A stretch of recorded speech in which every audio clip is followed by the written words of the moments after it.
Nice.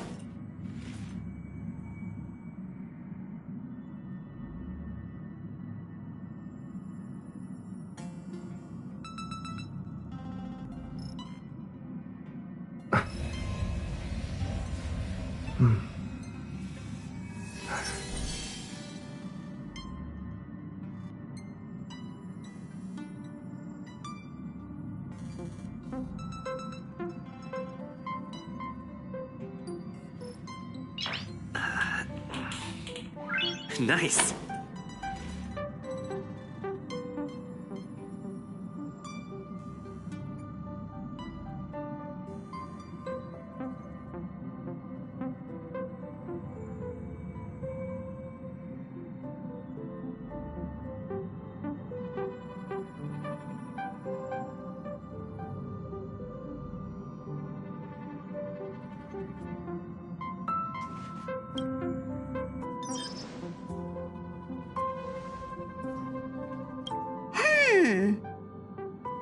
Phew. What's up, Pom-Pom?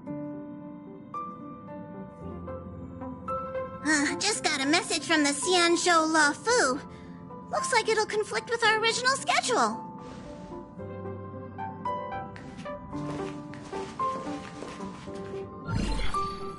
It's been a while, my friends on the Astral Express. How's your trailblazing expedition going?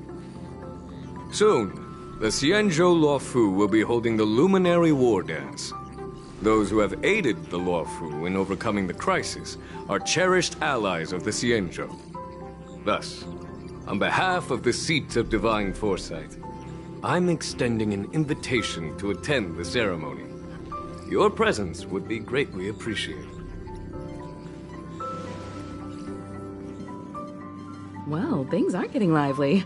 We've barely recovered from the family's Charmony Festival, and we're already being invited to another special event.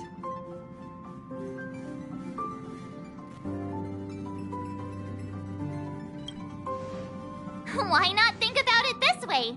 Our trailblazing expeditions are turning into blast expeditions, where we eat, drink, and play wherever we go. Blast? Expedition? Yeah, wherever we go, we eat, play, and have a blast. So we should leave March behind to take care of the Express? Hey, that's not what I meant. I'm all for some fun. I just hope there won't be any surprise party crashers, like Friday or Saturday. The Xianzhou La Fu has recently overcome a crisis. By holding the war dance, they're demonstrating to everyone that they've returned to a state of peace and safety. But that's what everyone said before we went to Penacony. You'll be totally safe under the family's protection. No need to worry. The war dance is not like the Charmony Festival with all its hidden secrets. It's just a festival to honor the Rainbow Arbiter and the Cloud Knights, who fought against the abominations of abundance and protected the Xianzhou ships. Aside from star skiff performances, it's mostly martial contests.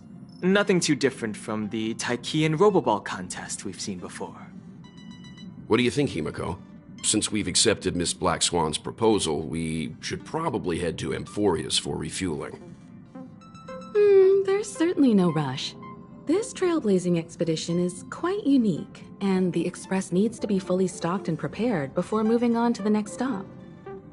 With Madame Herta's help, I was planning to deliver some Leviathan fossils from Kalinga Abyss to Ron May, member 81 of the Genius Society.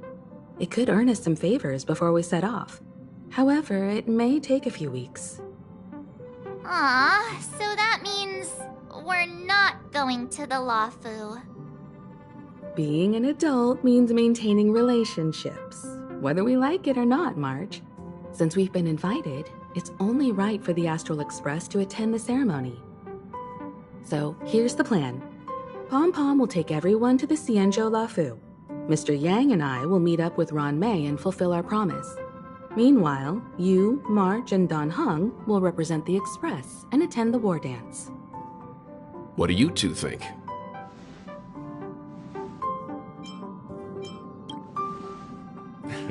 I don't hear any objections. Now that everyone's on board with the plan, it's time to warp to the Xianzhou La Fu.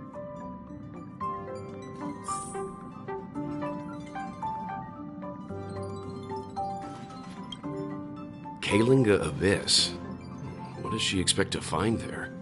Current research on the Leviathan merely proves how little we know about such life forms. That's why geniuses are interested in that field. Science is all about uncovering the unknown.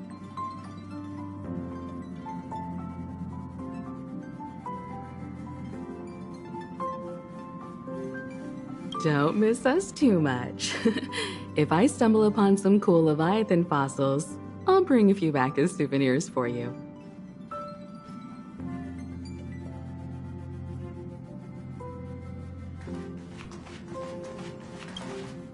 Himeko really knows how to convince people. Between Leviathan fossils and the war dance, the latter definitely sounds more fun. By the way, Danheng, this time you'll be taking a stroll with us on the Lafu, right? Just let you two wander around aimlessly on the Luofu by yourselves? I don't think so. Plus, Mr. Yang is right. The Ambrosial Arbor crisis just ended, and both the long life and short life species are still feeling uneasy. And that's why Jing Yuan wants to organize the war dance, to show that the Xianzhou Luofu is stable and safe. And since he has extended an invitation, it's only right that I visit my old friend.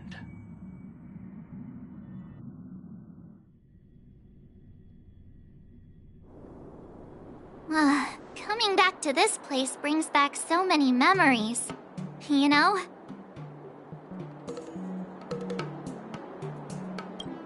Hey, I'm not actually gonna recite a poem. I was just thinking about all the twists and turns we went through when we first arrived on the Xianzhou. This time, we're not being forced or enticed or chasing after wanted criminals. And we didn't have to sneak in through the cargo dock. This trip has been incredibly smooth. Quite unusual, I must say.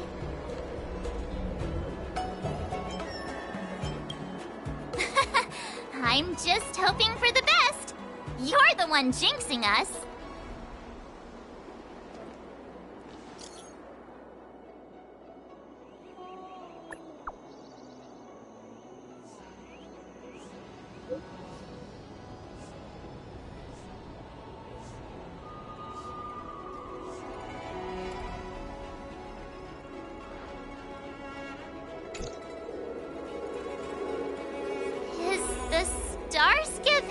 Always this crowded? Oh, there's so many people here. I can barely hear anything. Yanqing said General Jingyuan sent him to welcome us, but where is he? Let's wait for him and... Hey, you guys! Hold on a moment. Did they just call us? Look at their outfits. They're from Penacony, right? Are you familiar with the Xianzhou Luofu? We know a little bit about it. What do you need? We're from Penacony. Maybe you've heard of it. We came to this ship to gather interesting materials for making dream bubbles. Oh, we just left there. Oh, talk about coincidence. That's great. Do you know any must-see attractions on the Luofu? Exactly! We're Xianzhou experts. Most of the tourists around at the moment are here to attend the war dance. And that's why we're here too. Yeah, we know about that ceremony.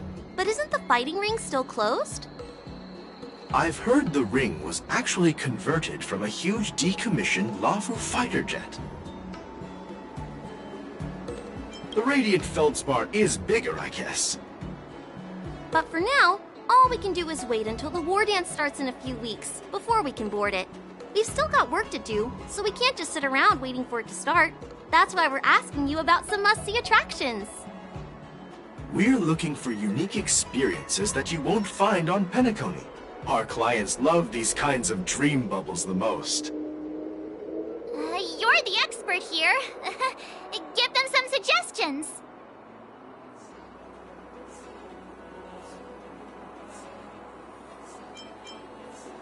That's indeed a good idea. While the dreamscape on Penacony is all artificial, Scale Gorge Waterscape is a celebration of nature's resurgence. It has some remarkable scenery. Awesome! I love being out there in nature. Let's go to Scale Gorge Waterscape first. I'm a bit worried that nature-themed dream bubbles might be outdated. But hey, let's go check it out anyway. See you later. Maybe we'll run into each other there in a few days. Look, Yanqing's here. Really? Let's go catch up with him.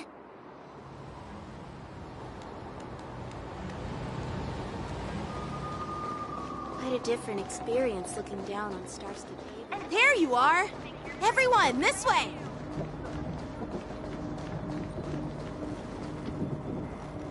Hey, everyone! It's been a while.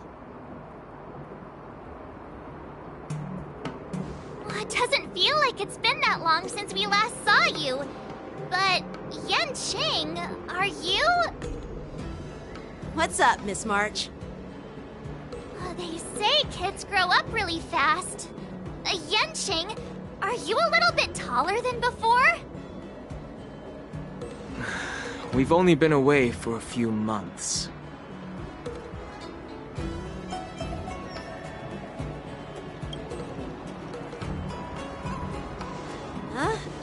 What are you doing? Sorry, but after our previous adventures, I've become suspicious of whoever greets us first. Do you have to be suspicious around me too? You know, the last time we came to the Xianzhou, the first person who greeted us was... I get it. Better safe than sorry. Seriously, I've never seen the Luofu so lively before. I was a bit worried that holding the war dance right after the Ambrosial Arbor crisis might be too soon. But seeing the bustling Starskiff Haven, I understand why General Jingyuan chose this timing. Yep. There's people from other delves and travelers like you three who've come from afar. With the war dance coming up, there's a huge number of visitors pouring into the Starskiff Haven. The Cloud Knights are working hard to keep the security tight. The General said this ceremony would help the Xianzhou Luofu recover from the crisis. It's a way to showcase our martial spirit, reassure people, boost morale, and attract visitors from other planets to promote trade and peace. By the way, the Xianzhou Alliance places great importance on this ceremony too. The Xianzhou ships, the Zhuming and the Yaoqing, have both sent messengers to offer their blessings. Yeah, the Xianzhou Yaoqing is a major force in hunting down abominations, and is always engaged in conflicts across the cosmos. Although it's a member of the Xianzhou Alliance, I don't know much about it. But Madame Yukong from the Skyfaring Commission mentioned that the Yaoqing always sends back reports of great victories, which is quite impressive. I heard General Fei Xiao of the Yaoqing is a young and dauntless lady. My peers say that she's like a goddess of war, capable of crushing dozens of abominations with a single punch. I wonder if it's true. If only I could witness her prowess with my own eyes. By the way, Yanqing, where are we headed next? I'm sorry for talking your ear off. The General wants to catch up with you at the Palace of Astrum. He's been eager to hear about how the Express has been doing. It's funny how he tries to act all mature, but whenever it comes to something he's interested in, you can really see his childish side. I agree.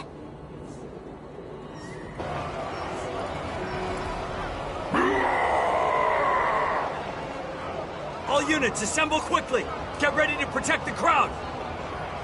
I just mentioned security, and now all of a sudden something's gone wrong. Excuse me, I need to go check out the situation.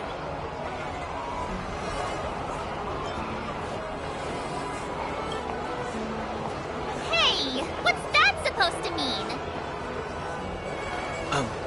We'll go with you.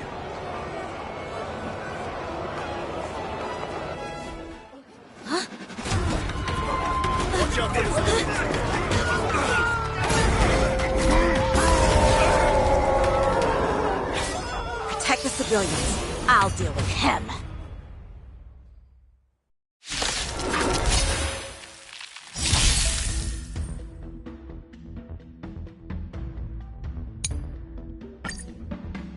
Borison? Why are there Borison here? This ends now. Dreams do come true. Fight to live! Let the show begin! Existence is unison. All will be swept away by the wind. My friends? Indulge yourselves!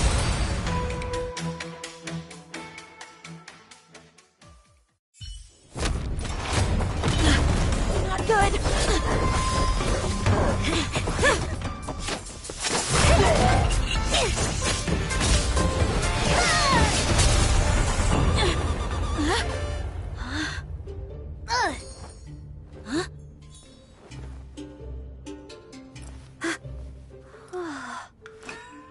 Thanks for the help. Sorry, no time to chat. Could you give me back my...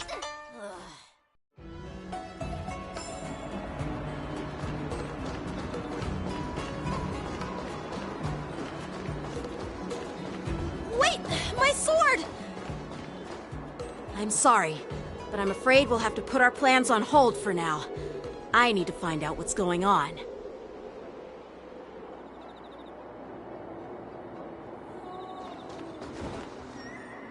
While we appreciate your rescue, my Xianzhou friends, don't you think it's a bit too much to detain us and our cargo? Sorry, but we've been ordered to detain you and your cargo for inspection until we figure out the source of the attack. Once we're done with the formalities, we'll let you and your cargo go. Oh, but this shipment isn't even meant for the Luofu, and it's IPC's patented technology. Who do you think you are to conduct an inspection? According to the protocol, all cargo arriving on the Luofu must go through inspection. Oh, but we didn't officially enter your dock at all. We just sought refuge in your dock because we were attacked by the Borisons. Looks like this argument could go on forever. Let's not get involved in a heated dispute that won't lead to a resolution.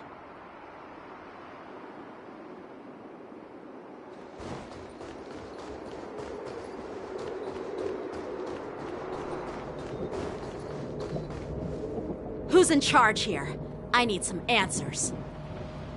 It's my fault. We let our guard down for a moment. I take full responsibility. With the war dance approaching, safety should be a top priority. Now, tell me, how did prisoners should be held on a star skiff and taken directly to the shackling prison under strict supervision without ever touching the ground? Who allowed a prisoner transport ship to dock at the passenger terminal? Please don't blame this, Captain. This incident involves the Zhu Ming's diplomatic vessel. Who are you? I'm Liu Jun, an officer of the Patrol Defense Squad. Thank you for your help, Lieutenant Yanqing. The situation unfolded rapidly, and it shouldn't be held against the captain. Here's what happened. An IPC transport ship was attacked by the Borison just before arriving, and the Zhu Ming's diplomatic vessel came to the rescue.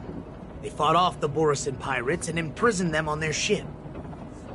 So, an IPC ship was attacked by the Borison near the Luofu, and the Zhu Ming envoys saved them? Sounds complicated. Honestly, it gives me a headache too. The Zhu Ming diplomatic ship, adhering to standard procedure, docked at the passenger terminal to hand these criminals over to the Luofu. You know, with all the outsiders flooding onto the Luofu, the Starskiff lanes are under immense pressure. The Borison desperados decided to put up a fight before the prisoner transport Starskiff could get there. And that's what you just witnessed. We'll make sure these prisoners are sent to the shackling prison as soon as possible. I see. It's an unusual situation indeed. I'll report it to the security department of the Realm Keeping Commission and ask for their cooperation in handling the aftermath.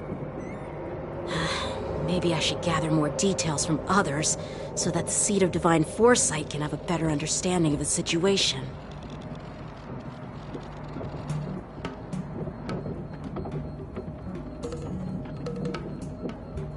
Oh, you look much maturer now, Yenshing.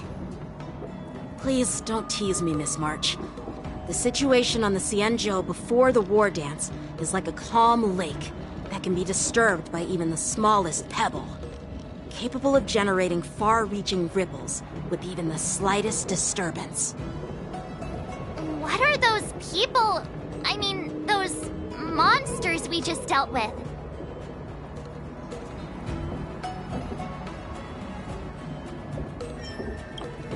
Yeah, those werewolf monsters are known as Borison.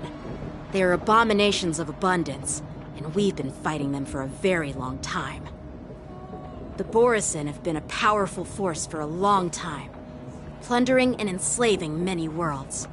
The threat they pose is just as terrible as the Swarm disaster, and the Alliance even had a fierce war with them 3 decades ago. Their presence has faded over the years. But who would have thought? According to that officer, they attacked an IPC ship near the Xianzhou Luofu. Such a brazen attack seems quite unusual to me. Yeah, that's what I find strange too. It seems like the IPC and the Borison have some serious grudges. Well, enough with the chit-chat. The General wants me to take you to the Palace of Astrum. I'd love to chit-chat a little longer, but there are some things that can't be left unchecked. Is it a serious matter? Maybe you'll need our help in hunting down the Borison? Thank you, but it's no big deal. By the way, that young lady who just appeared, she took my sword. I'm thinking of filing a lost property report at the Realm Keeping Commission to see if I can get it back. I doubt she did it on purpose.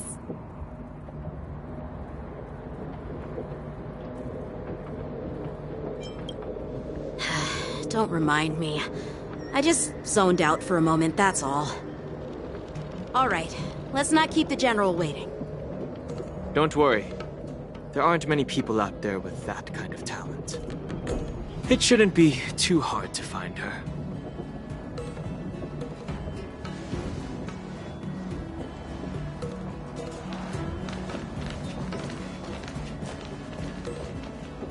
There sure are a lot of troublemakers around.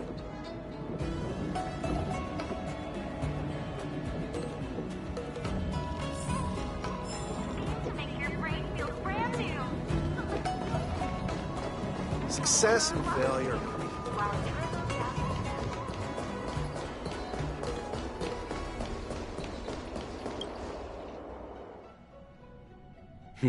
It's been a long journey, Elder Huaya. Thank you for your presence. Don't mention it. Thank you for taking the time to welcome me.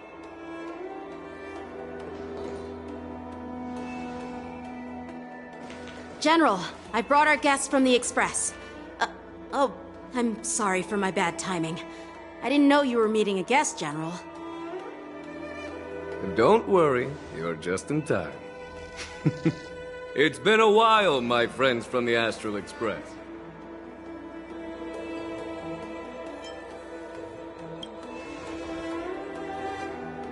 Oh. Well, it's an honor to be in your dreams, my friend. Allow me to introduce you to General Huaya. He's the Arbiter General of the Xianzhou Zhuming, known as the Flaming Heart. No need to be so formal. I'm just a tourist here, no different from other tourists who've come to attend the ceremony. Elder Huayan is not only one of the Arbiter Generals, but also the Furnace Master of the Artisanship Commission. Besides his martial skills, he excels in forging various weapons, even among the Arbiter Generals. Be it Arbiter General or Furnace Master, these are merely titles given to me long ago. I've retired several times already, but with the current change in circumstances, the Marshal has called me back to duty, and I had no choice but to answer the call.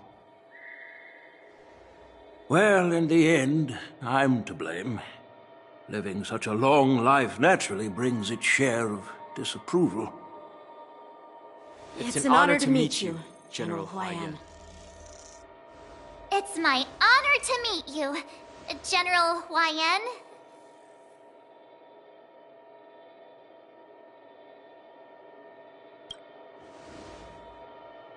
No need to be all formal. Today I'm just a guest on the Luofu, the same as all of you. So, these three are the ones you mentioned, Jingyuin? The heroes who helped you with the Ambrosial Arbor crisis? Indeed. There's Don Hung, March 7th, and him. Without their help, I'm afraid the Luofu might not have easily overcome this crisis. So, the Imbibitor Lune's reincarnation has returned to the Luofu and will attend the war dance. I'd love to have a drink with you, should the chance present itself. You're more than welcome, General Huayan. And this young friend is? Yanqing, my apprentice. He remains by my side as my retainer due to his youth, which I hope will season him with experience. He will stand for the Luofu's Cloud Knights in the upcoming war dance, ready to take on all kinds of challenges. Great, great! It's a real treat to see so many talented young people around here today. Oh, I almost forgot. This is my apprentice, Yoon Lee. It's you! Oh, it's you. Hello. Oh, you two already know each other? Guess we don't need any introductions, then. What a coincidence! I was afraid I'd have trouble finding this girl. Oh? Now you've piqued my curiosity. Tell me, how did you two become acquainted? She helped me capture the escaped Borisin prisoners at the Starskiff Haven. Allow me to express my gratitude for you. But when you left, you took my flying sword with you. Your flying sword? Oh, so that's why I found a dagger in my bag. Turns out it's yours. Yes, it is. Now that we've met again, I hope... Nope, that won't do. Won't do? You want your sword back, right? Well, you can't just take it back. On the Juming, when you lose your sword on the battlefield, you have to reclaim it on the battlefield. As for this little sword, it was supposed to strike that escaped Borisin prisoner. But unfortunately, its owner's agitated state caused it to fly off like a kite with a broken string, and it missed its target. By the way, if I hadn't caught it and helped it hit its mark, that Borisin prisoner would have gotten away. Hold on a second, Lee. You took my sword without even asking, and now you're refusing to give it back? So much for Luofu swordmasters. What did you just say? If you just stepped up and took your sword back from me fair and square, I would have totally respected you. But nope, you tried to play it down, expecting me to just hand it back to you like it's nothing. In front of everyone! With all due respect, you don't honor your sword, so you don't deserve it. Hasn't anyone told you that taking without asking is stealing? If you want to settle this with swords, fine. Let's have a one-on-one duel right now. Yanqing. Well, that's more like it. Just be careful, because I'm not as easy to handle as the Borisin. You two, be quiet and apologize to Yanqing. Hey! Whose side are you on, Grandpa? I don't take sides. It's a small misunderstanding, and an apology would be too much. I've heard about the Zhu Ming's incredible swordplay and craftsmanship. Most notably, the legendary Flame Wheel Octet. Seeing Miss Yunli, who is among those ranks today, well, I must say, she definitely has that fiery edge. Such grandiose names. Some folks love to spin these fancy titles, trying to set the Cloud Knights apart. Yun Li is still just a young girl, a bit awkward and hot-tempered. So please forgive her if she's being rude. Well, everyone, Elder Huayan and I have some business to discuss. For now, Yanqing, why don't you entertain our guests and take Miss Yun Li to the inn? I'll find another chance to talk with you all. I'd like to express my gratitude to the Astral Express for helping the Law Fu during the crisis. That's so kind of you. I mean, you've already thanked us so many times. Please forgive me for coming at an inconvenient time. You needn't apologize, General Huayan. All right, Yun Li. Take this opportunity to clear things up with Yanqing. Yeah. It's better to make friends than enemies. But I won't be heading to the inn just yet. I want to visit Lingsha. She just arrived in the Luofu and could use some help settling in. Yanqing, once you've helped our guests get settled, go to the Artisanship Commission for me. I've heard about the attack and the detainment of the IPC ship. Qingzu sent word that the IPC members are protesting and wish to have their cargo back. See if you can calm them down. Don't get aggressive. Just make it clear that the Xianzhou Law Fu has no intention of violating their rights. I'm on it.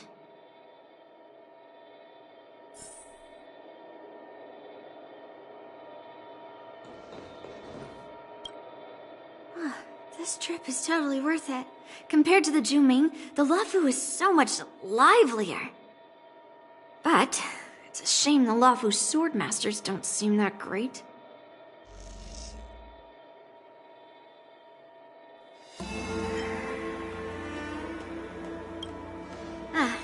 That's how outsiders refer to my peers in the Zhuming Cloud Knights and the Artisanship Commission.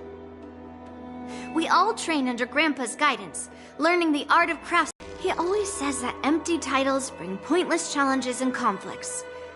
We Zhuming swordmasters pride ourselves on the success of the group over the individual. Glad to meet you too. Are you here to participate in the war dance? Of course. To honor martial arts, the Cloud Knight's Ring is always open to outsiders. If you can defeat the ringmaster selected by the Xianzhou, you'll not only win rewards and prizes, but also be making a name for yourself. Sounds tempting, doesn't it?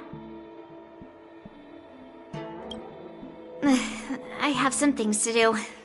Besides, little Yanqing doesn't seem too happy about me tagging along.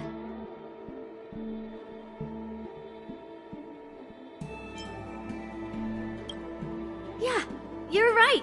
I took it with my skills. So I guess you can say I'm a robber or something. How dare he imply I'm a thief? Totally different. Besides, the sword seems scared of its own master.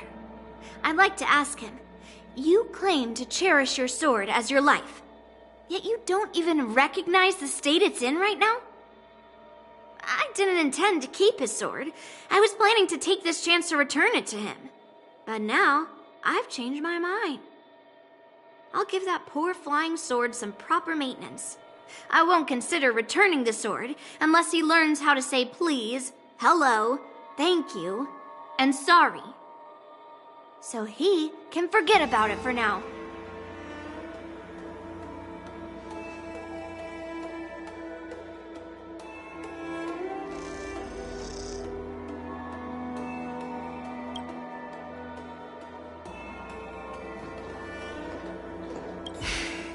I'm sorry for Yang Qing's rudeness. Not at all. Taunted by Yun Li like that, even a training dummy would be angry. You've taught your apprentice well. If it were me in my younger days, I'm afraid I'd have drawn my sword and fought. Yan Qing can understand your concerns. On the other hand, Yun Li is still a naive girl who's only interested in swordplay. Honestly, I brought her here to participate in the war dance because I want to broaden her horizons.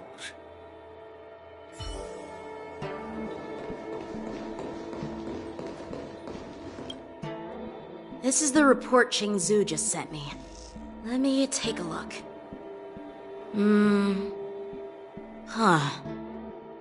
Looks like the General has given me a tough challenge.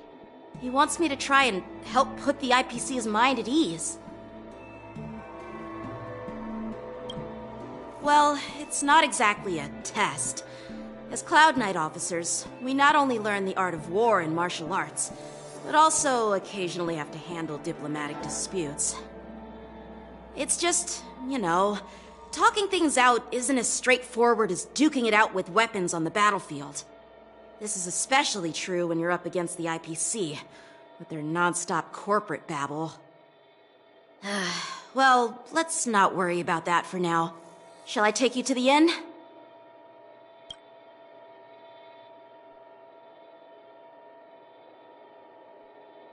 It is the Luofu's honor to have you in attendance at the war dance. Yet, the fact that a simple martial arts ceremony has attracted esteemed generals from the Zhu Ming and the Yao Qing implies intentions beyond mere spectating. Might there be any specific instructions from the Marshal? You're overthinking it, Jinyuan. As I said, I'm here to broaden my granddaughter's horizons. I have no ulterior motives. However, I have no clue what the Yao Qing Arbiter General has in mind. Do you remember when you accepted this position? I told you that an Arbiter General's battlefield goes beyond the physical one. You'll need to lead and manage everything on the Xianzhou. The title of Arbiter General holds a weight far greater than its literal meaning. So many years have passed, and you've done well. However, longevity for the Xianzhou people can be a curse. Living too long means that every mistake you made will lurk in the shadows. And one day, they'll eventually catch up to you. The Marshal knows everything that has happened on the Luofu. As for the Merlin's Claw of the Yao Qing,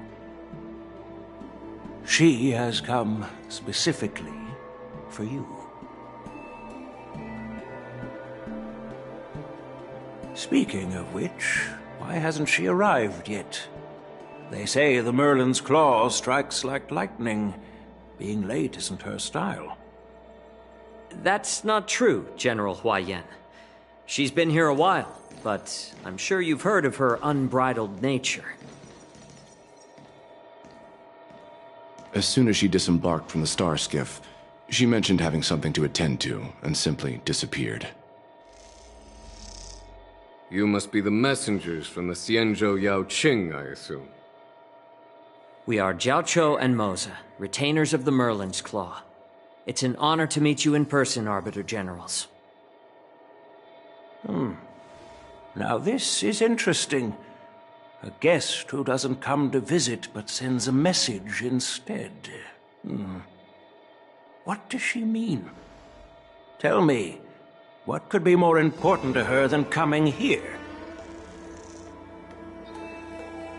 Master heard about a spectacular view in Scale Gorge Waterscape.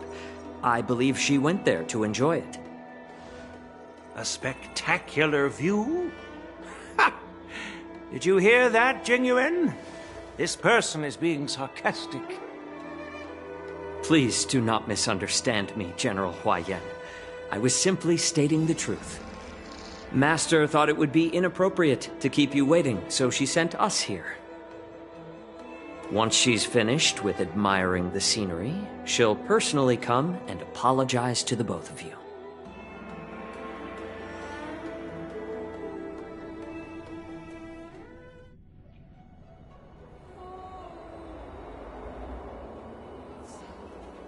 Drat, I forgot to ask Yun Li to return my sword.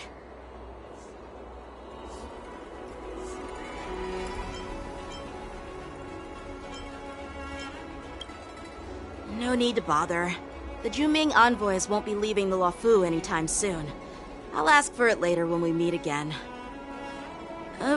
By the way, I don't know if it's just me, but the general seemed a little reserved. Could it be because of Elder Huaiyan's visit? Reserved? Really? Maybe I'm just overthinking things. No, you're not. When I entered the Palace of Astrum, I realized that the messenger from the Xianzhou Zhu Ming was actually the Arbiter General himself. So, the messenger from the Xianzhou Yao Qing must be the Merlin's Claw herself, I presume. That's right. Well, that's what makes this entire thing so unusual. What's so unusual about it? They simply received an invitation from Jingyuan, just like the crew, right? The war dance is just a small festival. And now we have 2 Arbiter Generals from other Xianzhou ships here. I'm afraid they're here for something more. Maybe they've come to hold Jingyuan accountable for the Ambrosial Arbor crisis? Hold him accountable? Come on, didn't the Luofu fall victim to the disciples of Sanctus Medicus and the Antimatter Legion? Why would they blame the victim? Danshu's rebellion and Ventilia's scheming are merely one side of the story to the other Arbiter Generals of the Alliance. Only a single piece of incontrovertible evidence remains, creating an endless source of potential complications. The Ambrosial Arbor. Yes. It's undeniable that the plague mark, which was subdued by the Xianzhou Luofu, has resurfaced. But was it really a conspiracy instigated by the Antimatter Legion? Or does it indicate a traitorous intent from within the Luofu, implicating Jingyuan himself? Once the spark of suspicion is kindled, it proves hard to extinguish.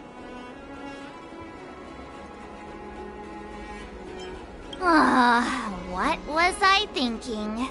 Seriously, here I was looking forward to a carefree and enjoyable trip.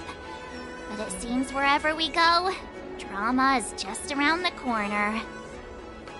Aw, I was so excited. I thought those Arbiter Generals were just here to see the ceremony. By the way, I heard that an alchemist from the Juming diplomatic ship has arrived, and rumors say that she's to be the new Cauldron Master of the Alchemy Commission on the Luofu. An alchemist from the Juming serving as the Cauldron Master on the Luofu? While it's not unheard of, the timing itself... Thanks to your words, Mr. Dan Heng. Now I finally see the underlying tensions.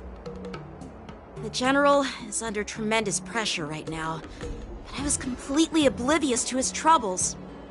How naive of me. Come on, don't think like that. Leave the adult matters to the adults. Even if you wanted to do something for the General, it's not like you can do anything. Did I say something wrong? Again? Miss March is right. I don't have the skills to share the General's burdens at the moment. Still, I'll do my best to follow his instructions. Let's go. Once I've taken you to your accommodations, I need to go to the Artisanship Commission to handle the IPC's protest.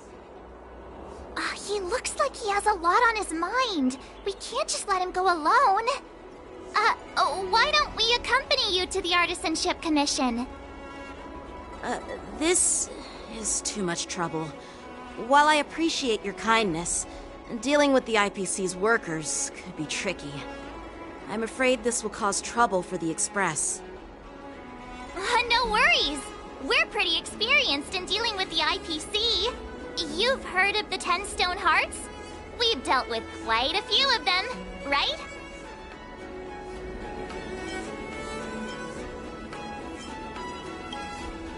Yeah, exactly. Are you being sarcastic? Well, since you're willing to help, I won't decline your kindness. Let's head to the Artisanship Commission and meet them.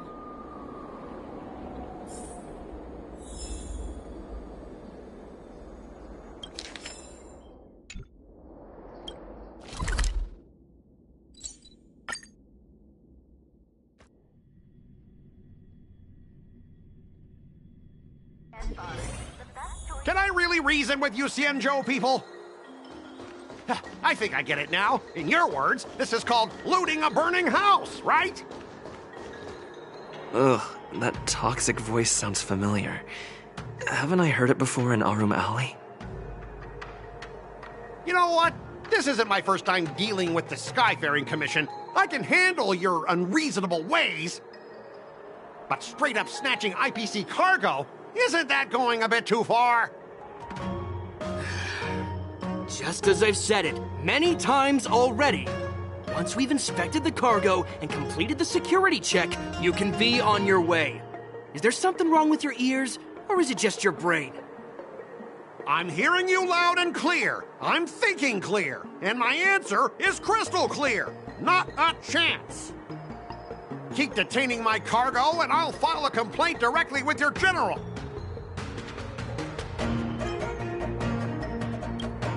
I was gonna ask you the same thing. Why do I keep running into you? Staying on the Xianzhou, are you? What terrible luck. Wherever you go, disasters aren't far behind. Aren't you the guest from the Astral Express? What brings you and Yanqing to the Artisanship Commission? Trouble caused by the IPC? I'd say it's caused by the Skyfaring Commission. Looks like you've met this IPC worker before. I'm not sure if that's a good or a bad thing. I was sent here to deal with the IPC protest, Miss Shikui. What's going on here? As you know, this IPC transport ship was attacked by the Borisin and rescued by the Juming's diplomatic ship. Then the Cloud Knights were instructed to bring it back to the dock for repairs and inspections. And this is Mr. Scott, the person in charge of this transport ship. So, you're Scott. I've heard him mention you. Weren't you kicked off the Lafu before? Why did you come back? Like I wanted to come back. I thought I'd just dock at the harbor for repairs and leave this forsaken place for good. Little did I know, as soon as the ship entered the harbor, a bunch of Cloud Knights showed up and snatched all our cargo from the hold. What do you mean by snatched? I've told you 1,000,000 times. It's a security check. Then why did you bring the cargo to the Artisanship Commission? You even brought in some shady craftsmen. It's obvious you're trying to steal the IPC's patented technology! Listen here. Firstly, the Skyfaring Commission detected dangerous items that could possibly be weapons in your cargo hold. That's why they called me here, to double-check. Secondly, where the heck did you get the idea that I'm a shady craftsman? Even if there are dangerous items, what do they have to do with you? It's not even being shipped to the Luofu. We'll just fix the ship and be on our way. We won't unload our cargo here. But you'll have to stay in the port for several days before your ship is repaired and you can take off again. How can we just leave unchecked items sitting here? I understand, but we don't need to disassemble the cargo if it's just a security check, right? In most cases, we don't. However, our scans discovered that the cargo doesn't only contain machinery, but also some substance that resembles biological tissue. Biological tissue? Does this crate contain living things? I'm afraid we'll need to wait for the Alchemy Commission for further confirmation. In any case, according to our regulations, we need to unseal one of the crates for further examination. But this IPC specialist has been hindering us on the grounds of patent secrecy. The Alliance's regulations on biological products are very strict.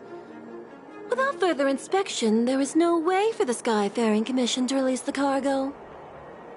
Oh, really? Fine! If anyone lays a finger on that shipment, they'll have me to deal with. It doesn't matter if it's mechanical or biological. It's none of your business. I'm filing a complaint against the Skyfaring Commission's ridiculous regulations. This Mr. Scott seems stubborn and difficult to persuade. Honestly, I really don't want to have a vicious confrontation with the IPC. I heard how you helped R. O'Malley. The IPC representative back then was Mr. Scott, right? Since you've dealt with him before, it looks like I'll have to... What are you guys whispering about over there? Just hurry up and give us back our cargo.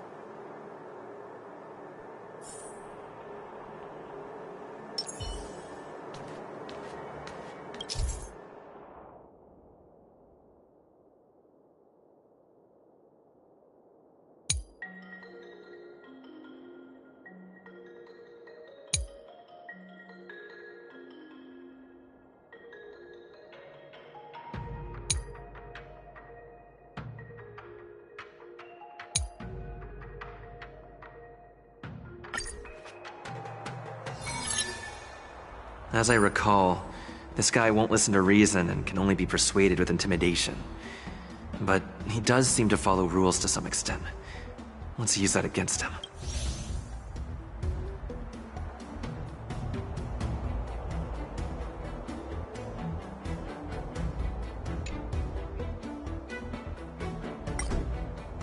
Speaking of regulations, we have our own laws and regulations too. According to Article 4 of the Cienjo Alliance IPC Trade Consensus, the Alliance and IPC shall never infringe on each other's intellectual property rights.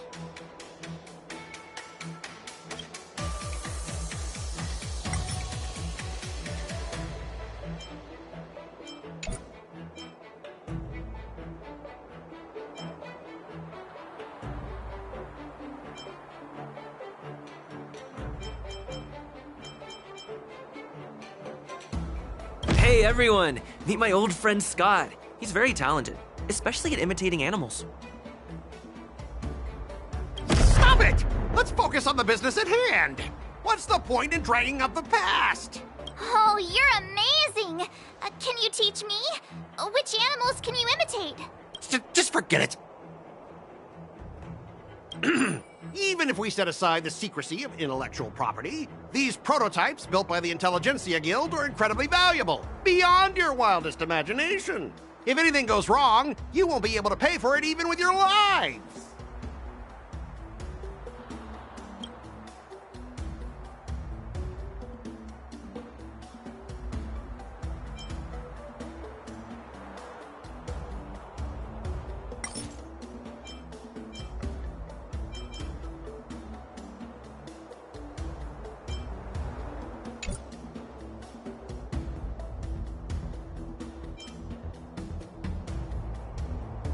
Don't underestimate Cienjo technology. Even if they need to dismantle your cargo, the Artisanship Commission can easily put it back together.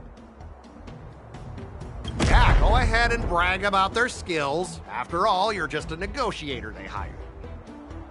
But I'm different. I'm an IPC member. and my fleet has accepted this transportation order. Naturally, I need to be responsible for the integrity of every piece of cargo. Besides, the cargo on this transport vessel belongs to the Intelligentsia Guild.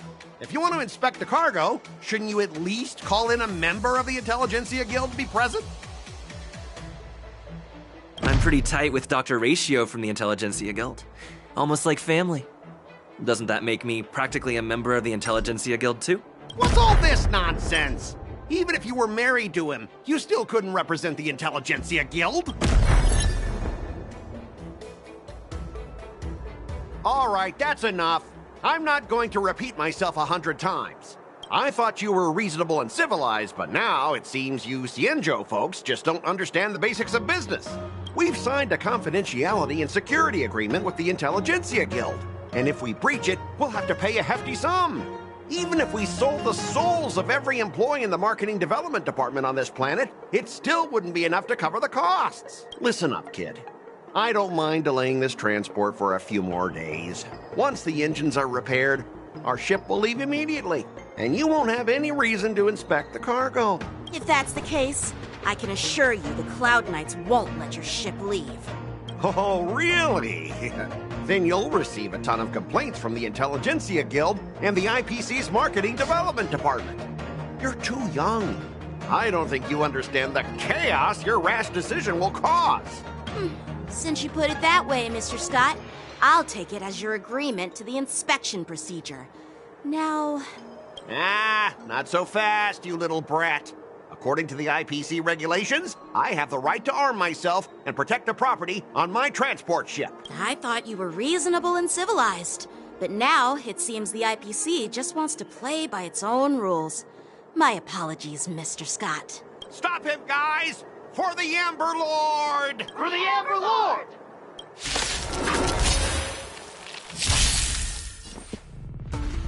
Dreams do come true.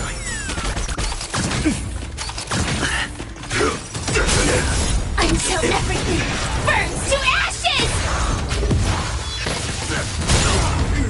Existence is unity.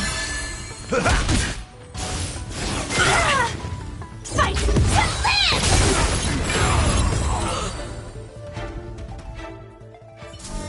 Get up, all of you! Why is the IPC even paying you? You're a bunch of losers! Just be grateful that that little brat showed you mercy. At least your staff aren't seriously injured. How do you IPC cronies have the audacity to fight Cloud Knights? You practically assaulted law enforcement officers. Another one? Who the heck are you? I may be a bit late, but the good news is, I'm here now.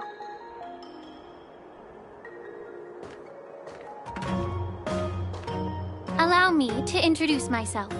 I'm Lingsha, Cauldron Master and head of the Alchemy Commission on the Lawfu. Could she be? Yeah, she's the new Cauldron Master assigned here from the Cienjo Juming. I received a report from the Artisanship Commission about cargo containing samples of unknown organisms. It said they needed help from the Alchemy Commission. I had nothing better to do, so I came myself. It's fine, Mr. Scott. If you really don't want your cargo to be inspected, it doesn't matter. It doesn't matter? How can you say that? Why are you... Well, since you're not going to check it, I'll take this crate and be on my way. Is that okay with everyone? Yeah, sure. Why should I object? Not only this sample, but all the goods on the transport ship are yours to keep. Like I said, we won't inspect them. Wait a minute!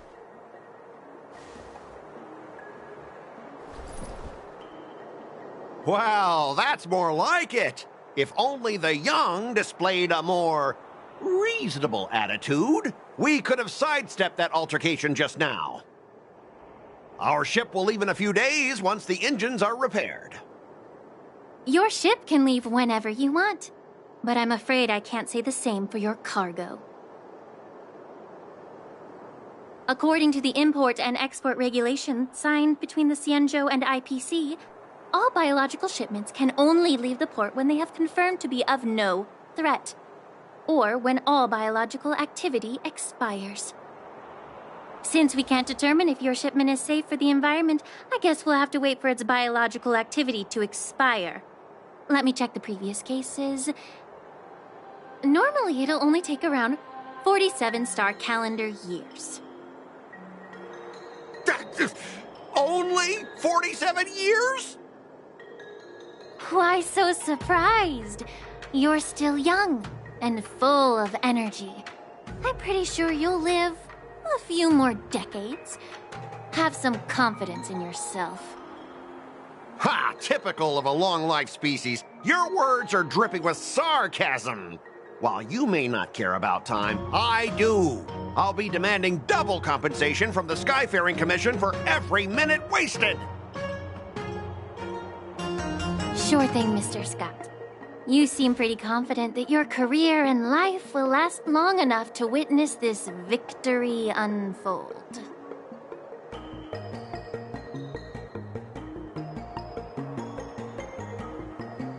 Step aside, guys.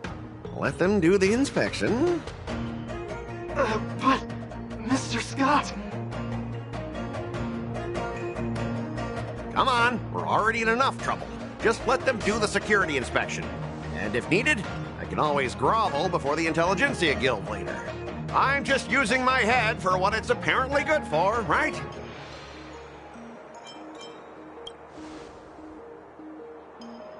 Well, honestly, at least you're not as annoying as that woman. Just get on with the inspection. Don't act all chummy with me now that you've got your way. This lady is really something else.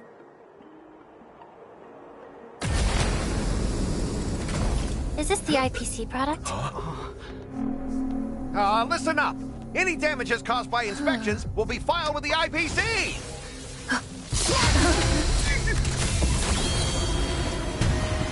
Turn it off.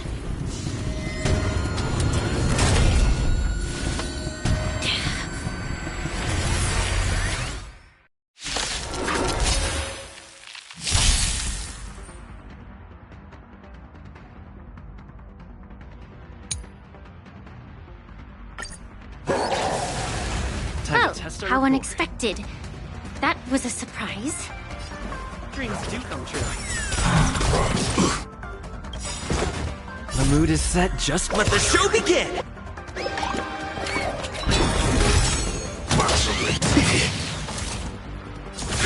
Detonate! Like fireflies to a flame, until everything burns to ashes! Slice like a good... my friends? Indulge yourselves! Existence is unity. In the mood for another beating? Time to mix things up! Thank you. I will. Keep... Fight to live! Did the rhythm get messed up? Every petal and all will be swept away by the wind.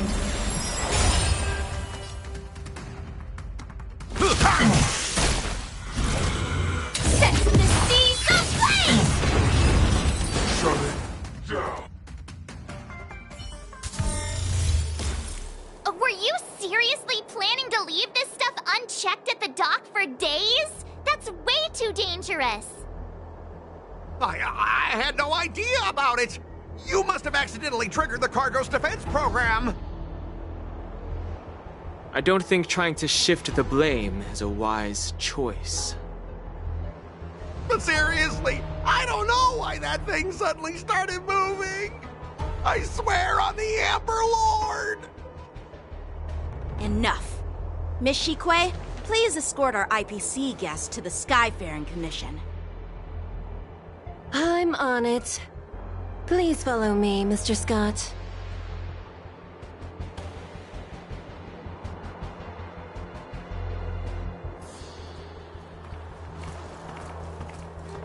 Gentlemen, our preliminary inspection shows that there is indeed hidden biological tissues inside. Just like the craftsman feared. Nature. The core of this device is what they call wetware in industry slang. To put it simply, this machine operates with a kind of biological nerve as its control center. I'll take some samples for the alchemist to analyze and figure out where the biological tissue comes from. Why would the Intelligentsia Guild use such unethical technology? Perhaps they're trying to create a new weapon? Whatever the reason is, it's probably why the Borisin attacked the ship. No wonder the IPC were trying to obstruct our inspection. I'll contact the Ten Lords Commission and ask the judges to come and give their final verdict on this. According to our rules, all prisoners and weapons involving dangerous creatures must be taken to the shackling prison for further sentencing. After all, it's the safest place on the Luofu. As for you, Mr. Craftsman, please go with the Cloud Knights and explain the situation to the judge.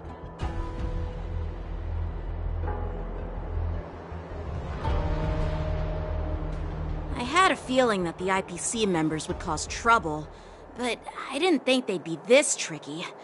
Thanks for your help, Miss Lingsha. I should thank you for saving my life. Your sword skills were impressive. Taking down that big guy. I thought the General's retainers were all burly martial masters. I didn't expect Yenqing to be so... Can't argue with that. As for you, you must be the guests from the Astral Express, right? Saving the Luofu from that crisis. It's so impressive. It wasn't a big deal. Really.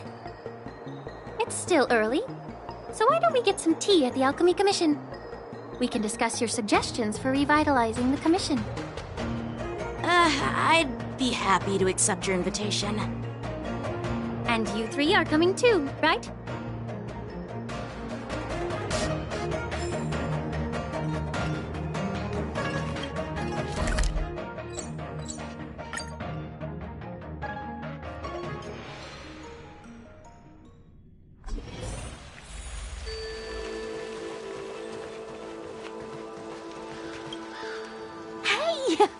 You're back! Why didn't you say anything in the group chat? I'm on duty. Let's catch up later. Cut it out. I'm carrying out my sacred duty. Stop hanging around here and find something better to do. Once I'm done in a few days, call up Lil Gui and Huahua, and let's grab a meal at Aurum Alley. It's been ages since we hung out. Goodbye.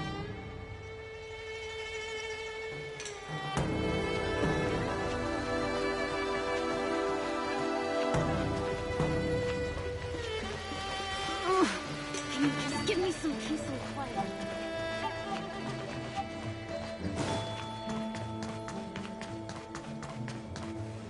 All these years, and the view at the Alchemy Commission hasn't changed a bit. The tides come and go, but the ancient sea remains the same. For us Vidyadhara, there's nothing more nostalgic than our homeland. You're a Luofu native, Miss Lingsha? Yes, I grew up here, listening to the sound of waves while researching prescriptions with my mentors and peers at the Alchemy Commission. It's kind of sad, isn't it? Everything changes but somehow remains familiar. Just like you, Don Hung, I traveled far from home, and now I've returned. Seeing the familiar scenery brings back a hint of nostalgia. The view here would be even better without the ambrosial arbor. Oh, really? I think that towering tree looks pretty impressive. Even if it's impressive, it's a plague mark. The Xianzhou have been fighting abominations for thousands of years. And now that the ambrosial arbor has been reborn, it's only natural for everyone to feel uneasy. Well, once a seed is planted, no matter how long it takes, it'll eventually sprout and bear fruit. in my humble opinion. The rebirth of the Ambrosial Arbor and the resurgence of the disciples of Sanctus Medicus were inevitable. The seed was already planted when the ancestors of the Xianzhou sought immortality.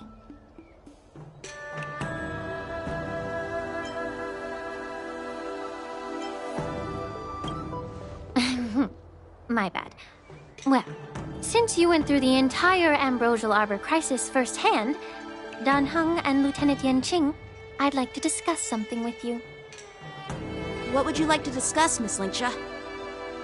I was lucky enough to be chosen by the Alliance to come in and clean up all the old grime in the Alchemy Commission. Honestly, the Alchemy Commission is riddled with problems and has reached a point where fixing it seems impossible. I'm looking to remedy this problem, but was wondering if you could provide any insights. Well, even though I'm a Vidyadharan like you, I'm an outsider, just like my companions here. I can't really say much about a remedy, but I do have a piece of advice, Miss Linksha. The Vidyadhara and the Alchemy Commission on the Luofu have always been intricately connected. If you cannot distance yourself from these ties, Miss Linksha, changing the situation within the Alchemy Commission may be quite challenging. I may not know about politics, but I do know that the disciples of Sanctus Medicus have been operating within the Alchemy Commission for years. If you're determined to root them out, maybe you should discuss it with the General. I see. Thank you for your valuable insights. While the Lux Arrow from the Rainbow possesses unparalleled power to sever the Ambrosial Arbor, it can't sever mortals' desire to prolong their existence. Just like how the Cloud Knights can eliminate the remnants of the disciples of Sanctus Medicus, but are unable to calm the hearts and minds of the people within the Alchemy Commission. Our Xianzhou forebears knew this well, and that's why they entrusted the duty of guarding the roots of the Arbor to the Vidyadhara. However, the Vidyadhara are still only mortal beings. 30 years ago, my mentor served as Alchemy Commission's Cauldron Master. She recognized the emerging undercurrents and sought to cleanse the source of the disturbance. Unfortunately, even though she was skilled in the art of healing, she didn't understand the human heart or how to eliminate the sickness lurking within the depths of the Alchemy Commission. In the end, she was framed and exiled to the Juming. I was also implicated and had to leave the Luofu. And guess who arbitrated the case and handed down the sentence? None other than General Jing Yuan himself.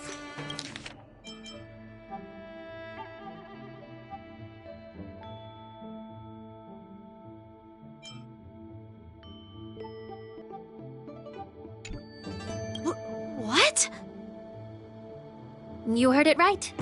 The ones responsible for the corruption in the Alchemy Commission are not just the remnants of the disciples of Sanctus Medicus, but even the Divine Foresight himself.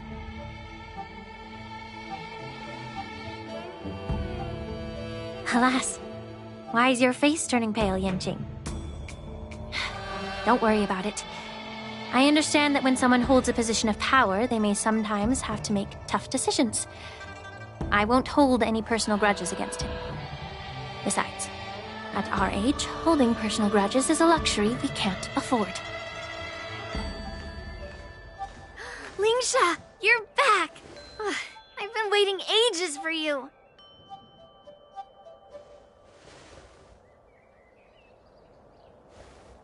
Yunli! Why aren't you with your grandpa? What brings you to the Alchemy Commission? Well, let me take this opportunity to introduce you to Yanqing. What a small world. You stole my sword! Give it back! I see. Let's skip the introduction part then. Why do I keep bumping into you? Are you stalking me or something? Of course not. Unlike you, Miss Yunli, I have important things to take care of. You, on the other hand, seem to have all the time in the world to wander around without returning my sword. Grandpa used to say that a sword reflects its master. I talked to your sword, and it told me that you've been distracted. You hesitate when you should strike, and you struggle to stay calm when your sword is unsheathed. Now that I see you again, I realize your sword was right. It wasn't me who took your sword. It was you who lost focus. Do you really expect me to believe that nonsense? I've been taking it easy on you because you're a guest from the Juming, but you're not taking the hint. Don't people from the Juming know you're supposed to return what you've borrowed? Just look at this flying sword. Even if I gave it back to you now, it'd just be taken away again in a few hours. You know the Cloud Knight saying, a Cloud Knight must never let slip their weapon. Yes? Well, sure, I can give it back to you now, but on the battlefield, that's a whole different story. Poor flying sword. Fine! You don't have to give it back, because I'll take it back myself!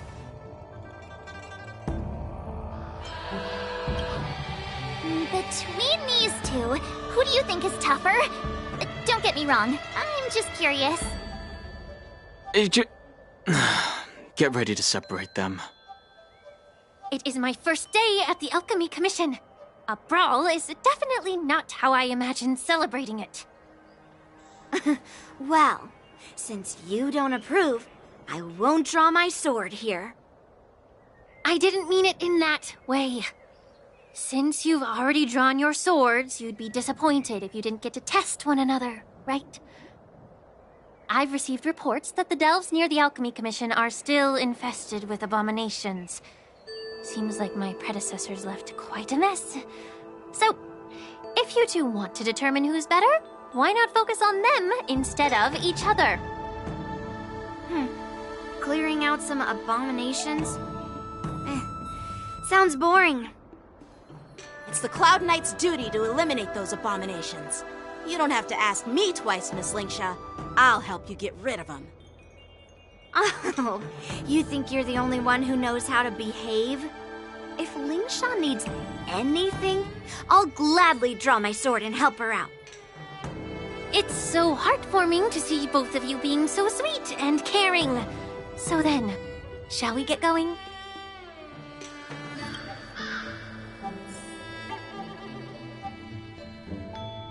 Ever since the disciples of Sanctus Medicus were eradicated, their experimental abominations have been festering here. If you want a contest, I'll be the referee. The one who kills the most abominations within an hour wins. Lingsha, as always, you're still an expert in making unpaid work sound so noble and grand. It's for your own good, little Yunli. While you desire to compete against each other, I don't want to see either of you getting hurt. That's really thoughtful of you, Cauldron Master. So, are you both ready?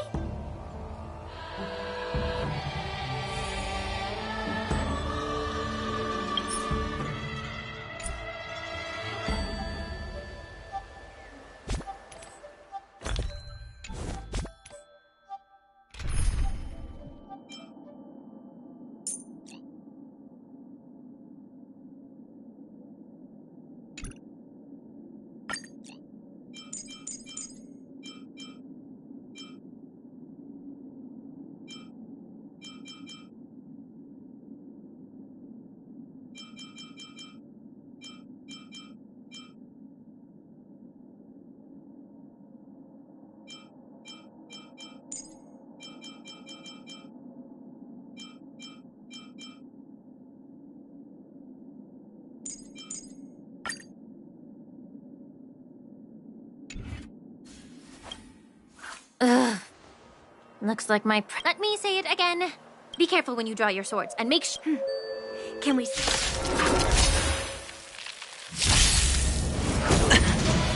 How many can you block?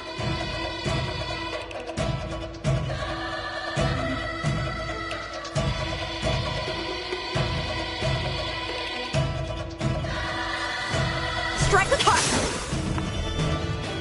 Resonate all together. Sure, I'll play along. Liquidation! Right! Investing in victory means playing the long game! I didn't expect someone who can't even hold on to his sword to actually have some skill.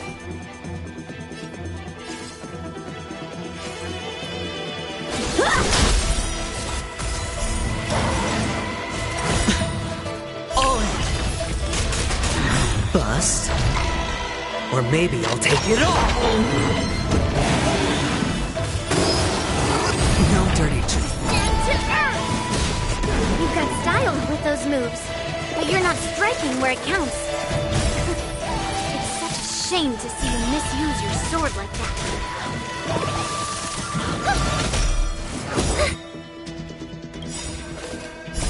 Star's Echo! Bladed flight!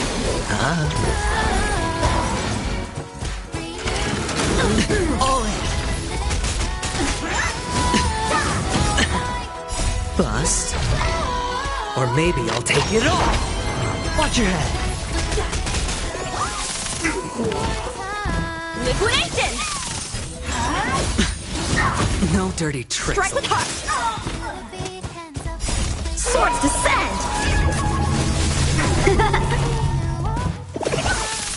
All in.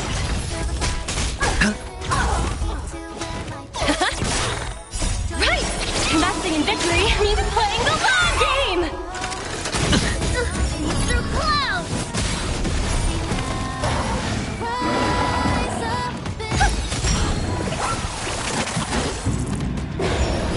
Bladed flight!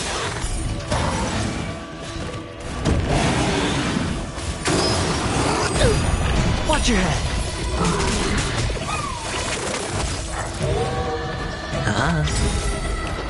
Bust. Or maybe I'll take it all. Go Nuppy!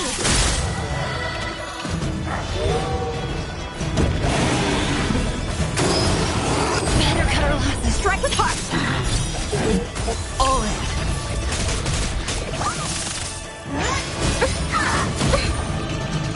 That kinda tickles. Harmony and unison. Tonight, souls shall embrace Star's Echo. Sure, I'll play along. Easy, Numby. Liquidation! Time for swordplay. Through clouds!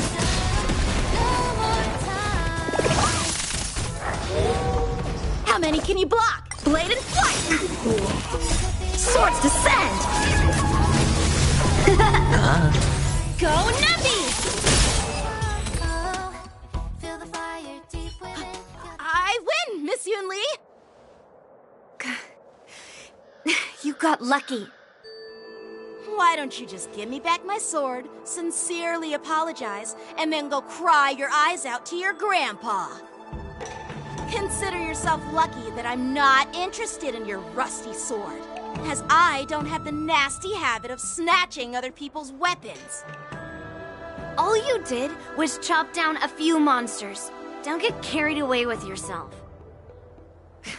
If you think you can just take this sword from my hand, go ahead and try.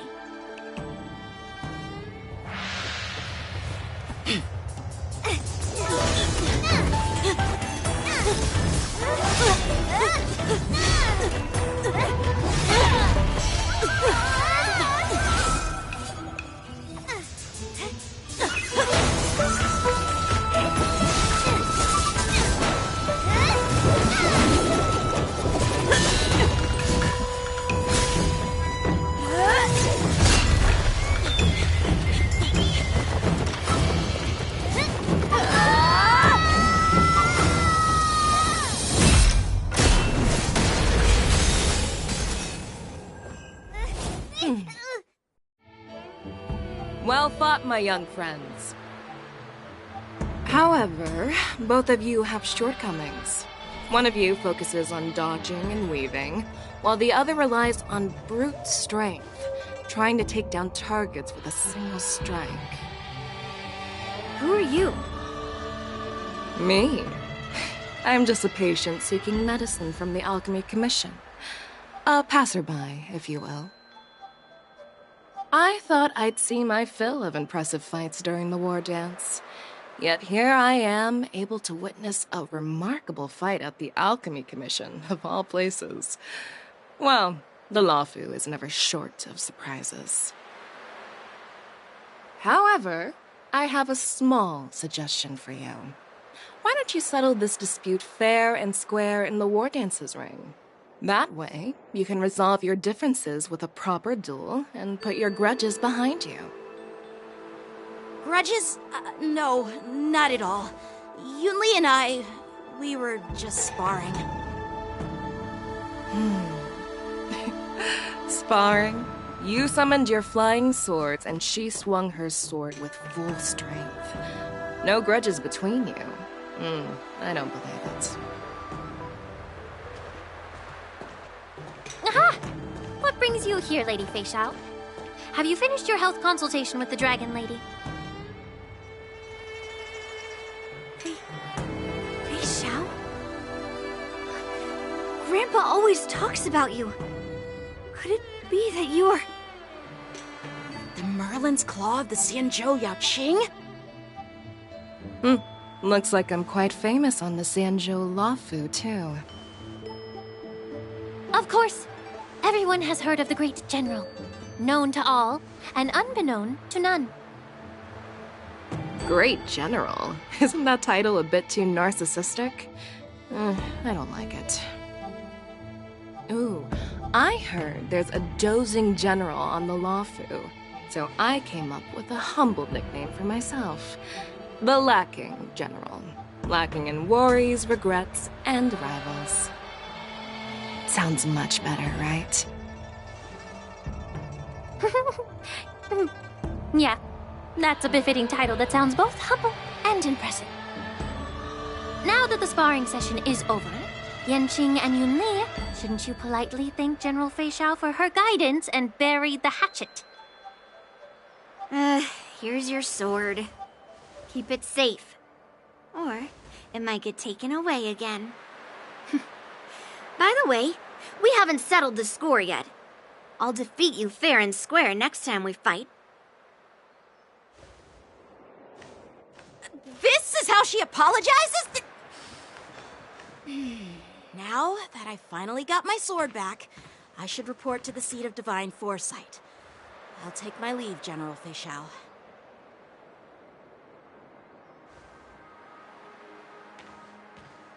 Oh, by the way, Miss Lingsha, if you've got some free time, I'd like to invite you to the seat of divine foresight for a chat with General Jing Yuan.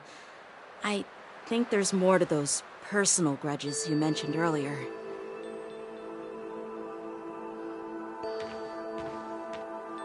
Thanks for stepping in, General Fei Xiao. Otherwise, I'd have had to knock them out with my incense. Not at all. Just doing what you asked. How about we call it even as payment for the healer lady's consultation? Sorry, but even a general needs to pay their bills. We don't do credit here. And let's not forget, you'd have been waiting decades for a chance to see the Dragon Lady if it weren't for me. Well, you can always send the bill to the seat of divine foresight and say it's for mentoring those kids. After all, it was quite the effort splitting them up. I nearly had to get tough. Now, if you'll excuse me, I need to find a spot and get some fresh air.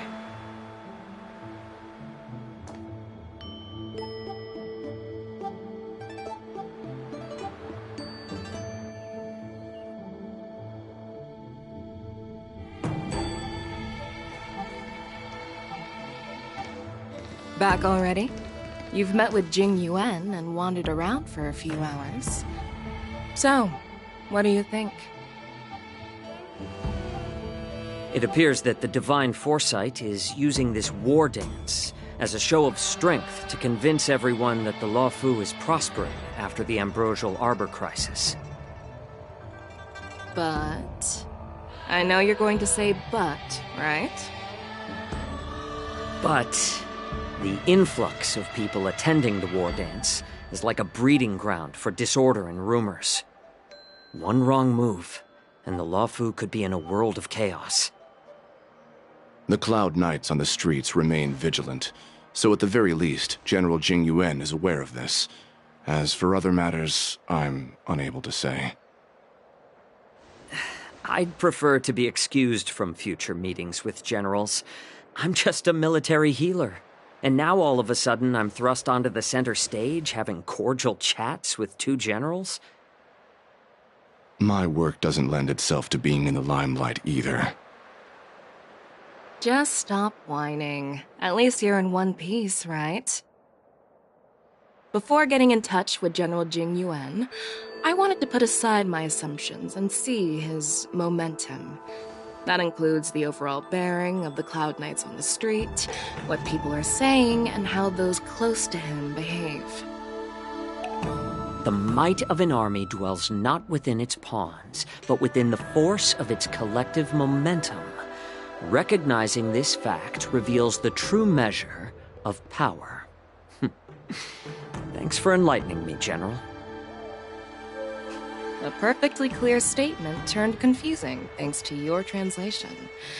You've made me lose where I was now. Anyway, this is how I operate in battle, so you might as well get used to it. Are you treating General Jing Yuan as your enemy? The longest-serving general of the Xianzhou Luofu. Do you think he'd have only a few enemies? By the way, General, you met the healer lady, yes? Could you show me the medicine she prescribed you? Well, the healer lady couldn't do anything about my condition. She just told me to enjoy some tasty food. So not even the famed healer lady could help? Don't worry. I'll fulfill my promise and find a way to cure you. Actually, I've found some leads. Well, life and death, Zhao Chou. It's all predetermined. Upon starting my military career, I made a pledge that the rest of my life would be dedicated to being the Xianzhou's spearhead, hunting down the abominations of abundance till the end of my days. As long as I can fulfill that deep-seated desire, I don't care how long I live. You asked if I view General Jing Yuan as my enemy. No. My real enemy has always been myself.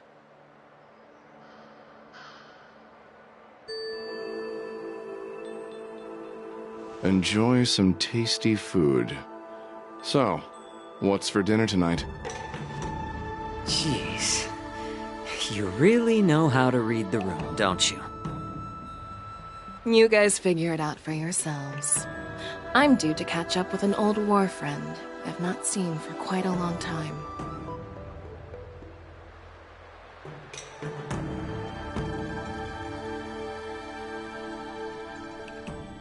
Hey! Was that the Yaoqing general who just dropped in out of nowhere? Oh, she's so awesome! I mean, when Yun Li swung that massive sword, she just casually blocked her attack with ease. Mine too. Yeah. But to go up against Yun Li is quite impressive, you know? That aura of heroism and grace, it almost makes me want to learn Xianzhou swordplay. You think so too, right?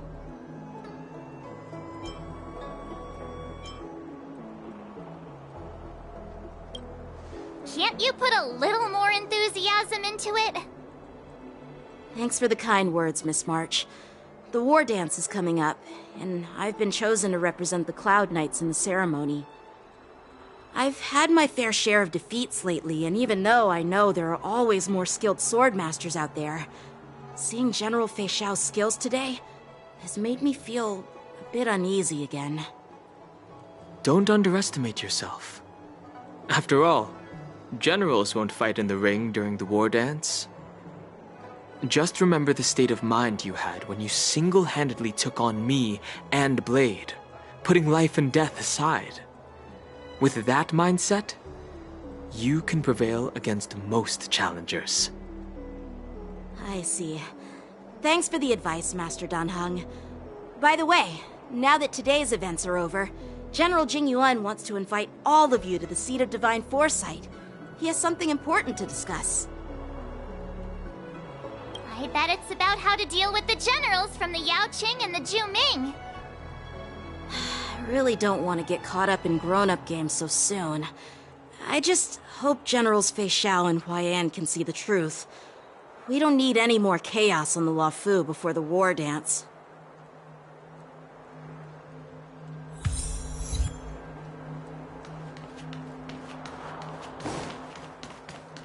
Need your extractor cleaned or your Starskip serviced? You'd be a tool.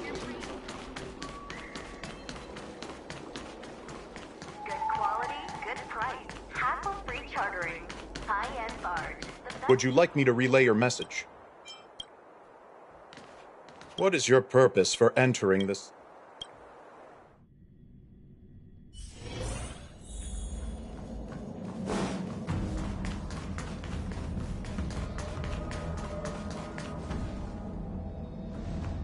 Earlier at the Palace of Astral, I introduced these guests from the Astral Express to you, Elder Huai. But with all the people around, we only exchanged pleasantries. Now, I'd like to officially introduce them to you. These three braved great dangers, accompanying me to perilous places, defeating the chief culprit Vantilia, and uncovering the conspiracies of the disciples of Sanctus Medicus. If you wish to know more, please, feel free to ask us. Well, I skimmed through the reports about the Arbor's rebirth from the Master Diviner Hu Xuan. She's been summoned to the Yu Chui for questioning. There are a lot of doubts within the Alliance about this whole situation. But despite all that, I believe in you. Since you joined the ranks, you have repeatedly achieved remarkable feats. After the High Cloud Quintet each went their separate ways, despite the many criticisms within the Alliance, the Marshal still stood firm against the dissenting voices and entrusted the Luofu to you. Over the years, you've served the Alliance with loyalty and wisdom. You've taken down abominations in Thalassa, rescued the Xianzhou Yu Chui from a siege, and destroyed the demonic planet summoned by the denizens of abundance. I still remember those battles vividly. There are fools who doubt your loyalty. They're happy to see the divine foresight fail because it gives them some kind of sick satisfaction. They haven't achieved anything of their own, so they feed off the failures of others. But I've seen enough failures in my time, and I want to believe that your loyalty has never wavered. So, General Fei Xiao of the Yao Qing is the only one investigating the Ambrosial Arbor crisis on behalf of the Alliance? No. I am too. This old man's words always catch me off guard. The Marshal ordered me to come to the Xianzhou Luofu, but the document only says, attend the war dance and listen to Fei Xiao's questioning. No need for that. You're all important witnesses. The Marshal is well aware of Jing Yuan's purpose in holding the ceremony, and understands the situation he is facing. She mentioned it because she believes both issues are important. Thanks for your kindness and sincerity, Elder Huaiyan. But is it appropriate to tell everyone here about the Marshal's orders? By introducing the Express's witnesses to me alone, aren't you aiming to discern the intentions behind both my actions and Fei Shao's? And whether there's any discord between us? Well, since I'm being open and honest with you, I encourage you young folk to do the same. As for the Ambrosial Arbor crisis, all I need to do is listen. General Fei Shao will be the one asking the questions. To be honest, I'm more concerned about the timely start of the war dance. Oh, by the way, I've prepared a gift for the war dance.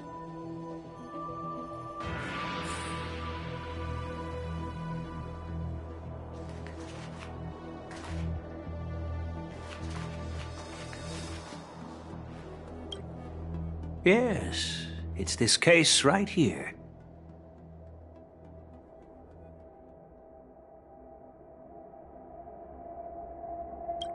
There will be numerous contests and celebrations during the war dance, and the main event will be the Ringmaster's Challenge. The host will dispatch a skilled warrior to take on challengers from all over the cosmos, showcasing the excellent martial arts of the Xianzhou Luofu.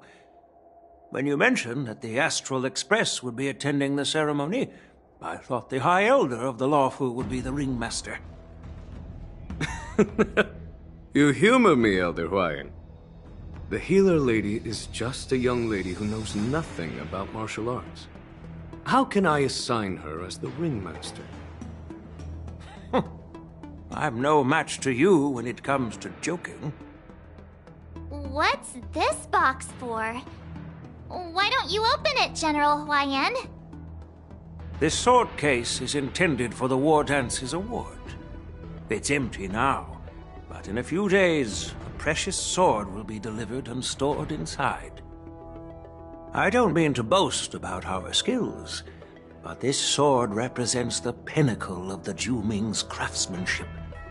It has a legendary history, full of heroic tales from foreign lands, tales that are too detailed to be summarized in just a few words. Since the delegation delivering the sword hasn't arrived yet, I'll just leave the case here for now. I've been wondering who would be worthy of such a sword. And then it hit me. I can award it to the champion of the Ringmaster's Challenge. The ceremony's champion is sure to be a perfect match for the sword. Moreover, I hear that Yanqing is an excellent swordmaster, and that he will be representing the Luofu as the Ringmaster.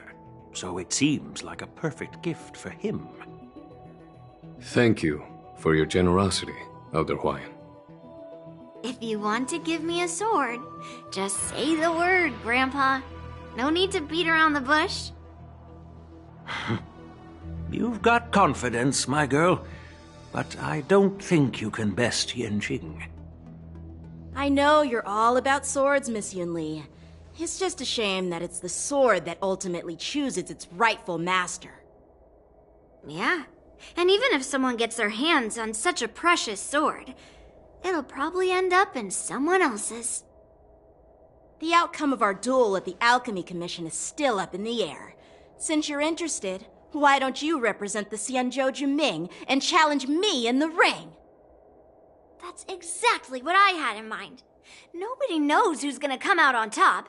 It could be me, could be someone else. It'll probably be me. But whatever happens, it won't be him.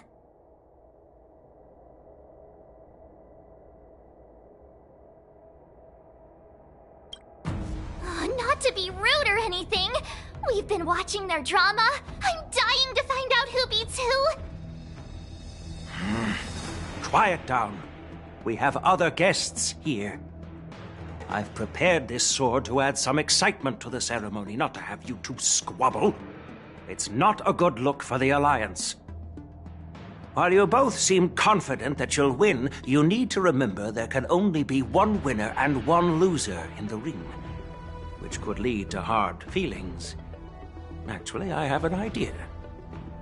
We don't know who the winner will be, and it might not be either of you. But if you're eyeing that prize, you'll need to work together. I want you to take on an apprentice who will take part in the war dance and win at least one match. How does that make sense?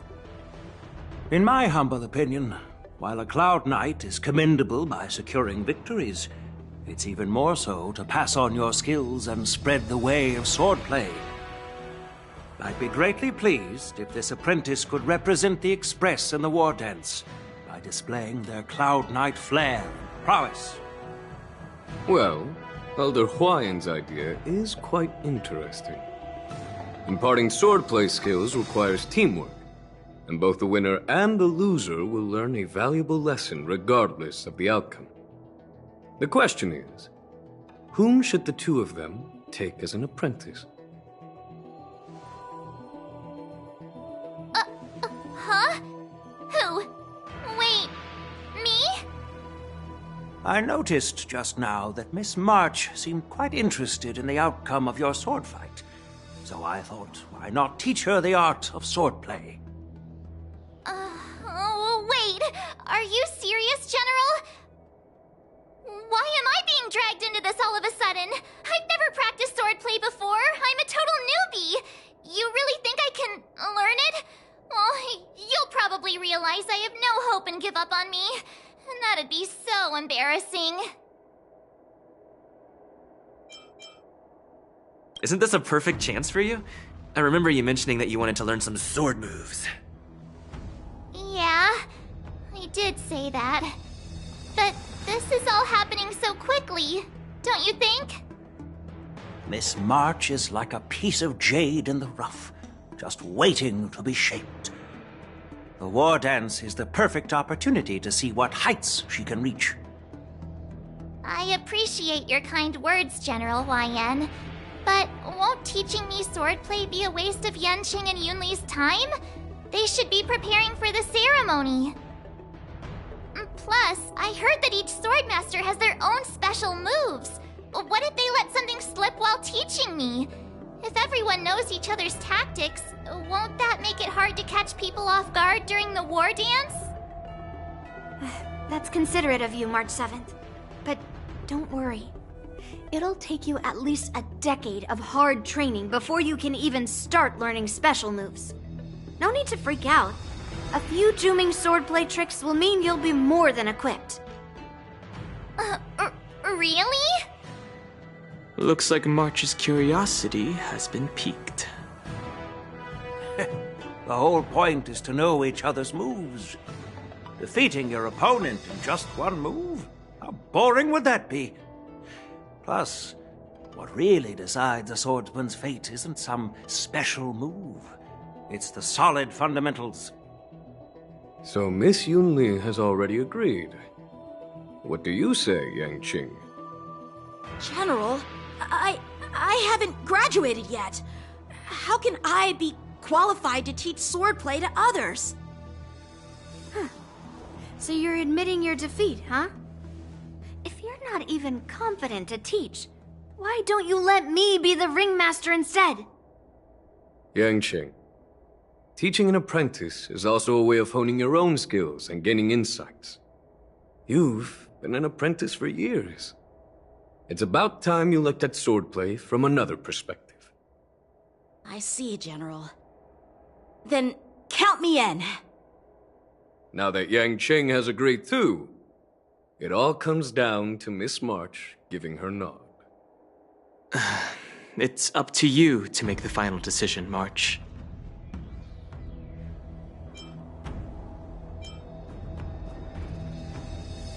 At least that way, I won't have to worry about you accidentally shooting me in the butt all the time. Hey, I've never missed my target. Then I'm on board. Thank you for your kindness, General Huayan. Great! Starting tomorrow, Yanqing and Yunli will teach you the basics of the Cloud Knight's swordplay. Yunli and I will head out and purchase some sword practice equipment for Miss March. Think of it as a little initiation gift. You're too kind. Wait, you're giving me a gift? Shouldn't it be the other way around?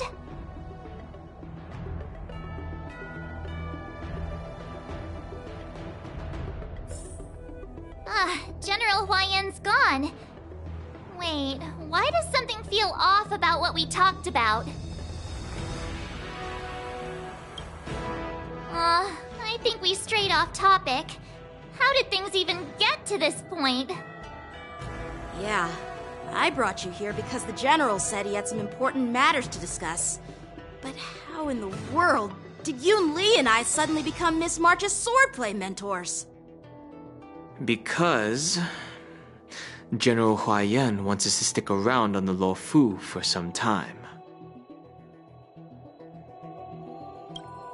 But from his point of view, we're no different from all the other tourists who may leave at any time. Since the crew's actions were mentioned in the Luofu's operations log were given to the Alliance, he probably wants to see firsthand if we're as capable as the report claims, or if we're just some made-up excuse to save face. And he wants to see it for himself during the war dance, which is why he even dragged Yun Li into this. What began as a simple contest between two sword masters has now evolved into you two collaborating to mentor March. Elder Huayan is still that tricky general who likes to give everyone a headache. My apologies. Truth be told, I invited all of you to the ceremony because I wished for you to act as my witnesses. I apologize for not disclosing this information earlier. In the coming weeks, I'll also invite all of you to a meeting with General Fei Xiao, where you may need to answer her questions and clear up any doubts she might have. So please, be prepared for the meeting.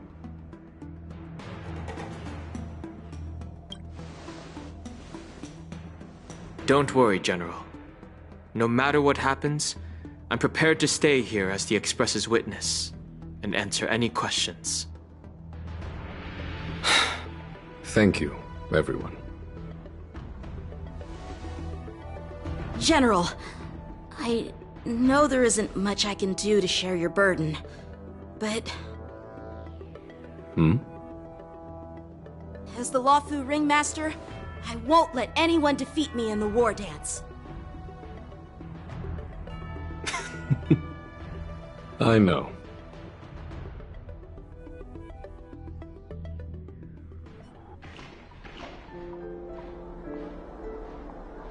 The illustrious Merlin's Claw waiting for me?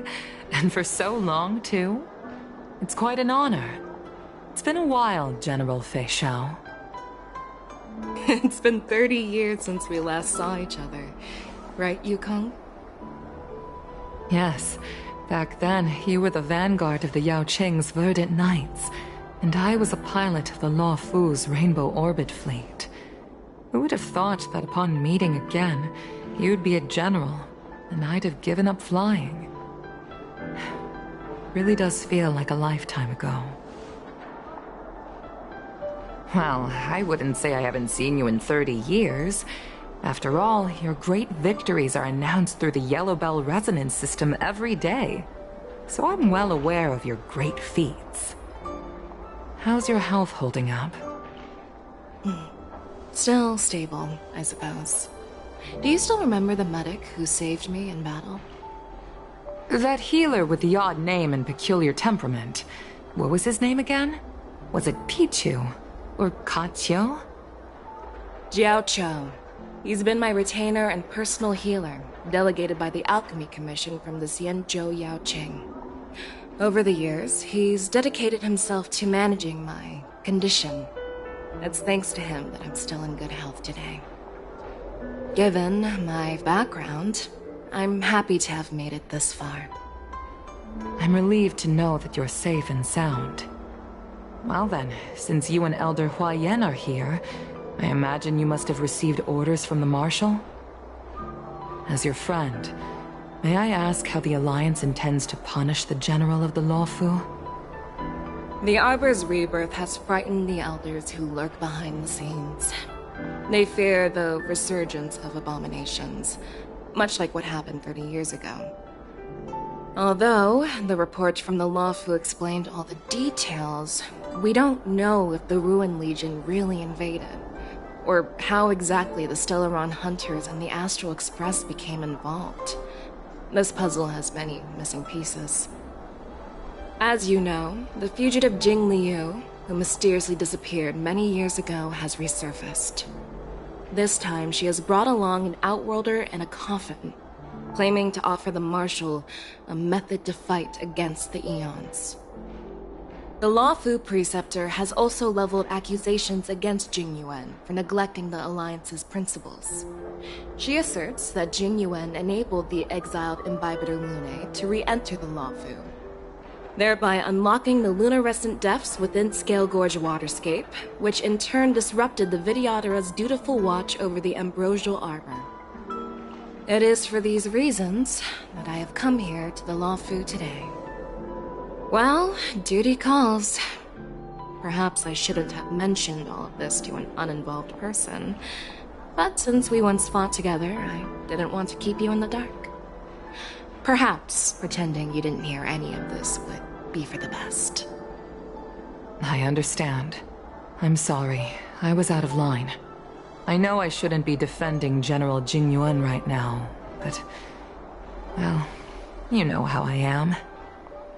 The Lawfu has enjoyed centuries of stability since the end of the sedition of Imbibitor Lunae, much of which can be attributed to General Jing Yuan's masterful strategizing. Unfortunately, for long-life species, enduring through the ages always culminates in a failure that undoes all previous achievements, a moment that our adversaries relish. That's true.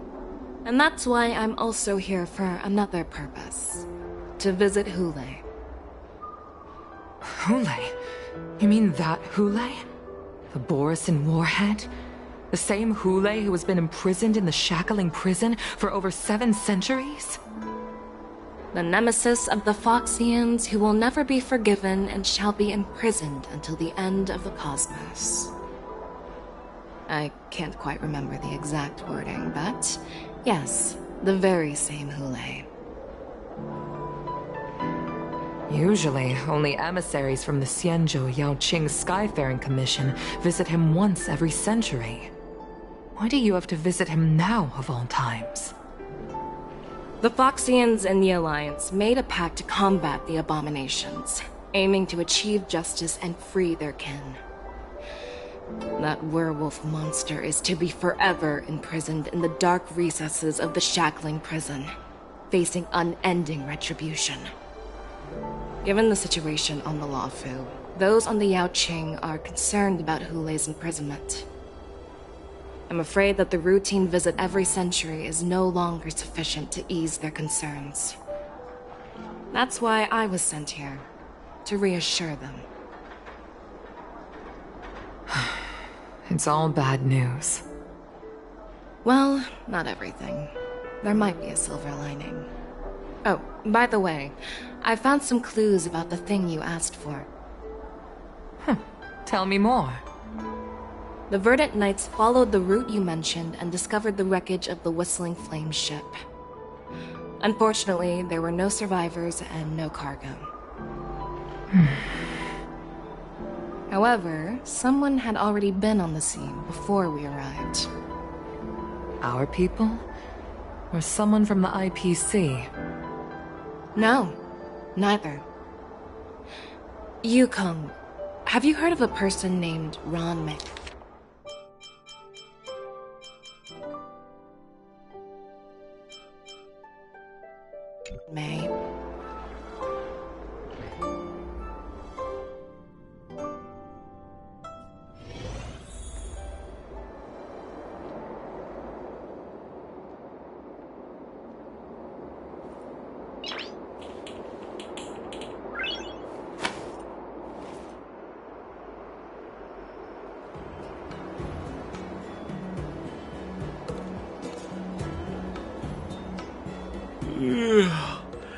I'm still feeling sleepy.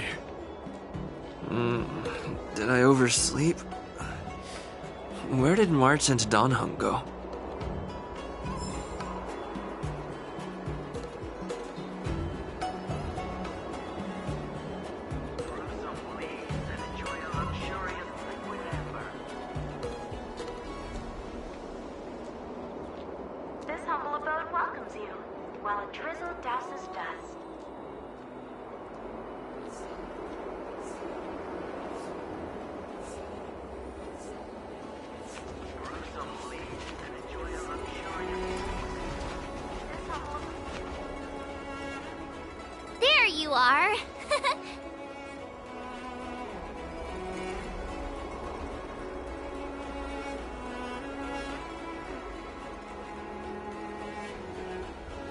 haven't forgotten about our promise to General Huayan, have you? I woke up especially early so I can start teaching Miss March swordplay. Hey, why are you blushing, Master Yanqing? This is, the first time someone has called me Master. I need to, get used to it. Let me make it clear. Swordplay training is about improving your body, mind, and strength. It's not a casual game you can master overnight. I promised General Huayan that I'd teach you Cloud Knight swordplay, so you can participate in the war dance and defeat at least one opponent. I'll do my best, but if you break your master's rules... Fine. A promise is a promise. Since I promised to study hard, I'll do my best starting today. Great! That's the spirit. March is in your hands now, Yanqing. Don't be too easy on her. Dan Heng, do you even have a heart? Did you lose it somewhere? By the way, where's Yun Li? I've found a quiet spot in the back garden of the Palace of Astrum for our first lesson together.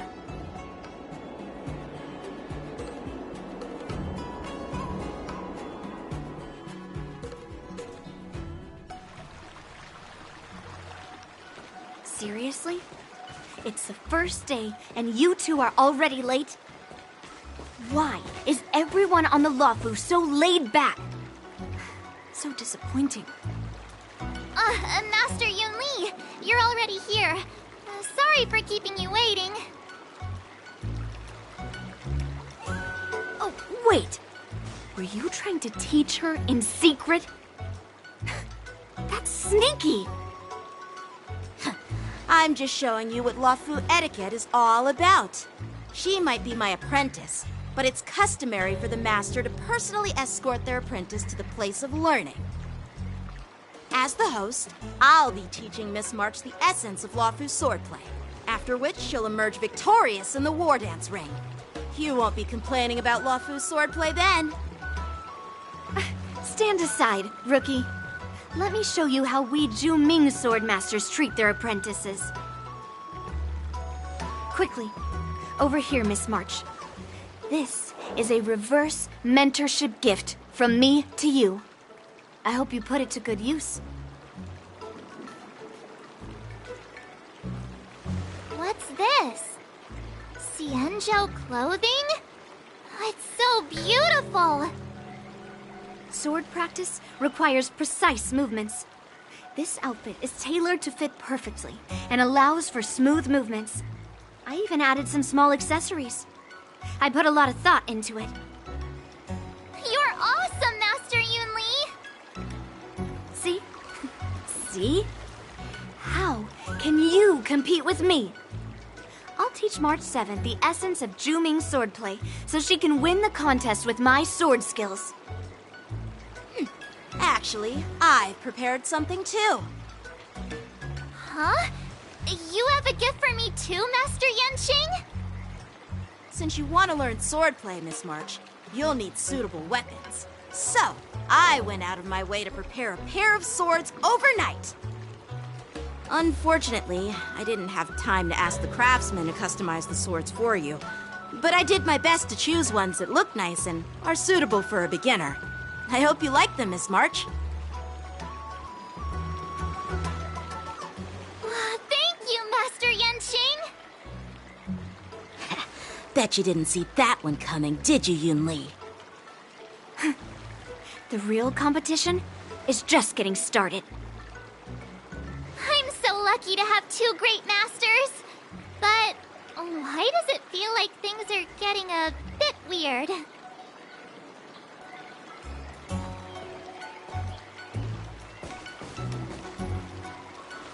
So what do you think, Masters? Does this outfit suit me? Perfect. I chose it carefully. It's perfect for beautiful young swordswomen like you and me. All right, let's get started with the training. The person next to me is a Cloud Knight instructor I've brought in. For your first lesson, try exchanging a couple of moves with him. Wait. We're having actual actual combat training for the first lesson? Isn't that a bit too intense? Well, I heard you have some experience with archery and martial arts. The first thing we're going to do is see just how strong your fundamentals are. Come on, step forward and strike with the sword in the most natural way you can think of. It's important for us to grasp your natural movements so we can decide where to start and what you need to learn. If you're ready, let's begin. Okay.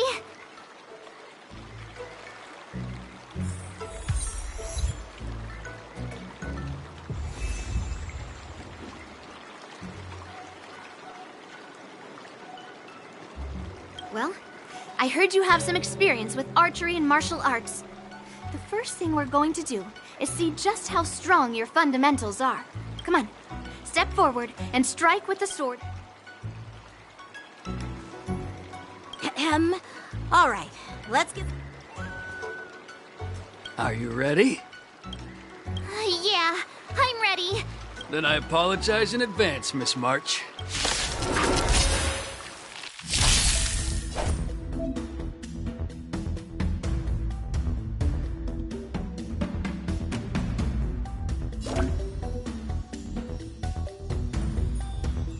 Please have some tea. Pay close attention, Miss March. Lawfu swordplay is all about being swift and agile in your movements.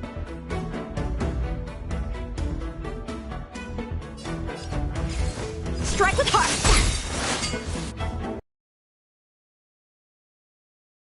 Over. Swords descend!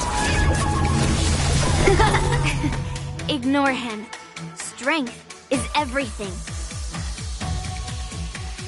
Ha! Again. Yes, you! Like this? 10 of you! Well done! Nice job! How many can you block?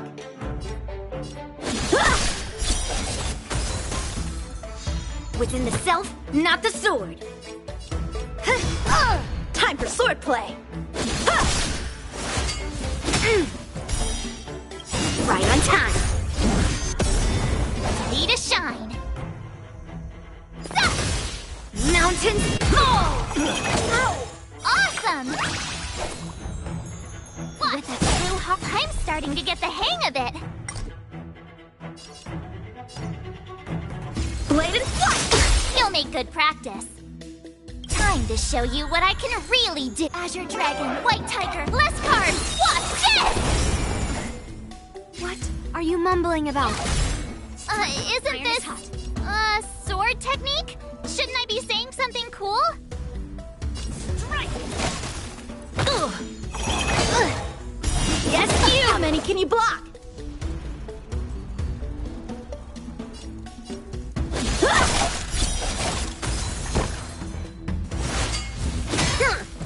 Right on time. Ready to shine. Here you go, Master!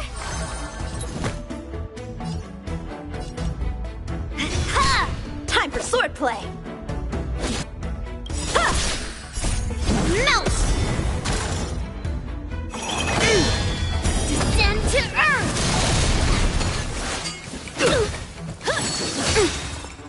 Yes, you! I could take 10 of you! Strike with heart! Oh, I get it! Alright, check out this move! Practice is over! Swords descend!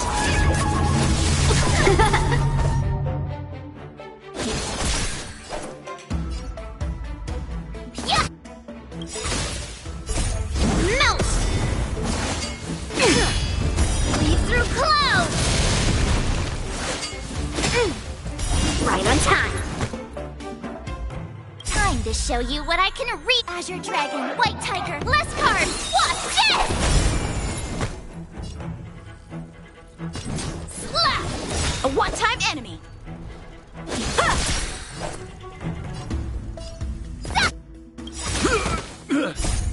Melt! Blade and flight! Descend to earth!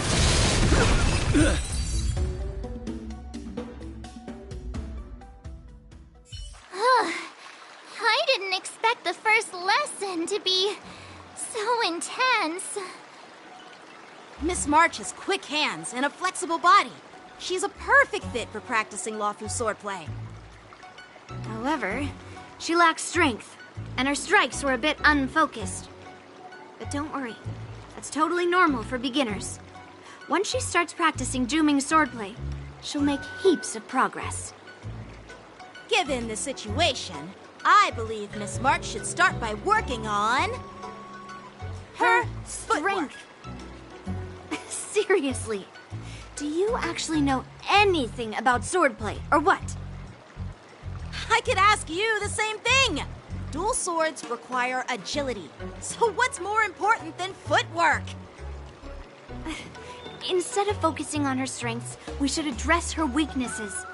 The drawback of wielding two swords is not generating enough force. What good is being quick on your feet if you don't have strength? It's not like we're dancing here. Skilled sword masters know how to play to their strengths and work on their weaknesses. Start with what you're good at, then tackle your weaknesses. That's the right way to learn. You're quite the theorist, huh? Theorist? You claim to be able to talk to swords. So what does that make you? A lunatic? Hey, it's only my first lesson, and you're already arguing. Come on, calm down, masters.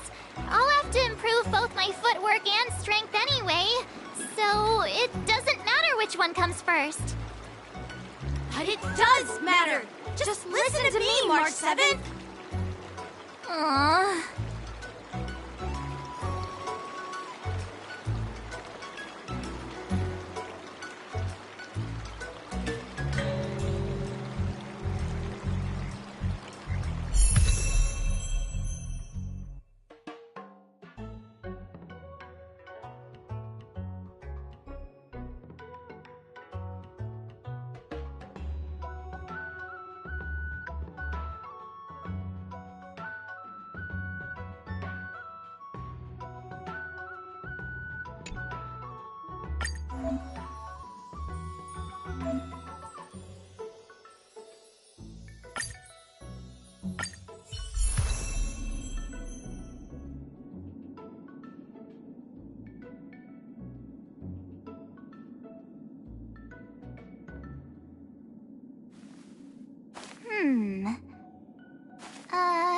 Let me see.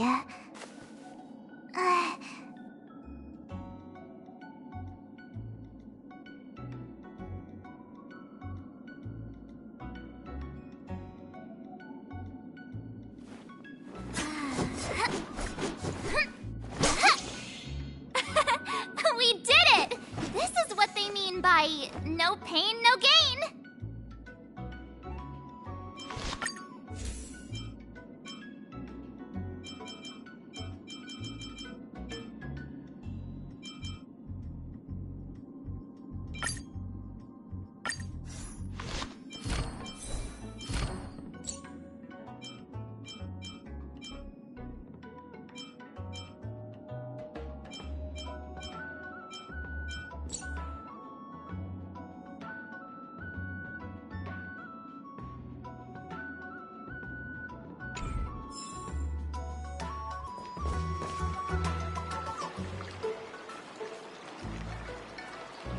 Dear Himeko, Mr. Yang, and Pom Pom, we're all good here on the Xianzhou Lawfu, so no need to worry. By the way, how's your trip going? As for me, I've somehow become the apprentice to 2 Cloud Knight sword masters, and I've been honing my sword skills with their guidance. One of them is Yanqing, the boy we've all met before. The other is Yun Li, the granddaughter of General Huaiyan from the Xianzhou Juming. Both masters are super strict, giving me a real taste of how hard sword training can be. I tried to drag him into this, but he refused. Then I tried to rope Dan Heng in, but Master Yanqing wouldn't have it. Still, I didn't let the difficulty get to me. In just a few weeks, my sword skills have improved a lot. Both my masters think I have unique talents in swordplay, and are literally fighting each other to teach me their skills. Thanks to their guidance, I've actually made some progress. When I get back to the Express, I'll definitely show off my skills and impress you all. Looking forward to your reply. Yours, March 7th.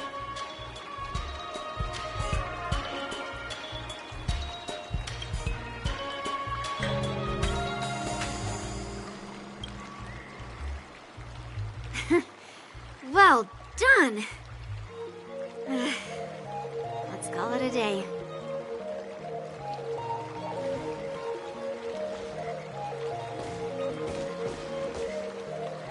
Miss March's sword skills are really coming along. She'll hold her own just fine in the war dance.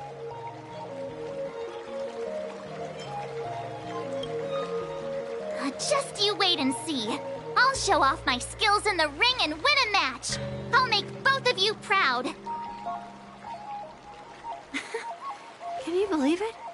March 7th has actually become a pretty decent swordmaster in such a short time.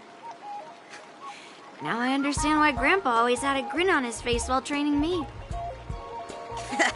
Are you sure he wasn't laughing at you? Oh, shut up.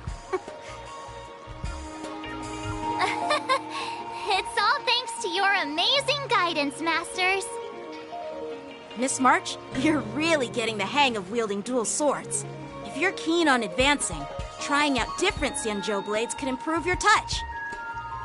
Oh, let me see. Which sword is the most powerful? Single sword? Great sword?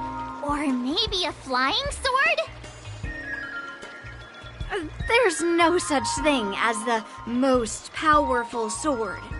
It's all about the skill of the swordmaster. Yanqing wields several flying swords, while I only wield one. But remember how I kicked his butt at the Alchemy Commission? First, you didn't kick my butt. Second, you'll never kick my butt. Third, how about we settle this right now and see who kicks whose butt? Yeah, I'm up for that. And if I kick your butt, you'll drop out of the war dance. Deal? Why are you two arguing again? I thought things had been improving between you lately.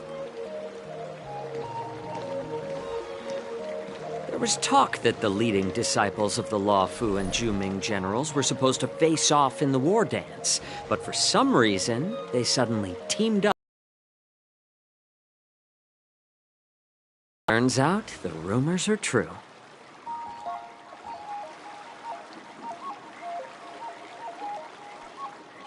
Tomorrow is the big day of the war dance.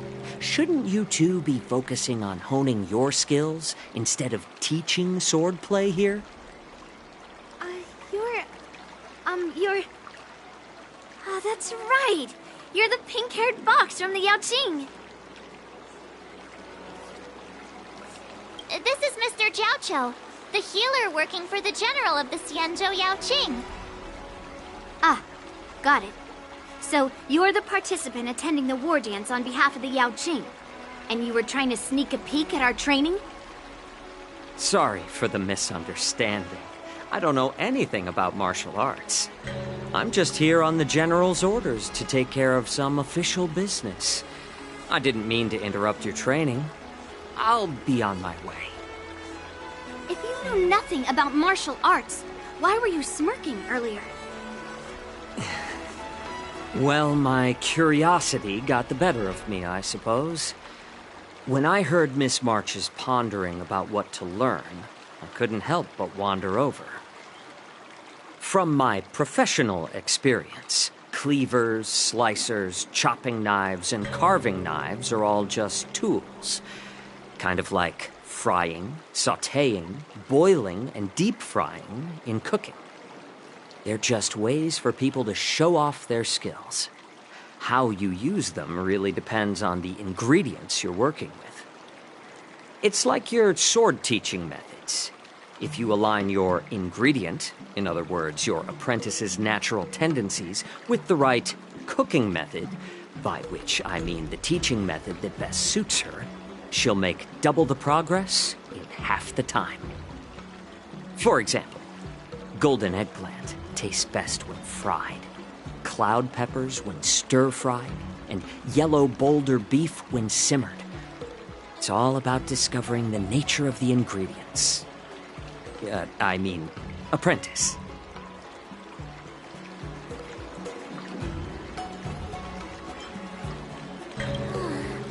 All this talk about food is making me hungry. Aren't you a healer? Why are you talking about food? Well, it's just a metaphor. The medicinal school I follow on the Xianzhou Yaoqing is called the Ranja School, that specializes in food therapy.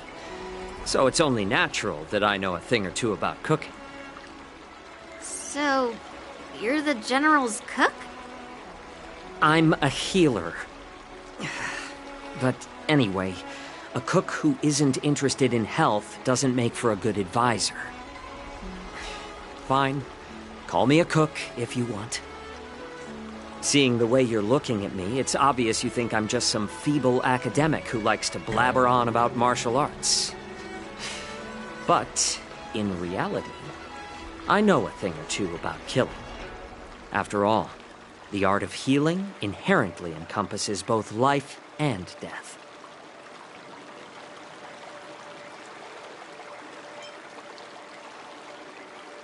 Seriously? Trying to save face in front of kids? Ugh. Do you recognize this bottle of medicine in my hand? No? This is called tumble dust, an extract from an exotic flower named Yabra. Ugh, is it poison?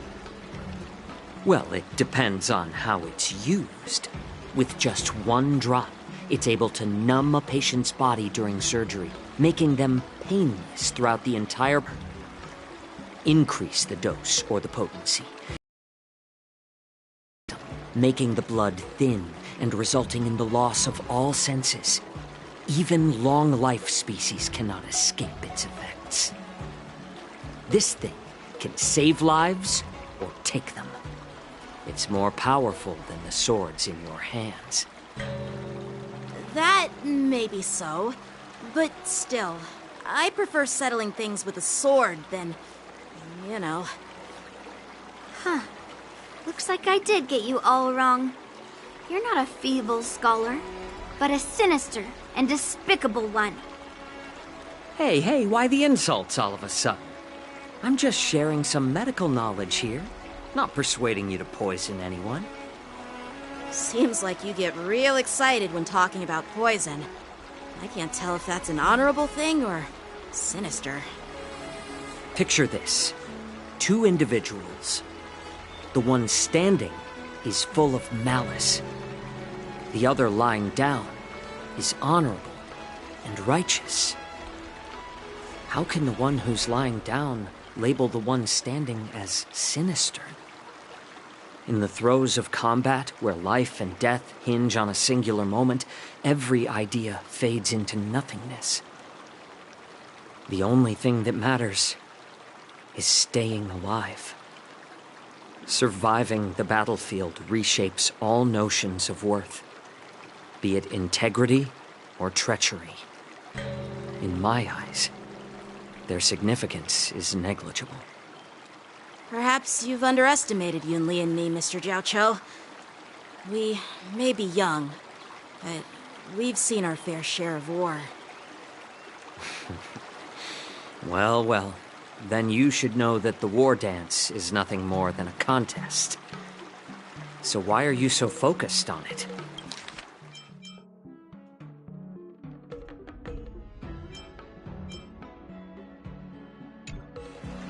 When I was appointed as the ringmaster for the war dance, I asked the general, we Cloud Knights are supposed to charge into the fray and slay enemies. Why do we have to swing swords in a ring just to please an audience? And this is how the general replied. To unsheath your sword in a ring is no different than on the battlefield, as your sword reveals the might of all Cloud Knights. The War Dance is the perfect chance to showcase martial virtue and forge alliances from all over the cosmos. When we unsheath the sword without drawing blood, we not only display our might, but also the martial virtue of the Cloud Knights. That's quite an insightful statement, Yanqing. Well, my apologies for being so short-sighted.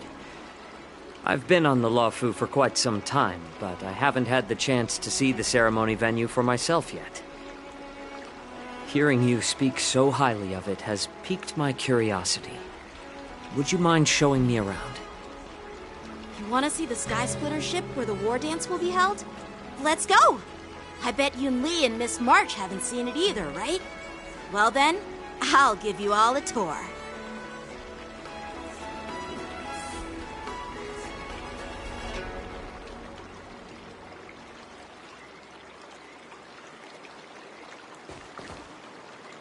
Surviving the battlefield reshapes all notions of worth, be it integrity or treachery. In my eyes, their significance is negligible. Can you believe it? March 7th has actually become a pretty decent swordmaster in such a short time. Now I understand why Grandpa always had a grin on his face while training me. Let's go. I'll give you a tour of the Sky Splitter.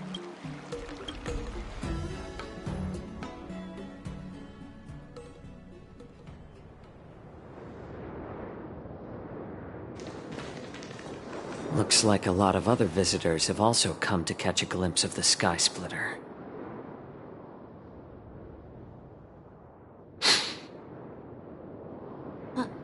What's up, Mr. Zhao Cho? No, it's nothing.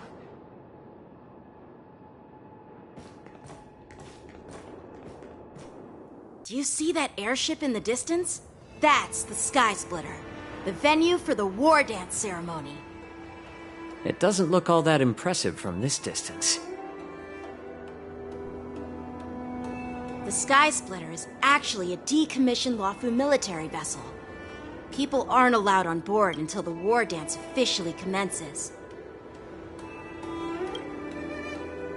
Tomorrow, when the bell rings and the ceremonial cannons roar, I'll be there representing the Cloud Knights of the Xianzhou Luofu, standing in the ring, ready to take on challengers from all over the cosmos. Since I was a kid, I've been training in swordplay and the art of war under the general. Every day, I'd swing my sword 10,000 times, and then thrust it 10,000 times, repeating the process over and over. I understand that I'm not like other kids. I never envied the toys and freedom they all had. I never found sword practice boring or hard. Even in the thick of battle, facing down savage abominations, I never felt scared. Each day, I could feel myself getting stronger and stronger, and I racked up countless victories. It's the best feeling in the world. But then, I faced a really tough opponent. And just one slash shattered my confidence into 1,000 pieces. That's when I felt true fear for the first time. Maybe that's what Mr. Zhao Cho meant by life and death hinge on a singular moment. Every idea fades into nothingness. After that, I had to pick up the pieces and try to put myself back together. But no matter how hard I tried, I couldn't seem to find my old happy self again. I often ask myself, why do I wield my sword? If defeat is inevitable, why do I continue to fight? Is it to reclaim the joy of victory? To meet the General's expectations? Or to secure my honor among the Cloud Knights? While the General could teach me the art of swordplay, he couldn't teach me why I should keep on going. He said the reason must come from within myself. I've been struggling to find that reason. But after talking with you, Mr. Jiao Cho, I think I already have that reason in mind. As a member of the Cloud Knights and the General's apprentice, I've had a weight on my shoulders. And I know there's still more to shoulder. But when I wield my sword, it feels like I'm letting go of everything.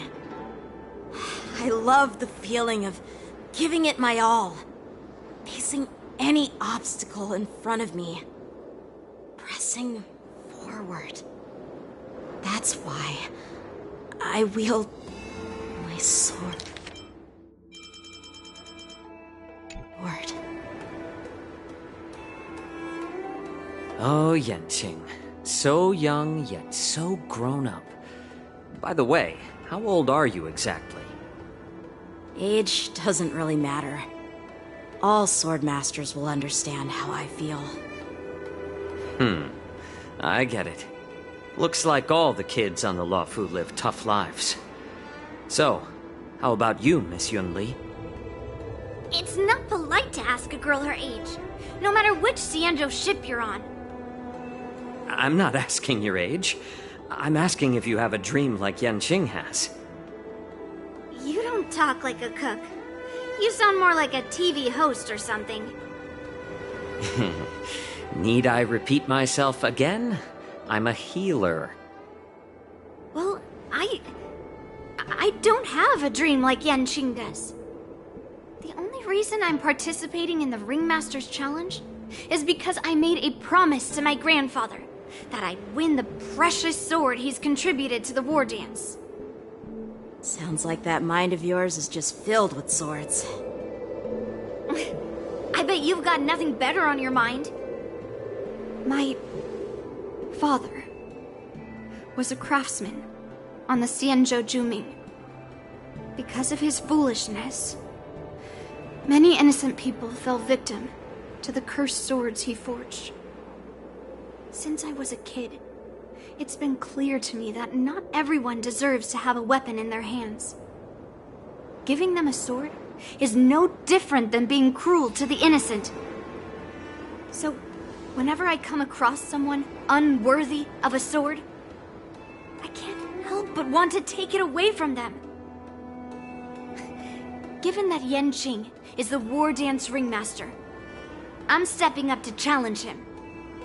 To ensure the precious sword doesn't fall into the hands of an unworthy master. Hey, what do you mean by an unworthy master? I see. It's not easy for kids on the Juming either. Well, it's better to have a reason for wielding a sword than to be lost and confused. I've saved countless Cloud Knights in my life, and there are plenty of exceptional warriors, just like the two of you.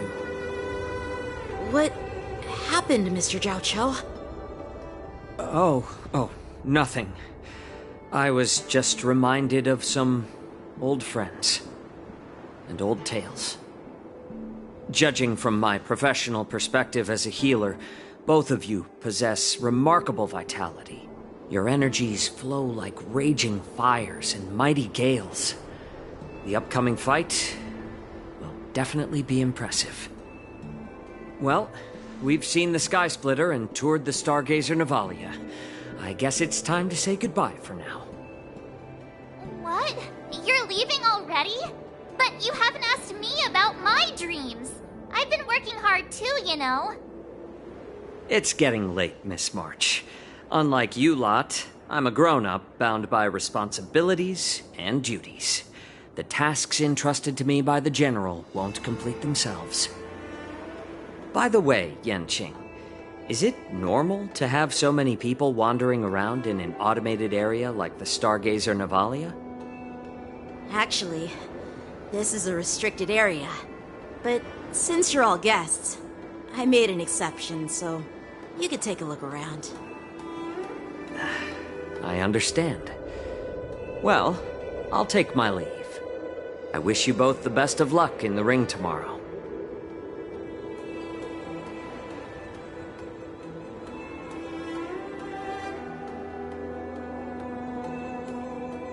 Seriously? I just spent so much time thinking about my dream, but he didn't even ask me. Now that we're done with our tour of the Sky Splitter, shall we continue with our training? Why don't we take a day off? What? You want to secretly practice swordplay by yourself? Dream on. You know cramming before a fight never works out. For some reason, seeing the Sky Splitter has boosted my confidence. So, I've decided to conserve my strength for tomorrow. Alright, I'll take you out of the Stargazer Navalia.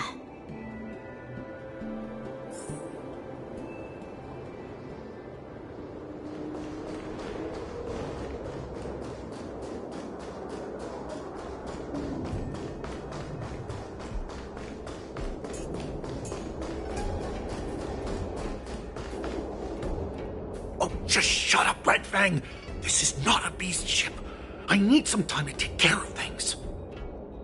You willingly donned the skin of a lowly beast to join this mission, dedicating yourself to our glorious cause. And now you're telling me you can't handle it? Do you realize how many ships we need? I'm doing my best, all right? It takes time to figure all this out. When the guns go off tomorrow, all eyes will be on it. That'll be our only chance. How's that? Who's there?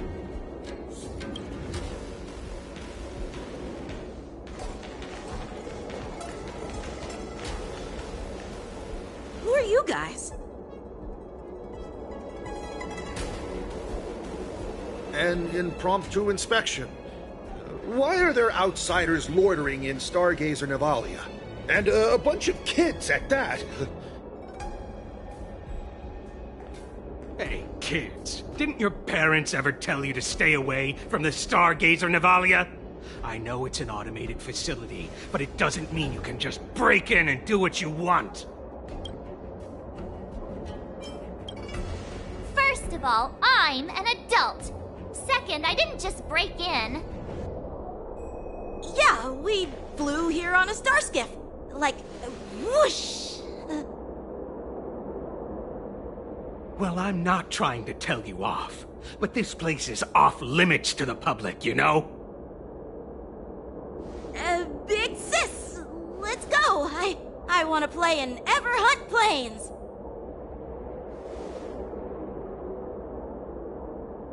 Huh? Ever hunt planes? Yeah, sure. The big sis will take you there.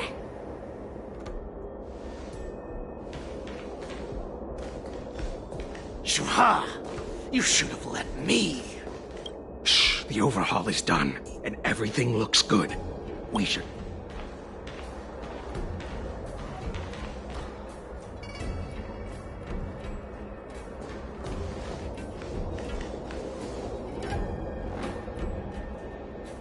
Could you repeat what you just said, Yenqing?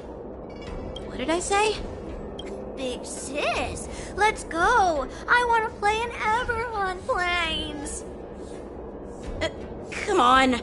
Can't you read the room? Something is definitely off about the three people we just met. Yeah, anyone could see that. I just wanted to hear you say it again. That pink-haired fox tried to say something. I'm pretty sure he sensed something fishy. Since he's not familiar with this place, he just dropped us a hint. But you didn't seem to be paying attention at all. I knew that from the beginning. They said they were doing an overhaul. But it looked like they had no idea how to operate the Starskiff production line, right? And it's suspicious how they suddenly finished their overhaul and walked away as soon as they laid eyes on us. A Cloud Knight, a member from the Skyfaring Commission, and a craftsman. They're from various departments, and the reason for the overhaul seems legit. But one of them blurted out some weird language just now. Did you hear that? I have a feeling that if we secretly tail them, we'll definitely catch these guys in the act. Follow my lead, and be careful not to blow our cover.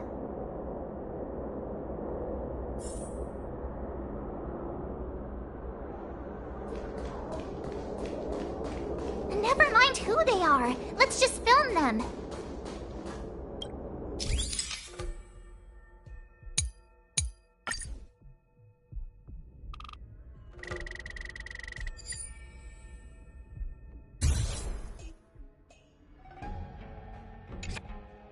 We should have just killed those lowly beasts. Those little brats won't take up much space. There are boxes all over this place. Just dump them into one and no one will notice.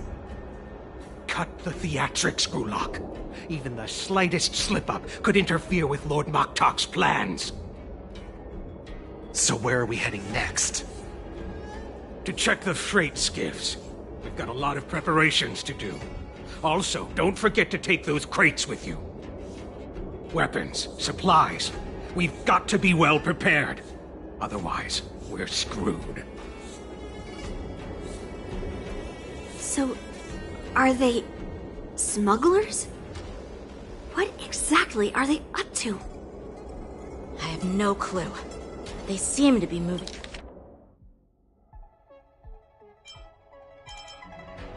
those crates. I've got an idea. We can hide inside the crates and follow them.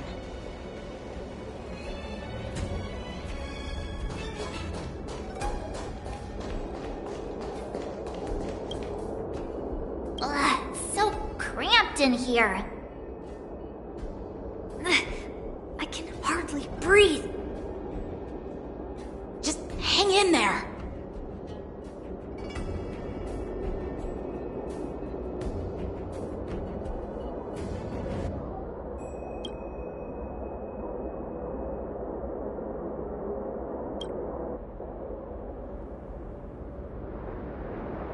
Let's just put the cargo here for now, all right? Then we'll move on to inspect the ships.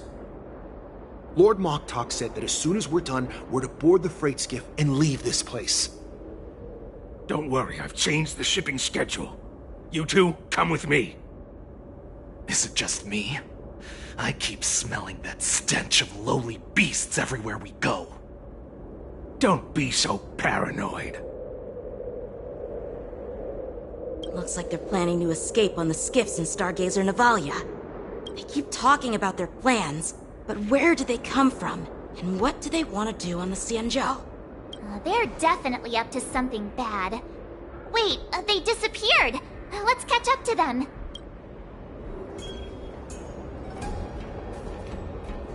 Tread softly, breathe quietly, and make sure to keep an eye on them. Hide out of sight as soon as there's any sign of activity.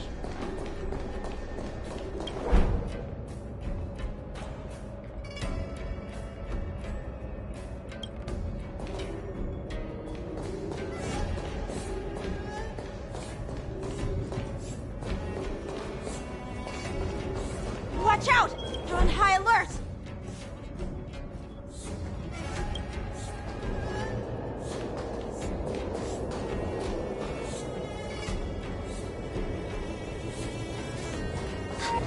Did he spot us? Quickly, hide! Looks like those Why are they coming back?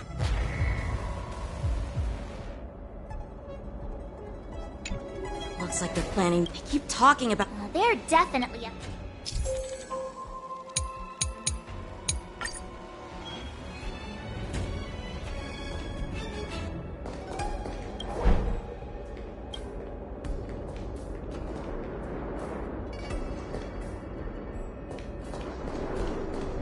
Watch out! They're on high alert! I new... Looks like... Why are they coming?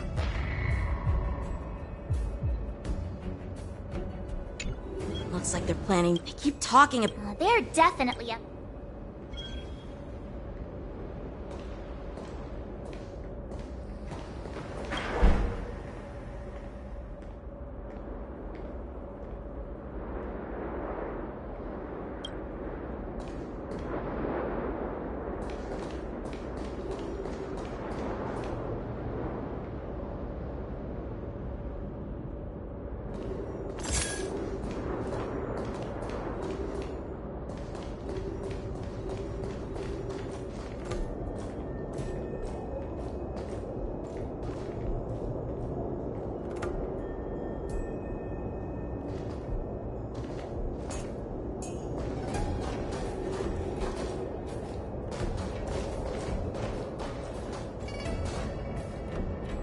Don't be so paranoid.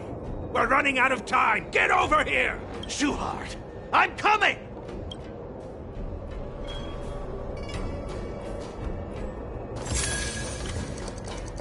They're leaving. We should catch up to them. Quickly!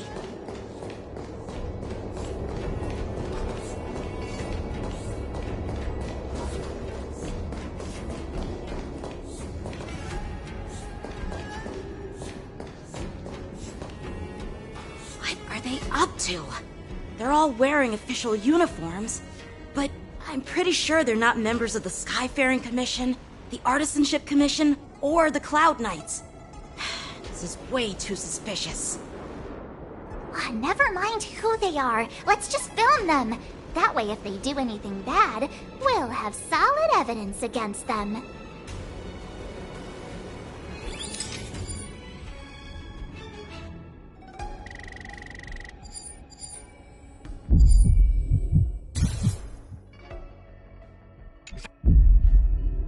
Look at this. A freight star skiff with enough room to fit at least 20 of my men.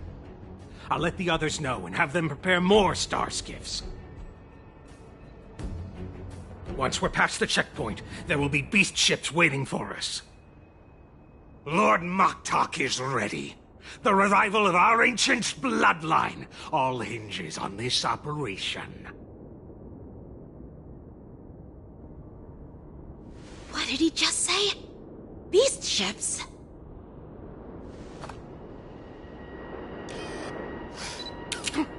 Who's there? It's those brats! I told you to get rid of them, but you didn't listen, you idiot! Wipe them all out!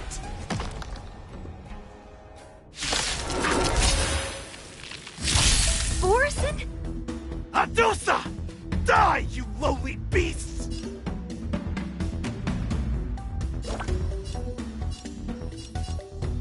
Nice job! Stay away!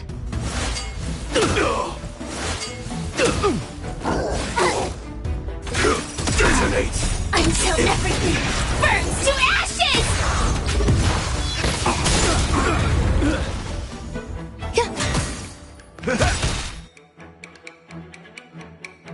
Set the seas ablaze! You'll make good practice. Yeah. Some value, I suppose. Step up, let's see ya!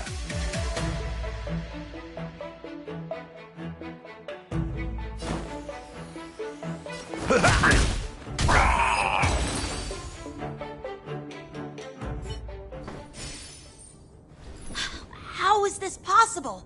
How did these Foxians change their appearances like that? They're not Foxians at all. They revealed their true form. They're Borison, just like the bandits I defeated on the IPC ship. Wait, that means...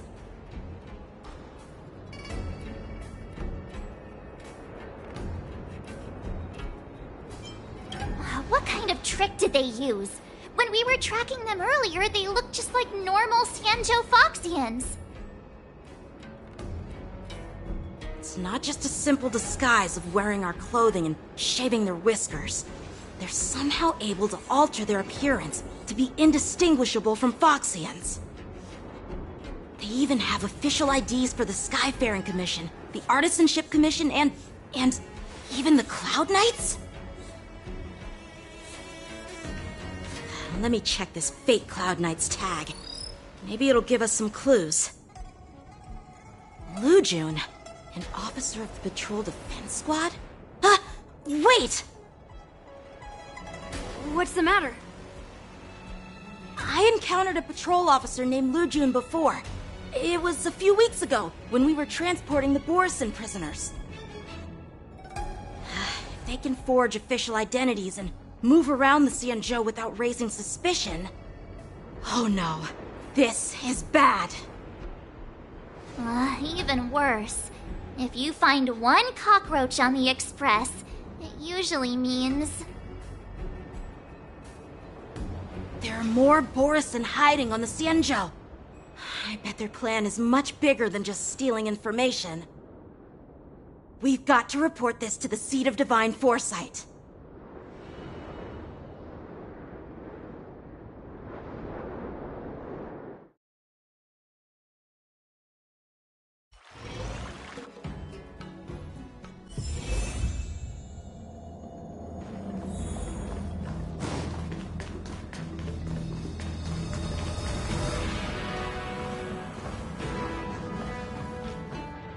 I am glad to finally meet you in person, guests from the Astral Express. I'm Fei Xiao, the General of the Xianzhou Yaocheng. Let me introduce our guest to you. The one dressed in green. He's the reincarnation of Imbibitor Lune, and the person behind him is the newest member of the crew. I've heard a lot about you. Outside the reports from the Law Fu, the Skyfaring Commission of the Yaoqing has also gathered plenty of information about both of you. I've been eager to meet you face to face for reasons that I'm sure General Jing Yuan has explained, right?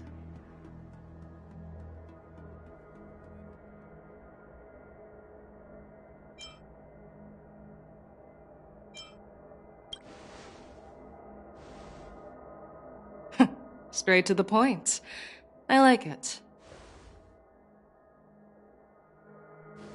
According to General Jing Yuan's report, the Ruin Legion is to blame for the Ambrosial Arbor crisis, and all Arbiter Generals should pay attention to the Ruin Author's movements. Over the years, the Destruction's minions have wreaked havoc on countless worlds, and the Alliance has been keeping an eye on them. But no one expected them to join hands with the remnants of the Abundance. The damage caused by the Ambrosial Arbor crisis was far less severe than expected, which is good news for us. However, it was quite different from the Ruin Legion's usual style of destroying life wherever they go. While I trust the bravery of the Divine Foresight and the Nameless, I'm curious about some details missing from the report. I'd like to take this chance to have an exchange with both of you. Let me be clear, the questions I'll ask might not reflect my actual thoughts, so please don't take offense if any of my questions seem a bit harsh. Please go ahead, General. But keep in mind we can only answer based on what we know. And perhaps you already have the answers to your questions in your heart. You have a clever tongue. I like it. The Merlin's claw is quite articulate. Right now, her intentions are unknown, and Jing Yuan wants us to be honest. Maybe I'll just stick to the facts we know. Let's cut to the chase. Before the crisis struck, the Astral Express was guided here by a Stellaron hunter, a wanted felon, in an attempt to resolve the Stellaron crisis. However, everyone in the cosmos knows of the Stellaron hunter's reputation. So, why did you place so much trust in them? Could it be that some of you have a connection with them?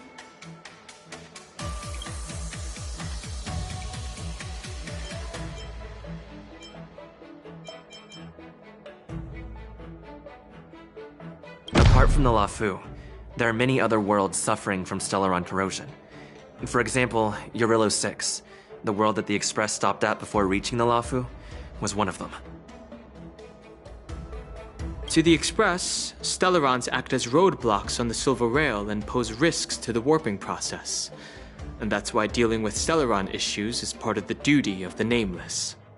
Ah, I've heard about those problems caused by Stellarons.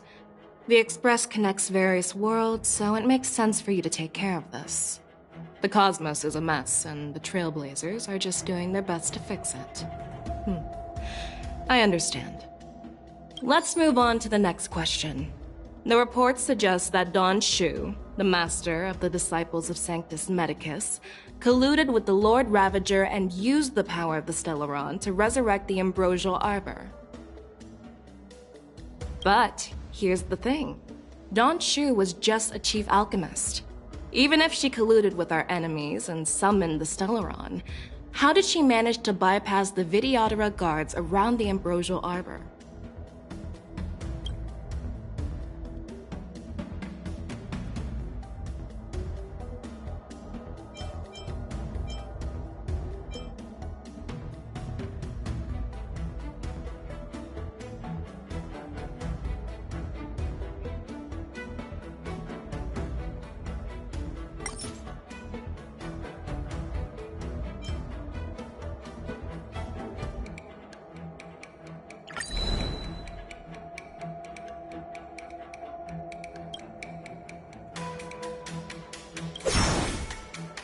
According to the report, Lord Ravager Fantilia is the mastermind behind the entire conspiracy.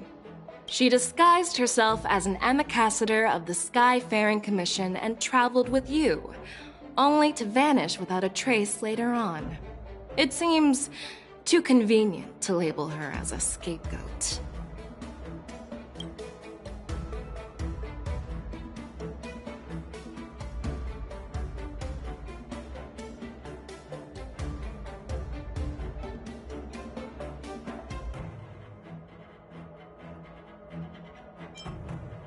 Fantilia is one of the Heliobi, the energy life forms that once fought against the Cienjo. They're known for their unpredictable and elusive nature. Just as he said, when the Ambrosial Arbor resurrected, its roots broke through the creation furnace on the Luofu, accidentally releasing the Heliobus fiend fire sealed inside. This can be used as circumstantial evidence. If Elder Huai-Yen accepts the explanation, so do I. Oh, it seems that your answers have addressed all my questions. Generals, I am finished with my questioning. So, what do you think, General Fei Shao? Have the doubts in the report been cleared up?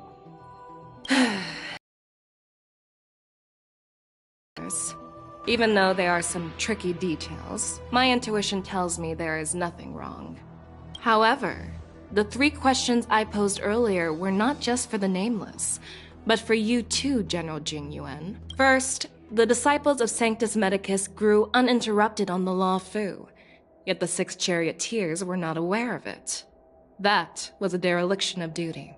Second, you believed in the Stellaron Hunter's prophecy and entrusted outsiders to solve the crisis, even granting them access to the Plague Mark. That was a dereliction of responsibility. Third, you insist on holding the war dance right after the Ambrosial Arbor crisis, putting the Luofu back in the spotlight. That is a dereliction of wisdom. Merlin's Claw. Is this your line of thinking? Or the 10 Lords? From the moment I walked in, I made it clear that the questions I'd ask might not reflect my actual thoughts. The Disciples of Sanctus Medicus were deeply rooted and had been plotting for a long time. I admit it was my negligence for not noticing it earlier. As for the Stellaron Hunter's prophecy, I didn't believe all of it, but in the end, the Luofu did survive the Ambrosial Arbor crisis.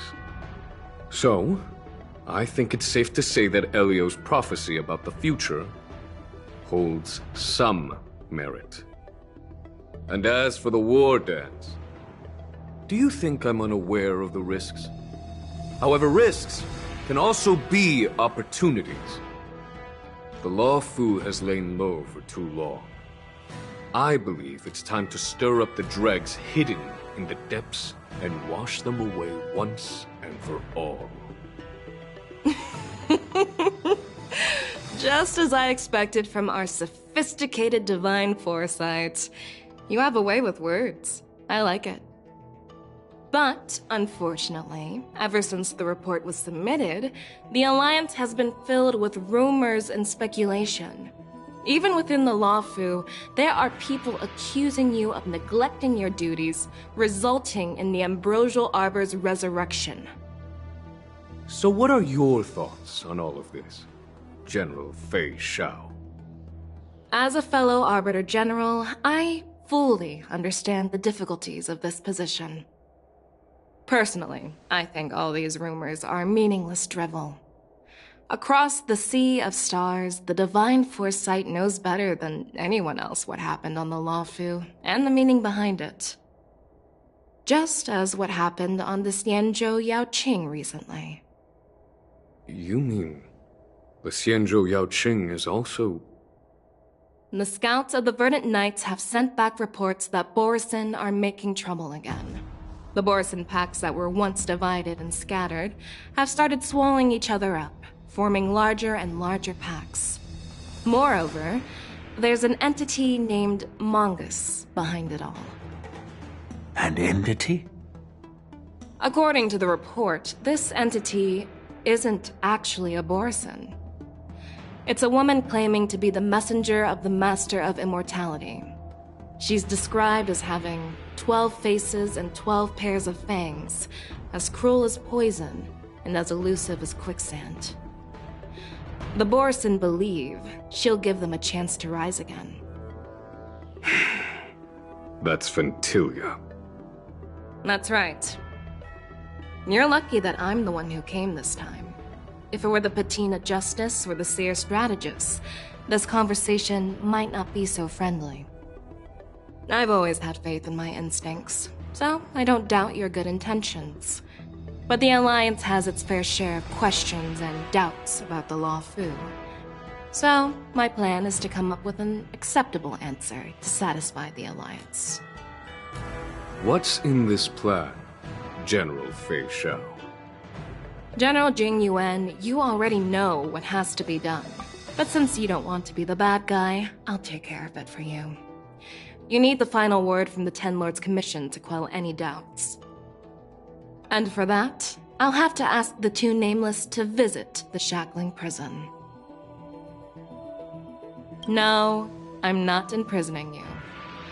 While you're there, I'll ask a judge in the Ten Lords Commission's Interrogation Division to record a detailed testimony with the karmic mirror from both of you. We'll fill in the gaps that weren't covered in the report, and silence any protests within the Alliance. I'm okay with that. Worried that I might go back on my word and keep you in the Shackling Prison? Relax. If I wanted to do that, you'd already be behind bars. Once you're done with your testimony, you're free to come and go as you please. Then, as the Merlin's Claw requests... Oh, there's one more thing. This testimony is for silencing the voices of opposition within the Alliance, but I would like to urge General Jing Yuan to listen to the pleas of the Foxians on the Xianzhou Yaoqing. So, you are here for Hulei. Exactly. Hulei is locked up in the Law Fu's Shackling Prison. Since he is the Broodlord of the Borisin, I want to transfer him onto the Xianzhou Yaoqing and imprison him there. The recent movements of the Borisin suggest they're planning something big, so we must act preemptively. It makes sense to have the Foxians keep an eye on their arch-nemesis. Since you trust my judgment, I'll repay that trust. What do you think about all this, General Huayan? I was worried this would turn into a heated argument, but it seems like both of you are on the same page. solving each other's problems. I couldn't have asked for a better outcome. And as for Hule, I'll send my lieutenants Jiao Cho and Moza to check on his condition in prison and ready him for transport. If there are no more questions, shall we get this started?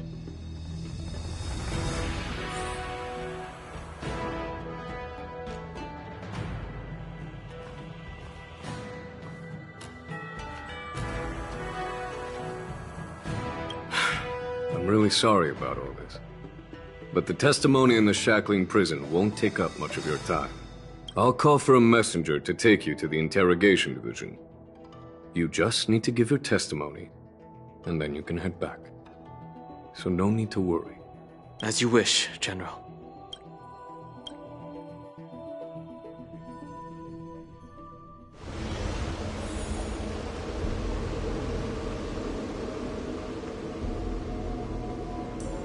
As General Jing Yuan requested, everything is prepared for your arrival, and I am here to receive you.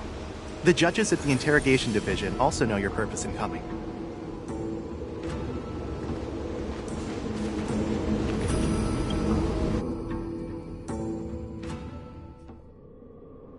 The shackling prison.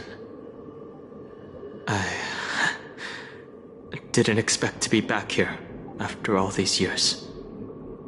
Dan Heng. Don't worry about me.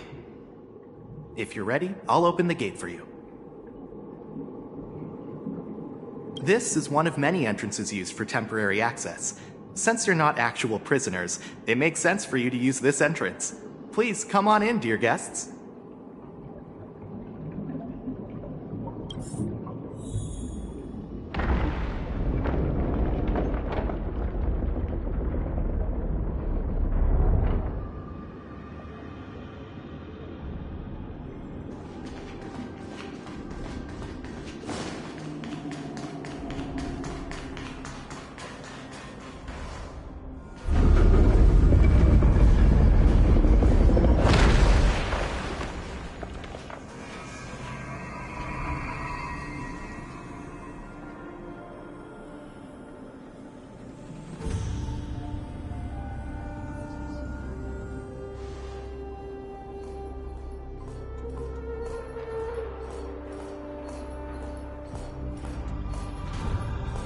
What are you looking at?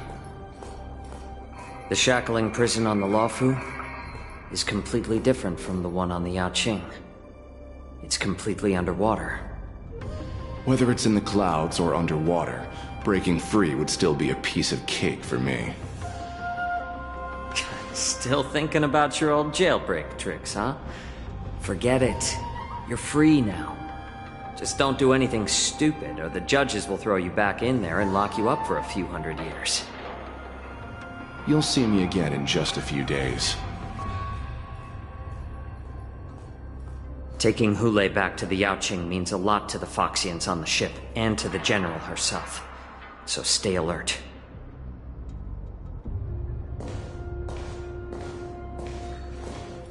Guests, my name is Shui Yi, and I'm here on orders from the Incarceration Division of the Ten Lords Commission. We're Jiao Cho and Moza.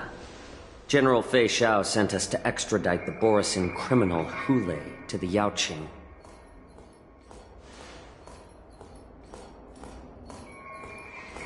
We're here to inspect the conditions of his imprisonment and make preparations for the handover and transportation. I assume you've been briefed, Your Honor. Your visit request has been approved. I'll be your guide for this trip.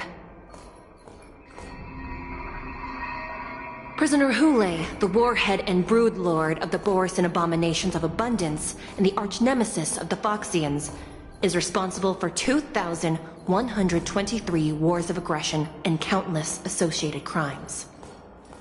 Due to his heinous acts, he has been imprisoned in the depths of the shackling prison and subjected to the punishment of the Forest of Swords until the end of time. He shall never be pardoned. No need to repeat his crimes and sentence, Your Honor. He is the greatest enemy of us Foxians. The stories of his atrocities are used to terrify our children. I'm well aware of every crime he's committed. Let's move on to the next step. When it comes to visiting criminals, there are rules in place to ensure your safety. I know you've heard legends about Hule since you were children, but your knowledge about him is likely very limited. Only the judges of the Ten Lords Commission truly know what kind of abomination is locked up at the bottom of the shackling prison. It has been centuries since Jing Liu, the former sword champion of the Luofu, captured Hule. And during all those years, we never provided him with any food. Yet he somehow managed to stay alive. It defies all the documented physical characteristics of the Borisin. The Forest of Swords, forged by the Punishment Division, is a device of intense torment, used to execute sinful abominations. Most Borisin die within 3 days in the forest, but Hule is different. Every time the blades pierce him, his body instantly heals. Despite the brutal punishment, he somehow manages to survive. The complex rules are there because of his abnormal characteristics. Do you understand now? I apologize for any offense caused. Please continue, Your Honor. I've given you the instructions regarding Hule's visitation. Please make sure you read them carefully.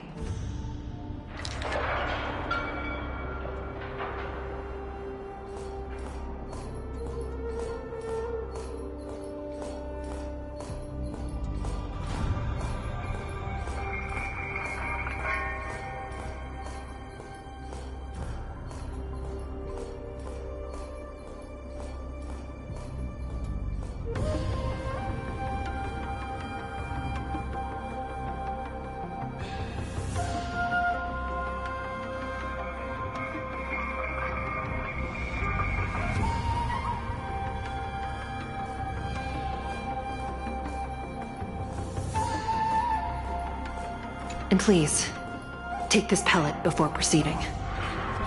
No, I'm not taking random medicine.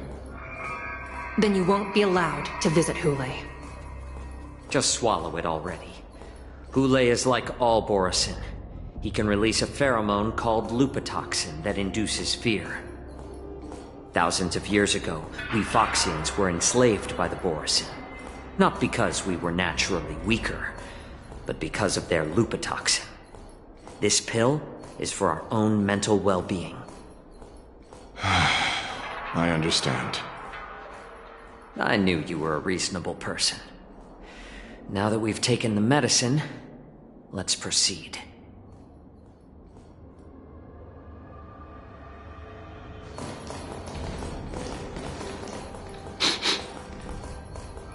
Your Honor. What is it? No, never mind. Maybe I'm just imagining things. Let's keep moving.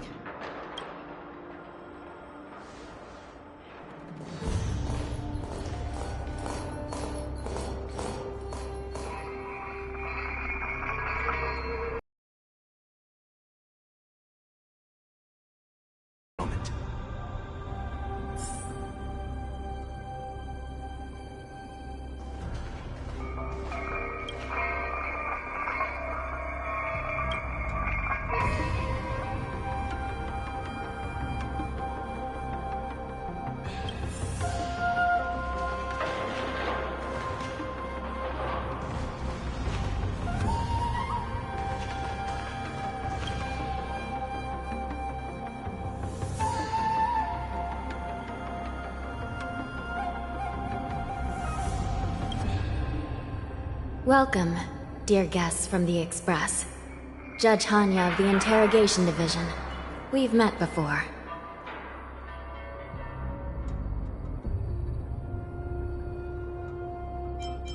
You don't want to see me?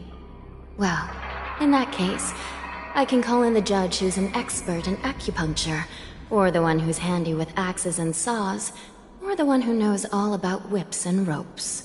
We've got plenty of options here, and we'll find one that suits your taste. Just kidding. We judges work in shifts, and it just happens to be my shift. maybe we're destined to cross paths. Please allow me to express my gratitude to you again for subduing the demons in the Fixtral Garden. Looks like while March 7th and I were clueless, you already made many friends on the Shenzhou Luofu. Even though you and I have met before, we can't show any favoritism under the Ten Lords. So, please do as I command as we head to Scrivener Hall and beyond. Don't do anything without my permission. This is not a place for ordinary mortals. You and Mr. Dunham, please come with me.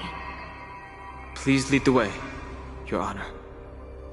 Please let me activate the mechanism before we all move forward. And please, watch your steps.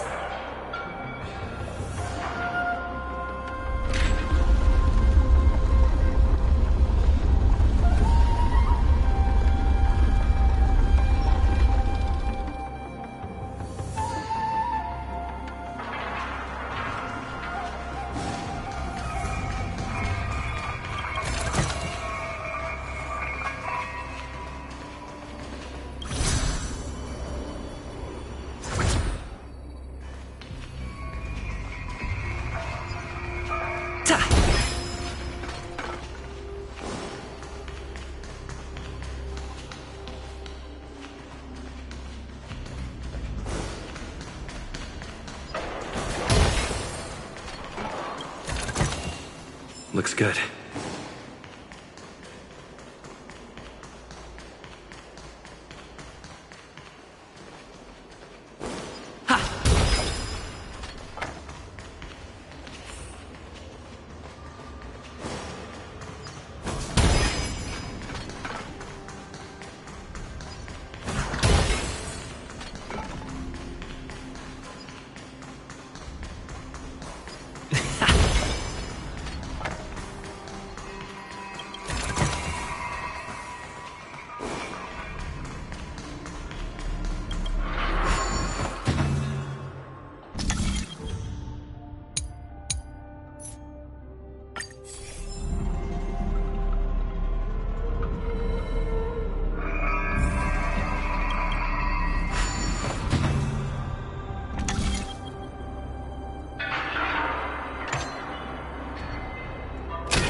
Is that all?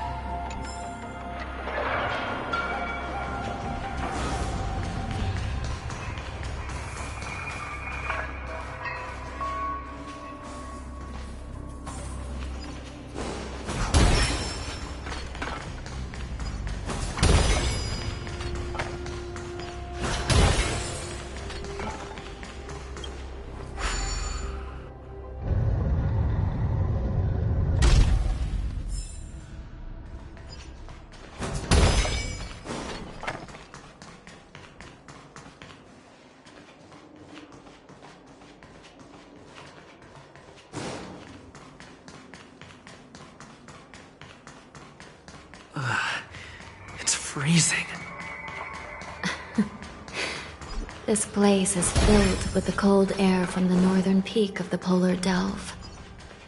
Even the toughest long-life species would have a hard time enduring this.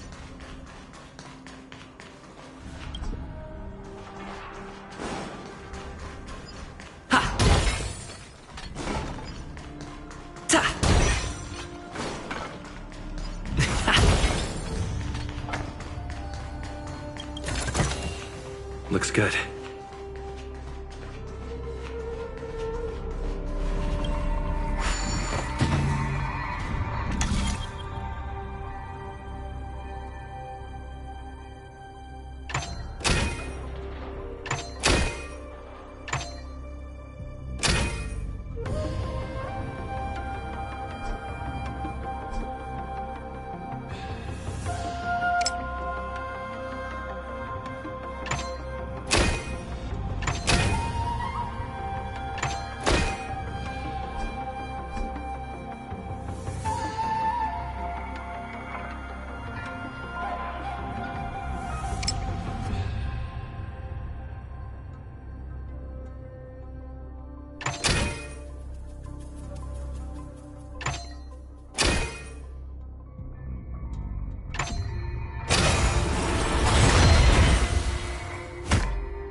Is that all?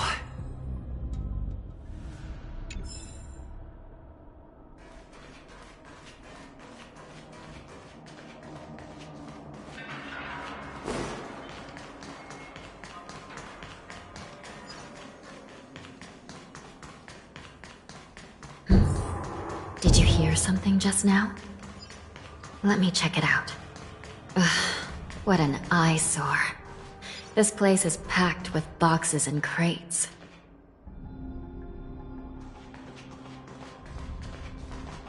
These crates... they look oddly familiar. A few days ago, the Spiritfarers received reports about an IPC transport ship that was attacked by Borison. Then, a bunch of those abominations were dumped into this place. I had a feeling there would be trouble during the war dance, but throwing both the pirates and the cargo in jail? That's a new one. I heard the Intelligentsia Guild crafted something dangerous. We have many records in the Hall of Karma about these wise ones. They love to tinker with forbidden technologies, always trying to push the limits of Ingenia. I caught a glimpse of the mechs in those crates, and they bear a striking resemblance to Borison. I wonder what they're planning this time. Well, business first. Let's keep moving.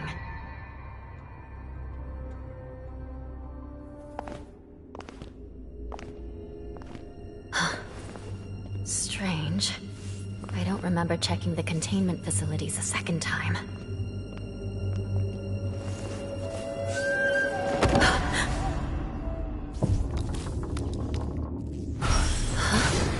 Watch out!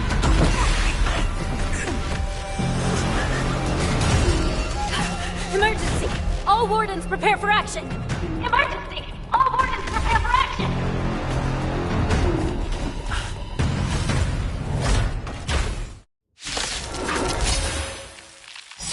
What's happening here? Why are these things moving on their own? Something is wrong.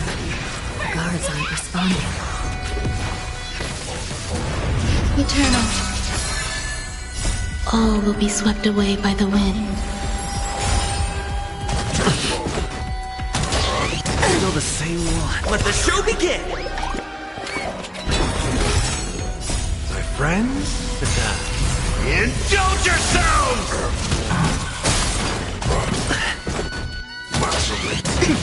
This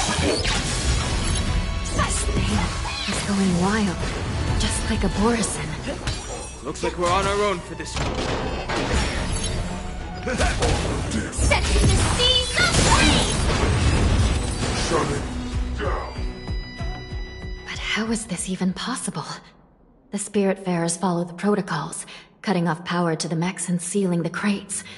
How could these mechs still start moving? It's just like what happened in the Artisanship Commission before. These goods went haywire and attacked everyone in sight. The Alchemy Commission members examined them and found some unusual structures within. These things showing up in the Shackling prison can only mean one thing. A prison break. And whoever delivered these goods clearly wanted them to go through the Xianzhou's strict inspection process to show the Skyfaring Commission and Cloud Knights how dangerous they were. They wanted these mechs to end up right here, in the Shackling prison. If these things already started taking action while nobody was paying attention, then the whole prison is in trouble, I'm afraid. And to make things worse, another group of visitors just entered the depths of the Shackling prison, the messengers from the Xianzhou Yaoqing. And the prisoner they came to visit might be the target whom these wolf-shaped mechs were delivered here for. If that vicious beast manages to break free, it will be a catastrophe for the Xianzhou Luofu.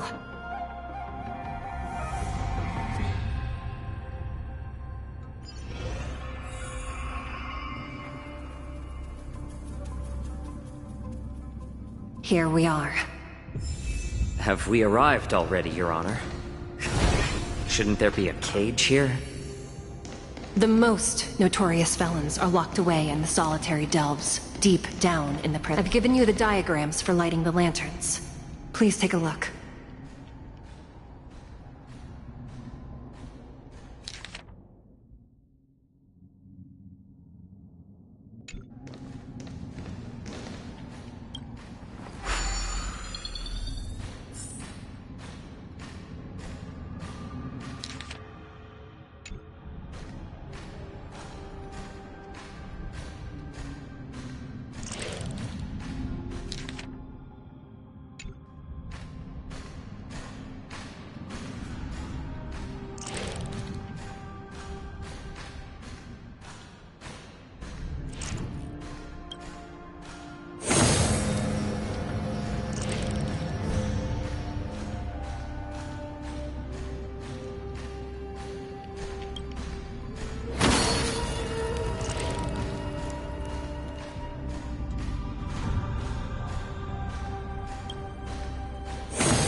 It's better to use your brain and save your strength.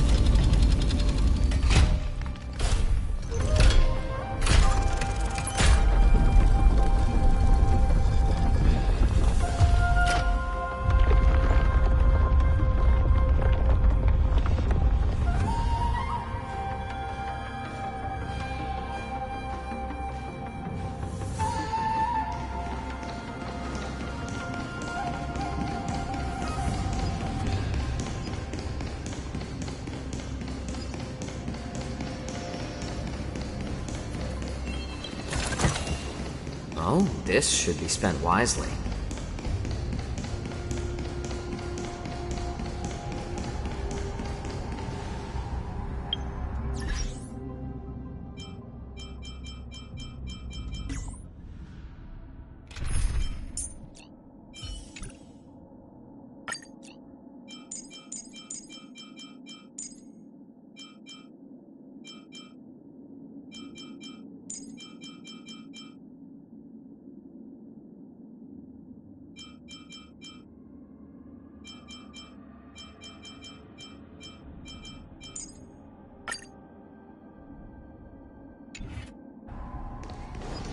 The path is open.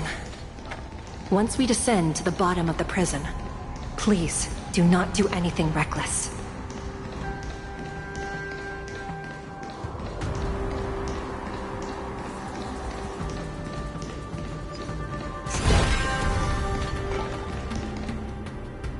Inside the delve, behind this door, is the greatest enemy of the Foxians, Hule.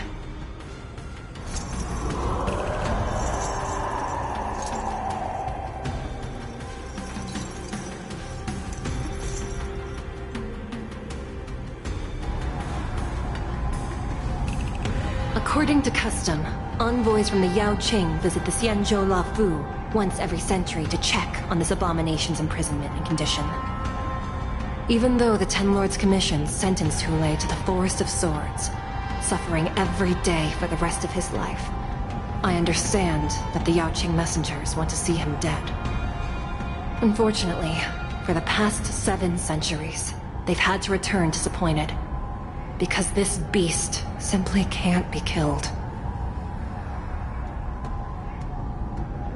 If we can use his toxin to create medicine and save an innocent life, it might help balance out some of the sins he's committed.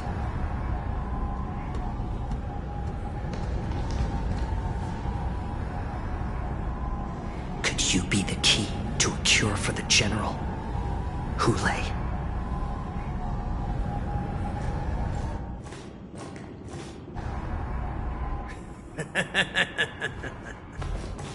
And once again, the envoys of the Yao Qing will leave disappointed. However, I won't say the same for me and my brothers. Who's there?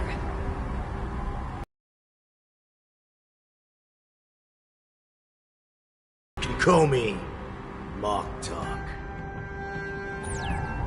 Wardens, intruders on the lowest level! Send reinforcements! Nobody will hear you here, at the bottom of the shackling prison. Thank you for opening up the prison.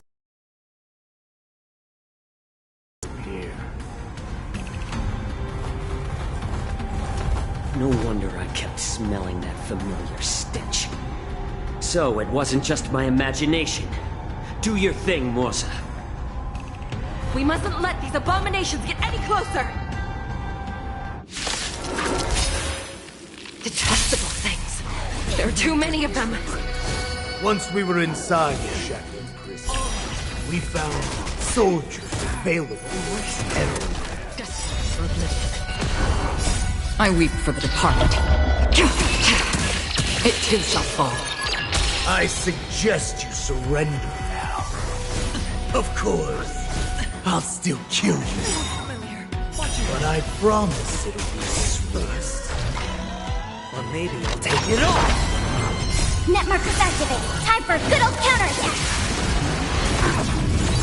More seasoning. Since you're already here, why not have a meal before you leave? Still waters of oblivion. Not good. Net markers activated. Time for a good old counterattack. A little more heat. How presumptuous. Die now! Leave if you can, Morza. It's not time yet. I weep for the departed. It too shall fall.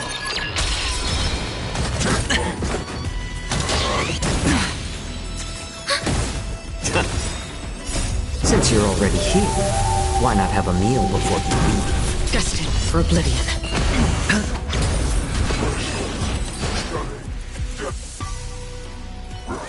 Guard the gate! They can't be allowed in!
Been a long time. Boy, welcome back.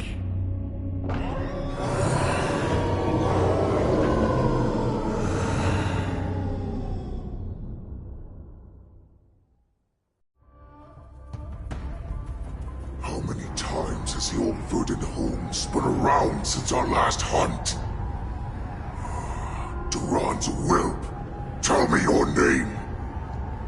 Oh, great Hule, nemesis of the Foxians, and the hunter of all beings.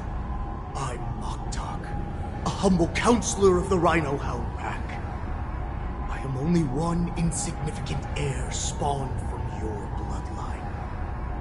It's been at least 7 centuries since you led our pack through the hunting grounds of the stars. I'm thrilled to see that you are as cunning and skillful as ever. 7 centuries. 7 centuries have passed. But why have Duran's whelps grown to look like this? Tell me, Moktok, why have you grown to resemble our most despicable slaves and enemies, the Foxians? I've been commanded to release you from this cursed prison. It is Senjaya's will.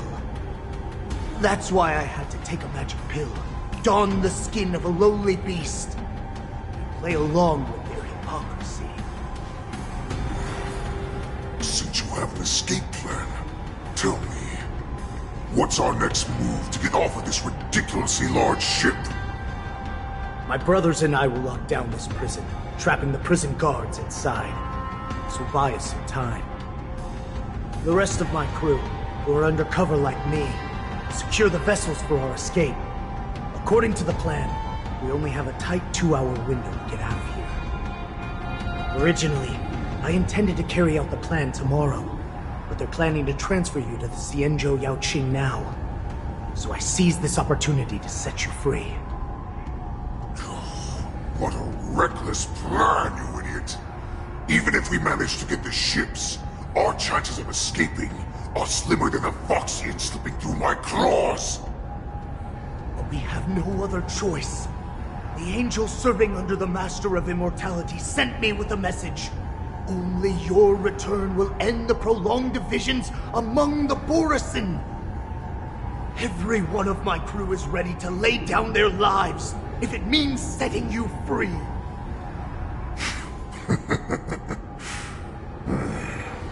A sneaky weakling like you is actually showing some reckless bravery with this plan. Fine. You'll get what you want. And all of Duran's whelps will too. Well then, my lord. We should leave now. Before we go, give me one of those magic pills. My lord, you seriously want to don the skin of a lowly beast? That would be a disgrace to your greatness, my lord. You idiot. Greatness means nothing without freedom. Once I get out, I'll need a disguise that won't raise any suspicion. As you wish, my lord.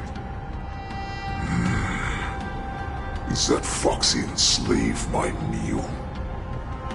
No, he's an envoy from the Xianzhou Yaoqing. I plead you to endure him a bit, my lord, as he's more valuable as a hostage.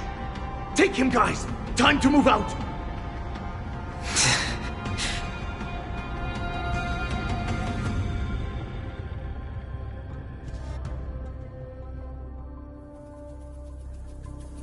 Madam Hanya, the wardens in all areas are regrouping. Those Ingenium enemies are wandering around and causing heavy casualties. And to make things worse, those iron wolves broke open the cages and let the criminals out! We've called for backup, but it seems like all communication is jammed. Let's preserve our strength and first take down the isolated prisoners. By decree of the 10 Lords, all prison breakers and intruders shall be apprehended, dead or alive. Just a short time ago, the Nether Key mechanism was activated. It was probably Madame Shui and the Yaoqing messengers, heading to the bottom of the prison. Given the situation, I'm afraid that area is exactly where our enemies are targeting. We mustn't let that vile beast escape from its cage. We've gathered all the prison guards who can still fight, and we'll split up and secure each floor. Go! Those intruders are quite bold. They must have been planning this for quite a while. Indeed, but Borisin tend to favor direct and aggressive approaches. Crafting careful and precise plans like this is simply not their style. Let's focus on the current situation right now. Please help me.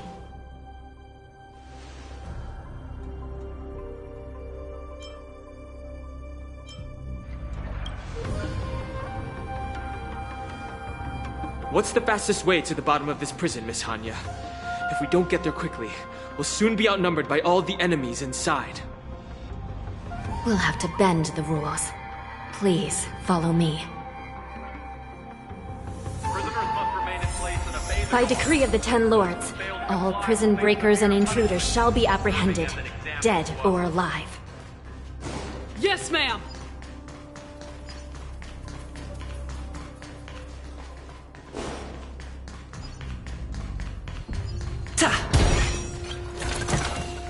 Looks good.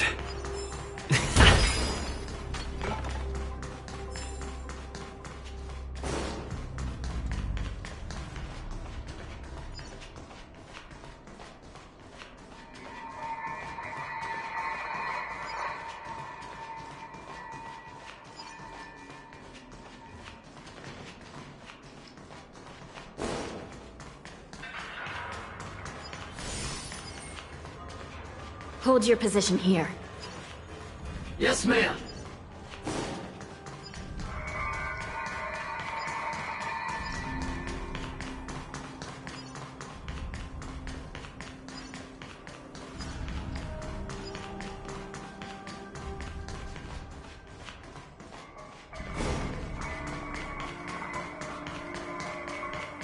We need a few tools if we want to reach the bottom quickly. Follow me to the next floor.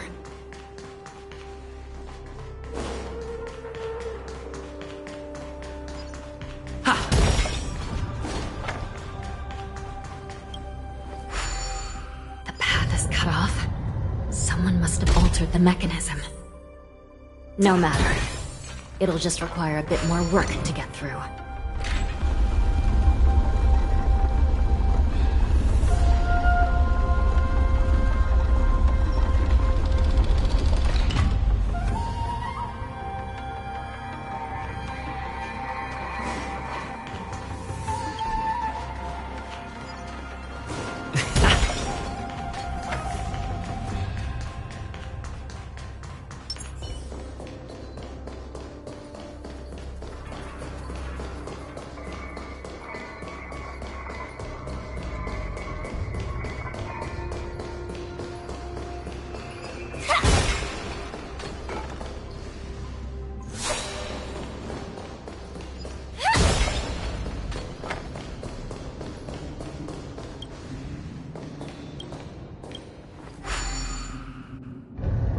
Some Spiritfarers occasionally use ingenia from the Artisanship Commission to navigate the treacherous terrain here.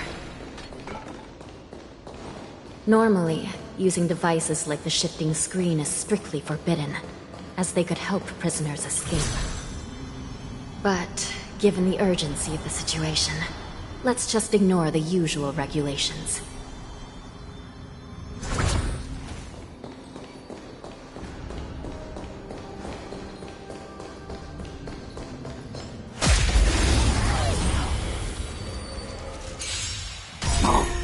Let's improvise.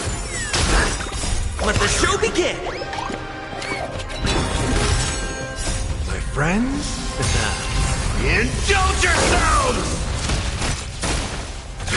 Detonate! Until everything burns to ashes! Eternal. All will be swept away by the wind. Set to the seas ablaze!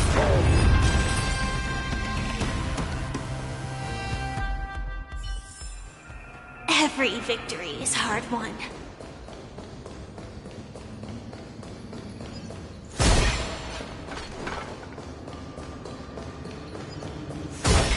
The Nether Key has been activated. I hope we're not too late. Hang in there, sister.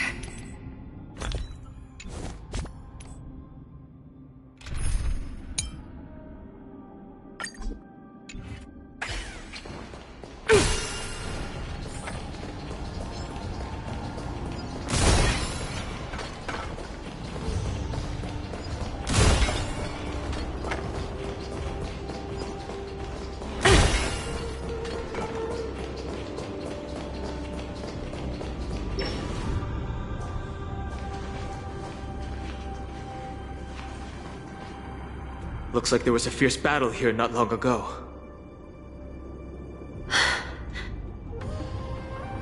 The gate to the prison delve is wide open. Hulei has managed to break free. Where are the Yaoqing messengers? And where's my sister? Are they still alive? Let's look around. Maybe we'll find some clues.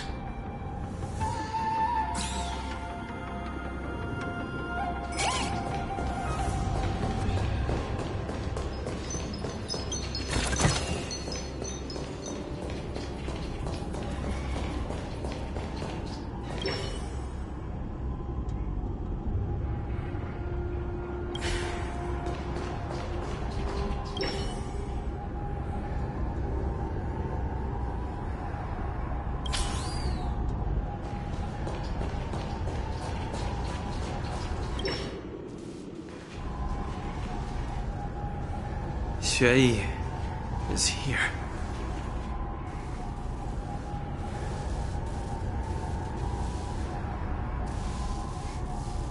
Miss Xueyi bravely sacrificed herself. My condolences, Miss Hanya. Condolences? Well, that's unnecessary. You misunderstand. Thanks to the Ten Lords' blessing, my sister turned into an Ingenium centuries ago. Dying and returning as just a soul to the Hall of Karma's document office has become a routine for her. While I'm not keen on seeing her throw away her body like it's some replaceable part, but...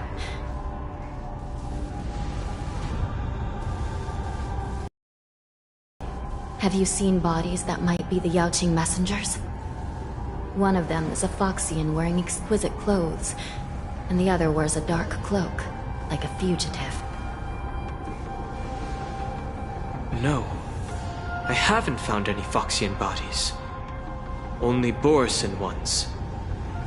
So, the intruders and Hule are holding the Yaoqing messengers hostage. This is the worst situation. With hostages in their grasp, the prison guards can't do anything about the prisoners. If anything happens to the messengers, the relationship between the Yaoqing and the Luofu could be irreversibly damaged. We must rescue the messengers, get out of here, and spread the news. We mustn't give up as long as there's a glimmer of hope.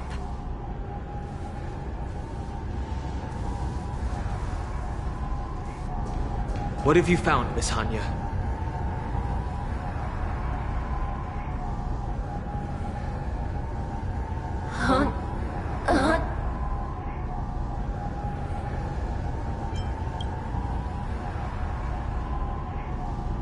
Reconstruct. It's my sister. Looks like her soul hasn't returned to the Hall of Karma yet. At such a critical moment, her death can give us information that we can turn into an advantage.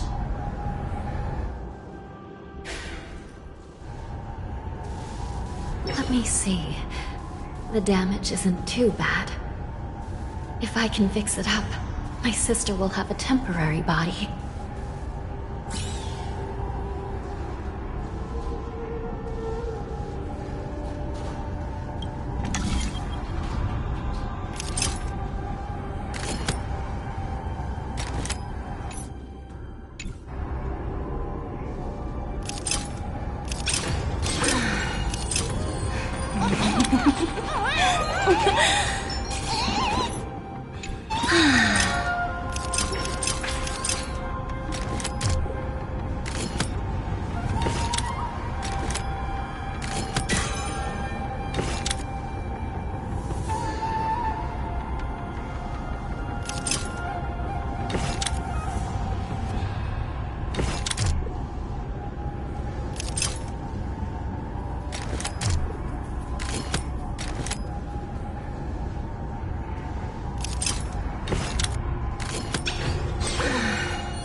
Hanya, I'm back. Welcome back, sister. I don't know what kind of expression I should have at a time like this. Happy? Tears of joy? Forget it. I'm used to you coming back in all sorts of forms.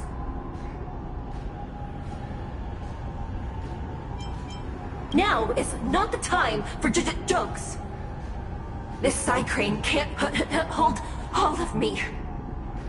Sister, what did you see when you were killed?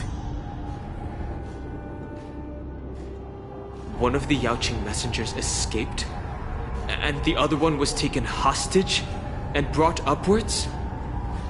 Besides the Borisin, there were other intruders. Invisible. Invisible intruders?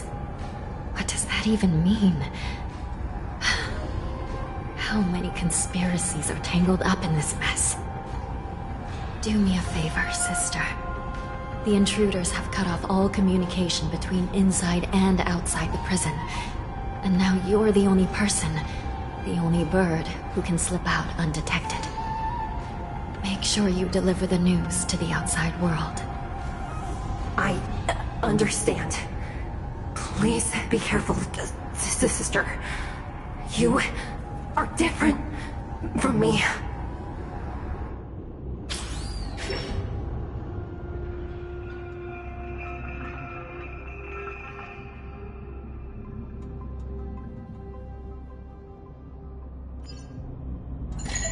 Time is running out, Miss Hanya. If we keep delaying, those Borisin will escape from the prison. All right. If we happen to come across that Yaoqing messenger who got away... No. Stopping Hule should probably be our top priority.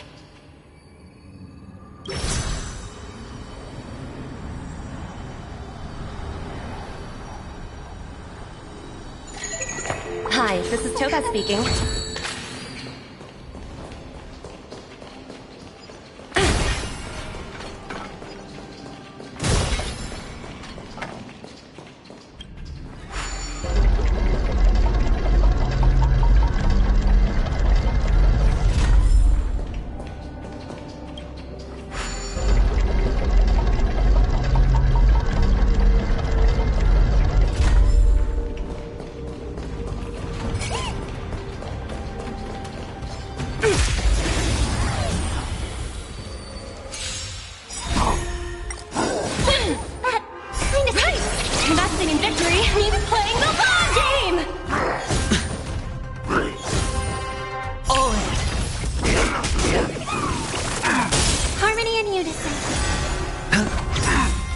Bust? Or maybe I'll take it all! Confiscated! I'm sorry. Watch your head.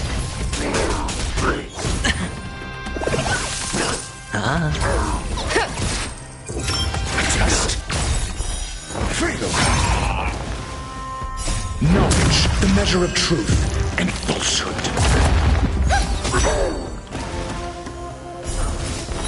0 points. You fool! All in. Stars echo. Welcome to my Liquidation! Right! Investing in victory means playing the long game!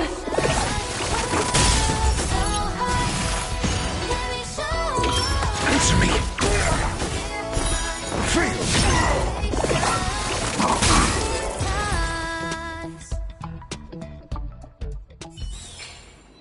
Project Rat! Ooh, free stuff.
pays off.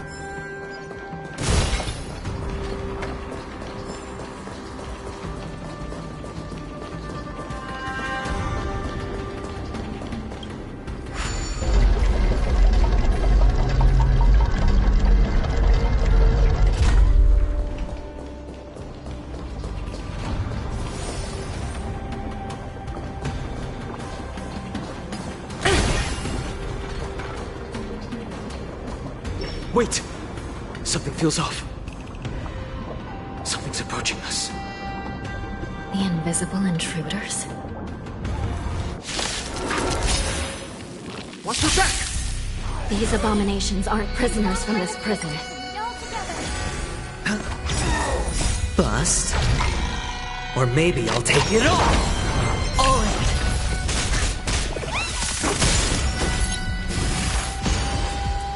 Go Nappy!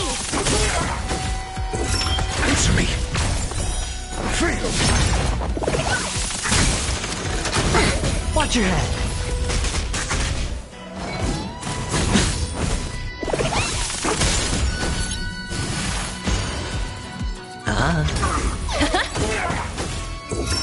Test. Knowledge, the measure of truth and falsehood.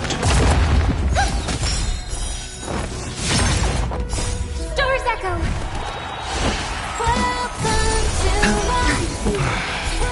The prison management on the Lawfu is truly concerning. Who are you? Aren't you looking for me? It's on me. Bust. Or maybe I'll take it all. Liquidation!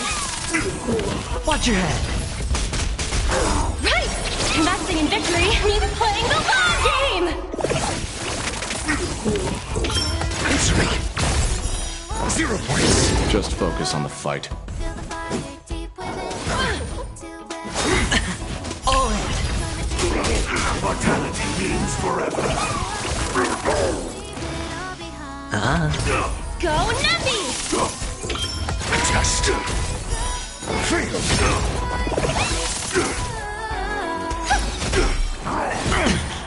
Watch your head. Secret of the safe. No dirty tricks, all right. Bust. Or maybe I'll take it all. Liquidation! Answer me. 0 points. All in. Knowledge, the measure of truth and falsehood.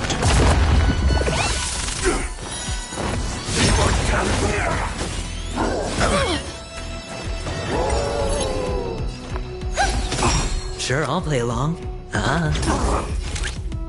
Go Nappy!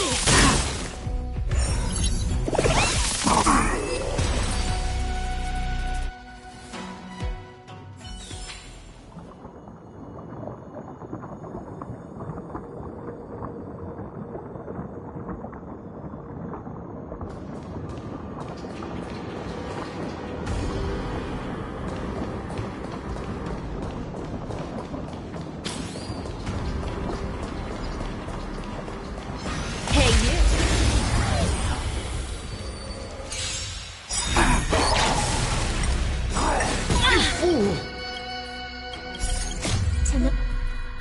Wait. The stars echo because of me!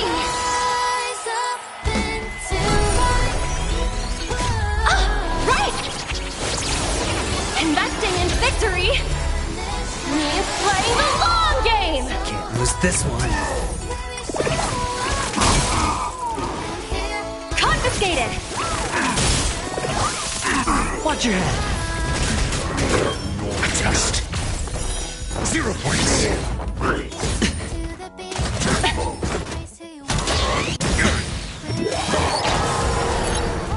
Bust. Or maybe I'll take it all. All in.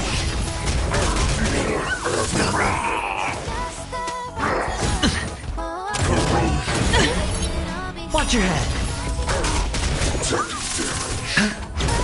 Liquidation! Answer me. Fail. Knowledge, the measure of truth and falsehood.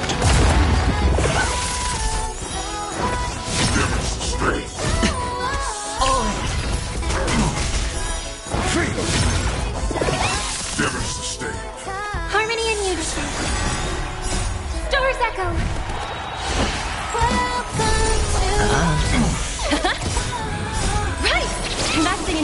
He's playing the long game! Test. 0 points. Bust. Or maybe I'll take it all!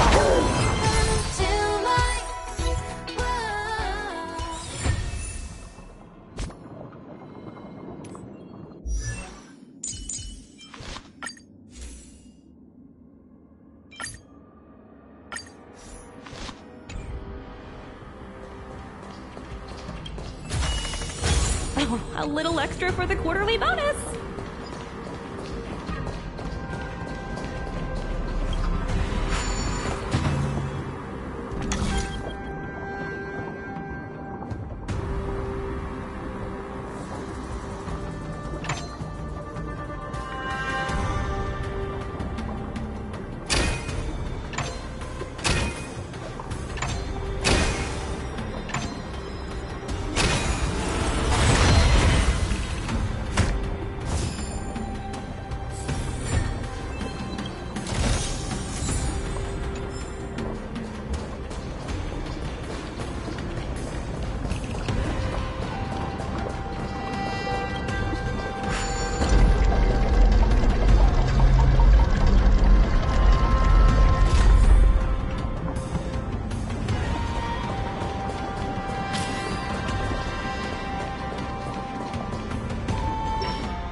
The prison management on the Lawfu is truly concerning.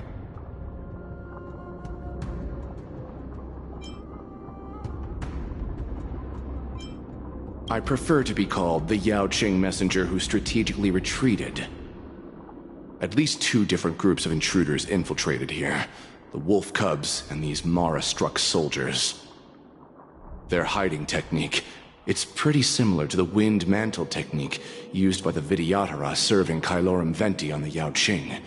What do you think? Well, never mind if you don't have any clues. Now is not the time to exchange assassination techniques. I'm Waza. My friend fell into the clutches of that wolf.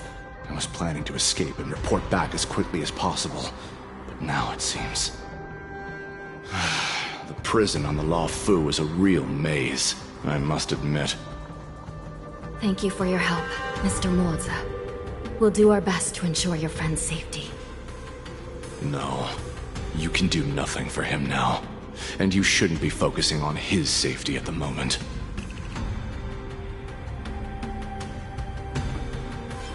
Your friend is in Hulei's clutches and you're just going to leave him behind? Look, I'm the Yao Qing General's guard, not his. I've seen how that giant wolf fights, and there's no way. Trying to save my friend will only get us killed. I don't know how you think, but I won't throw my life away for a lost cause. Listen up. I've been tracking these fugitives, and I know their next move. They're planning to seal off the entire prison to keep the outside world in the dark. The worst-case scenario, we are all killed by that giant wolf, and the shackling prison is sealed off. No one will know about us or about their escape until it's too late. And the best-case scenario...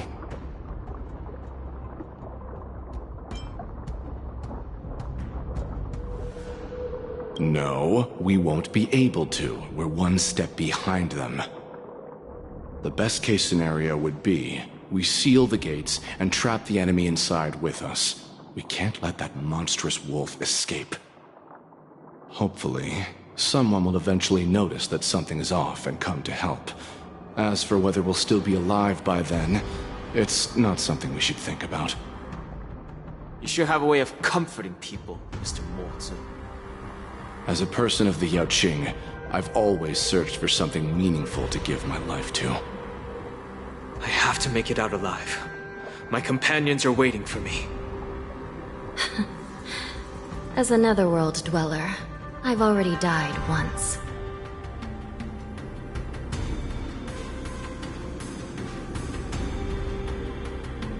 Don't worry. Even if we end up dying here, I won't let it happen to you first.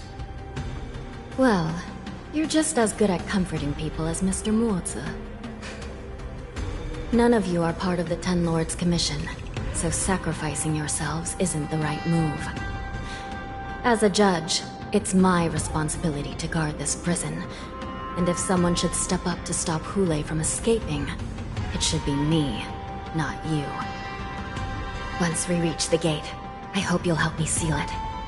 After that, I'll do everything I can to fight the Borisin, and you find a safe place to hide and wait for reinforcements. Now, let's proceed upward.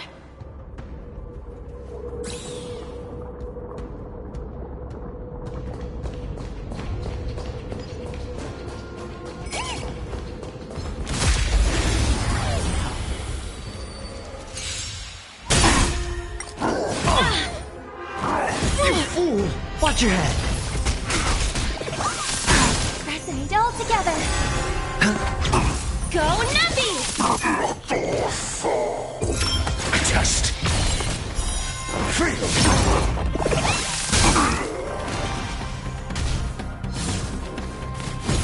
All in.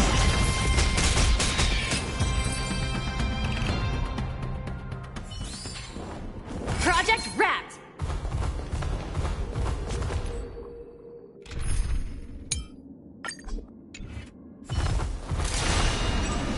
Firefly Type 4. Activate. Let's improvise.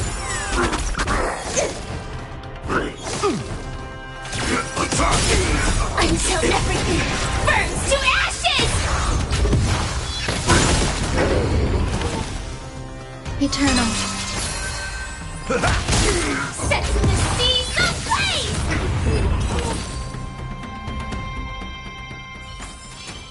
Every victory is hard won.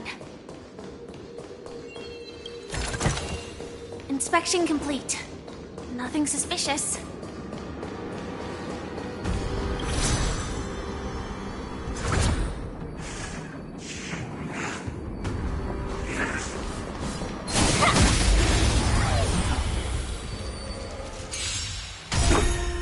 Dreams do come true. Let the show begin! My friends, indulge yourselves!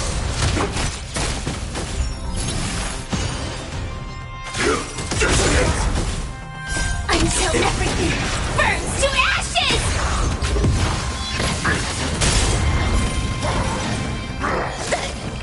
Existence is unity. Set the seas ablaze!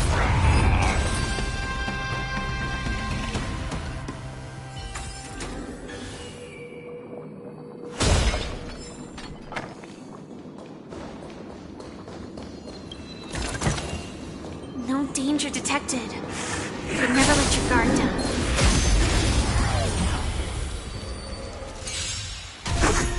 Take your positions. Let's improvise. Attack! Until everything burns to ashes!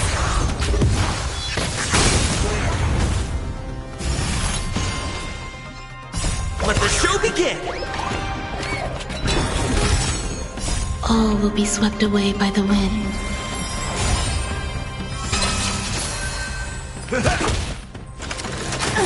Set the seas ablaze!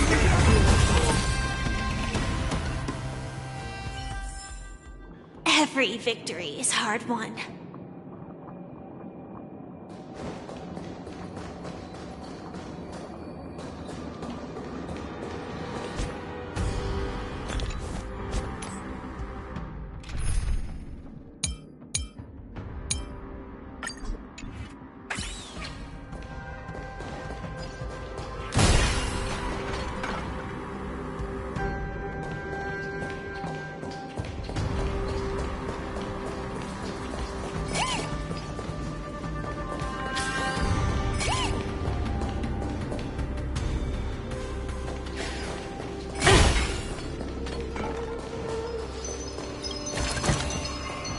Ooh, free stuff.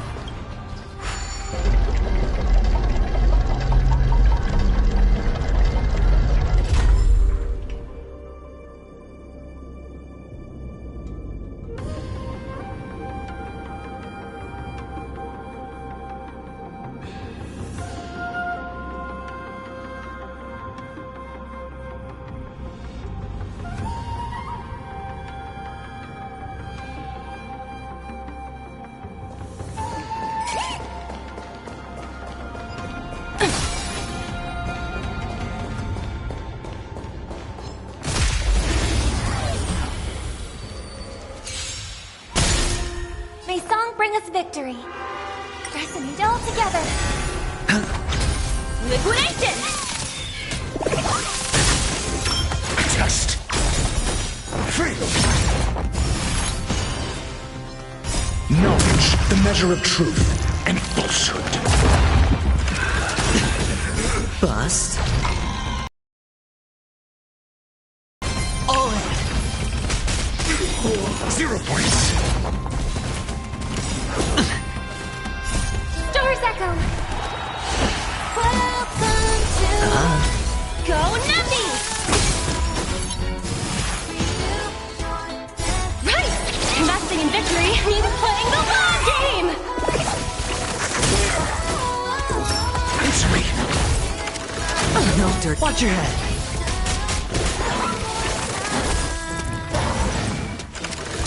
Mediocre. All in. Bust. Or maybe I'll take it all. Watch your head.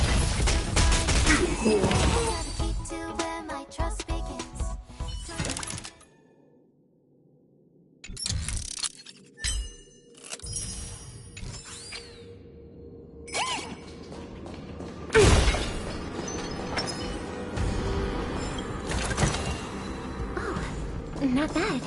Not bad at all.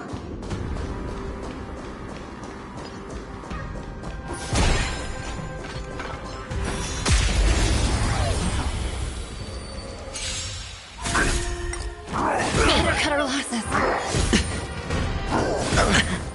All in. Harmony and unison. Liquidation! Right! Investing in victory means playing the long game! Test.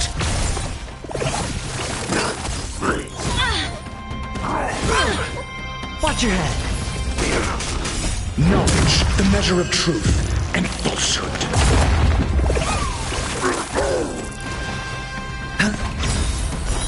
Freedom.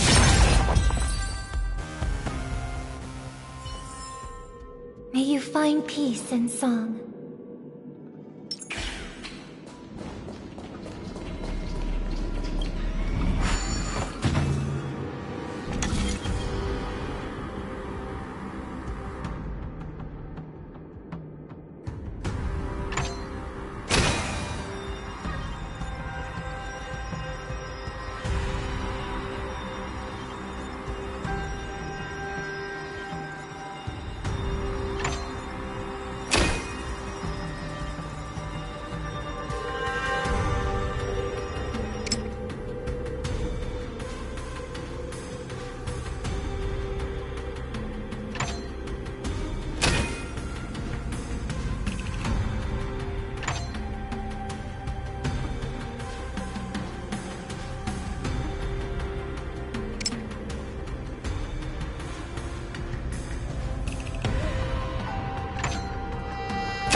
Hard work pays off.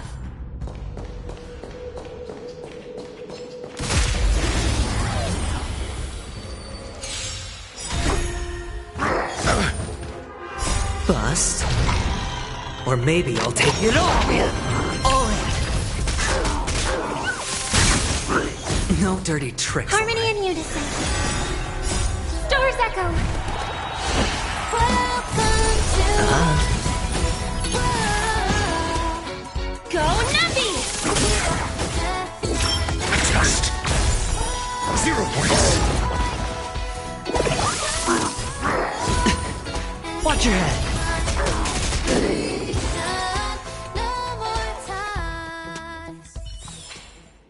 Project wrapped!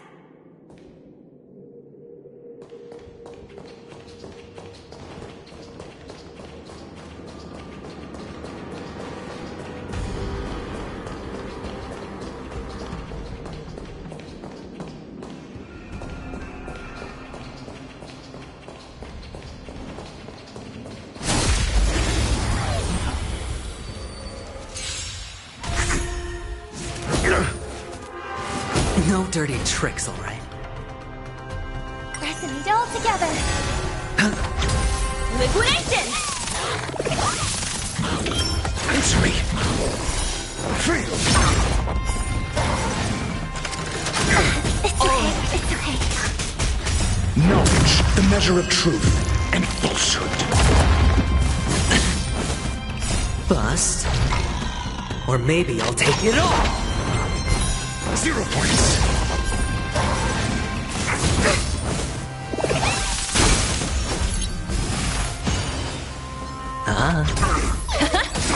Watch your head! Right! Investing in victory means playing the long game! Just.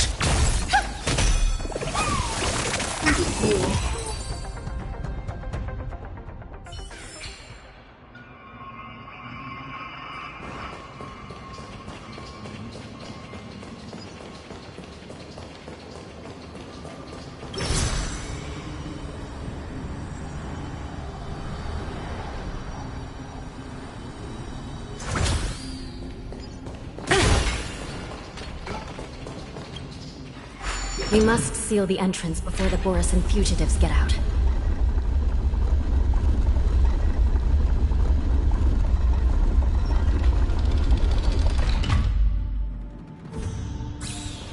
The prison wardens and mechanisms won't be able to hold them for long. Follow me.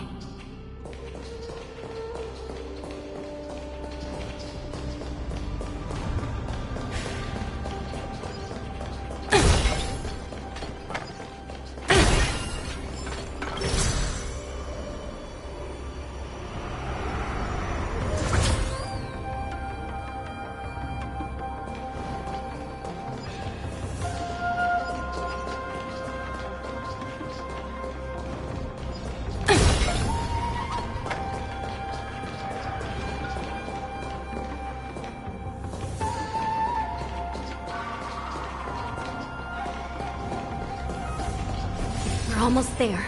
The gate is just ahead.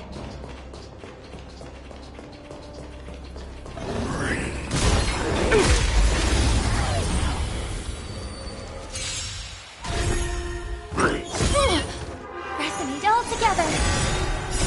Stars echo. Welcome to my liquidation. Answer me! Free!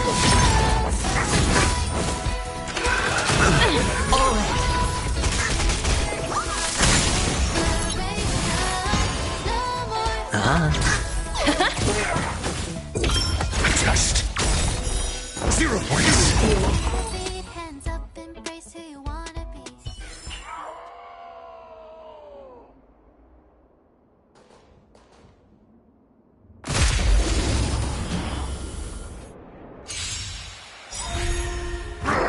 No dirty tricks, alright? Knowledge, the measure of truth and falsehood. Right! Investing in victory means playing the long game! It's okay. Harmony and unison. Free! Bust? Or maybe I'll take it all! Watch your head! 0 points.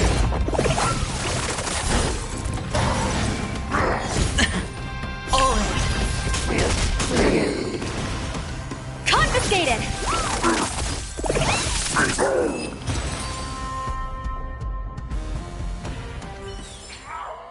Project Rat!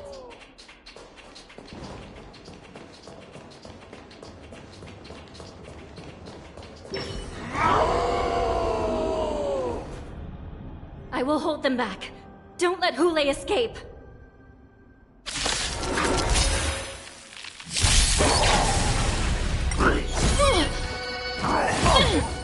Resonate all together. Stars echo. Welcome to It's on me! Watch your head! Answer me! Free! Mediocre.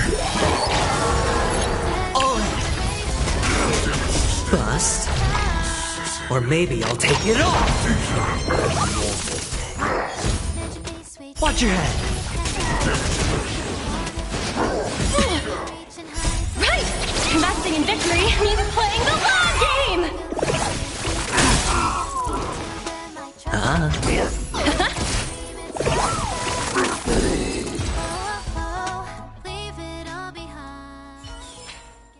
Project Wrapped!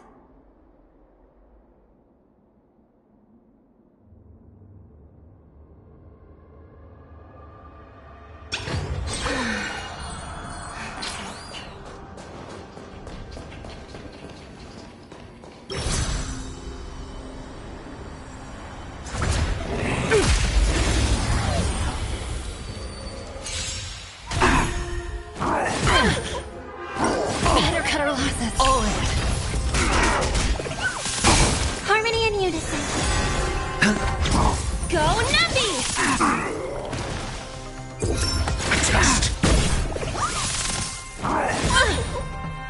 Right! Investing in victory means playing the long game! Bust. Or maybe I'll take it off! Watch your head!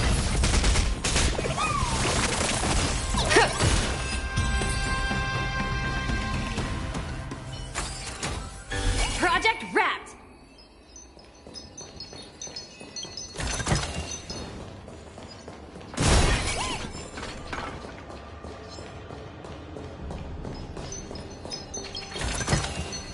Ooh, free stuff.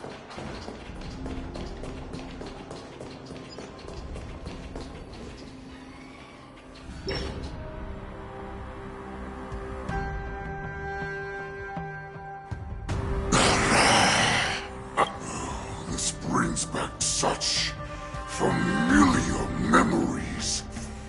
Memories of chasing, gnawing, and tearing. Oh, they're back. They're back. They've all come back. My lord, we're just one step away from freedom. As we pass through the gate, no one will be able to stop us. So this hostage is useless now. Kill him, Moktok. He's getting away. Do something, Jiao Cho. It's just like the old days, you useless loser. Just do something! Maybe this Yao Qing messenger can strike a deal in exchange for his life. He can use his status to help us escape from the Xianzhou. What do you think, Mr. Jiao Zhou?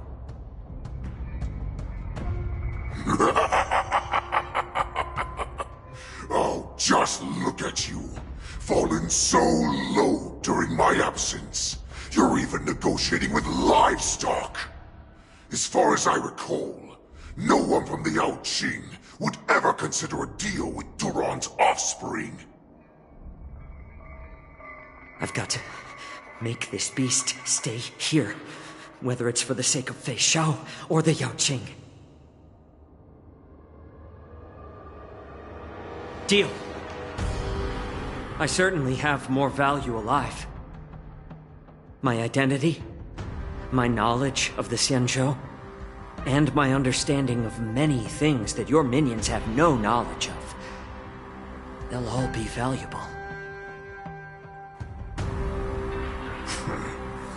Lowly beast. Muster up that pitiful tongue of yours and plead for what remains of your life. Speak up. I'm afraid you're unaware. The woman who defeated you, Jing Liu, she has recently returned to the Luofu. Your opportunity for revenge is right in front of you. My lord, this slave is talking nonsense. I've never heard anything about this. May I just kill him now? Silence, Moktok. And you, slave. From now on, you'll stay by my side. You'll only speak and move when I allow you to. Otherwise, I'll dismember you from head to tail, inch by inch. Got it? But, my lord... We must stay here for some time, Moktok. Fear not. Because once I step out of the prison, it's the people of the Xianzhou who should tremble in fear. I'll show them what true calamity means. Now, Duran's whelps, follow me!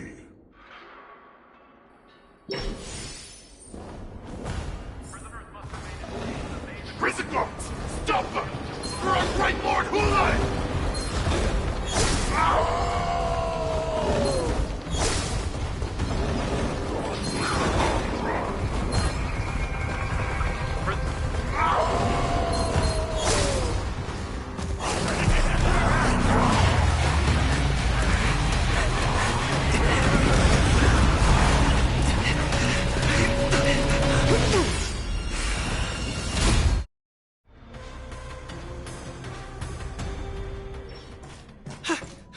Report!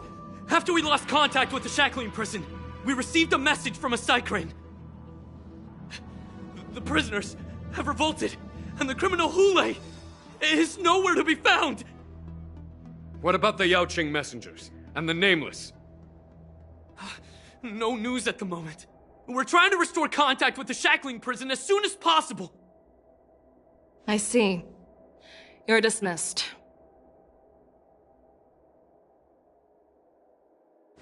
General Jing Yuan, General Hua Yan.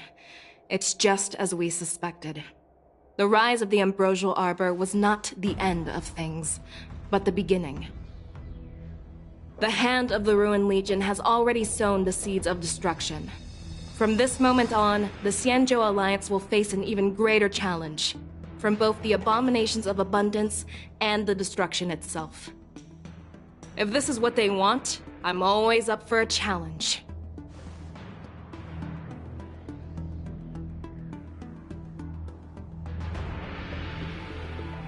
As the Marshal Special Envoy, I'll dispatch the Lawfu Cloud Knights to pursue Hulei myself. Looks like the hidden dregs have finally come to the... And as I said before, it's time to wash them away, once and for all.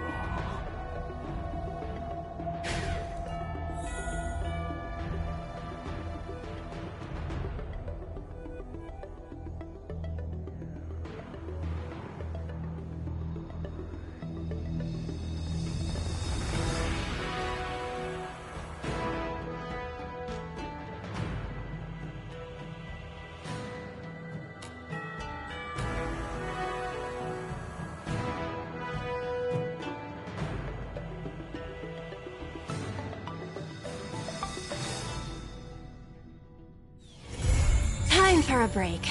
Silent mode activated.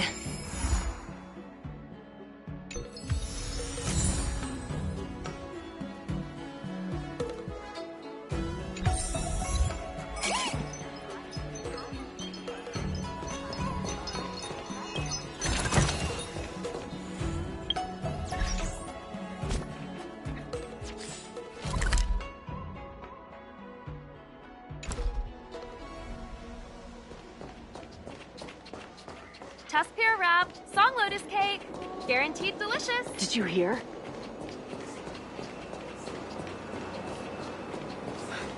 This Lawfu stuff is...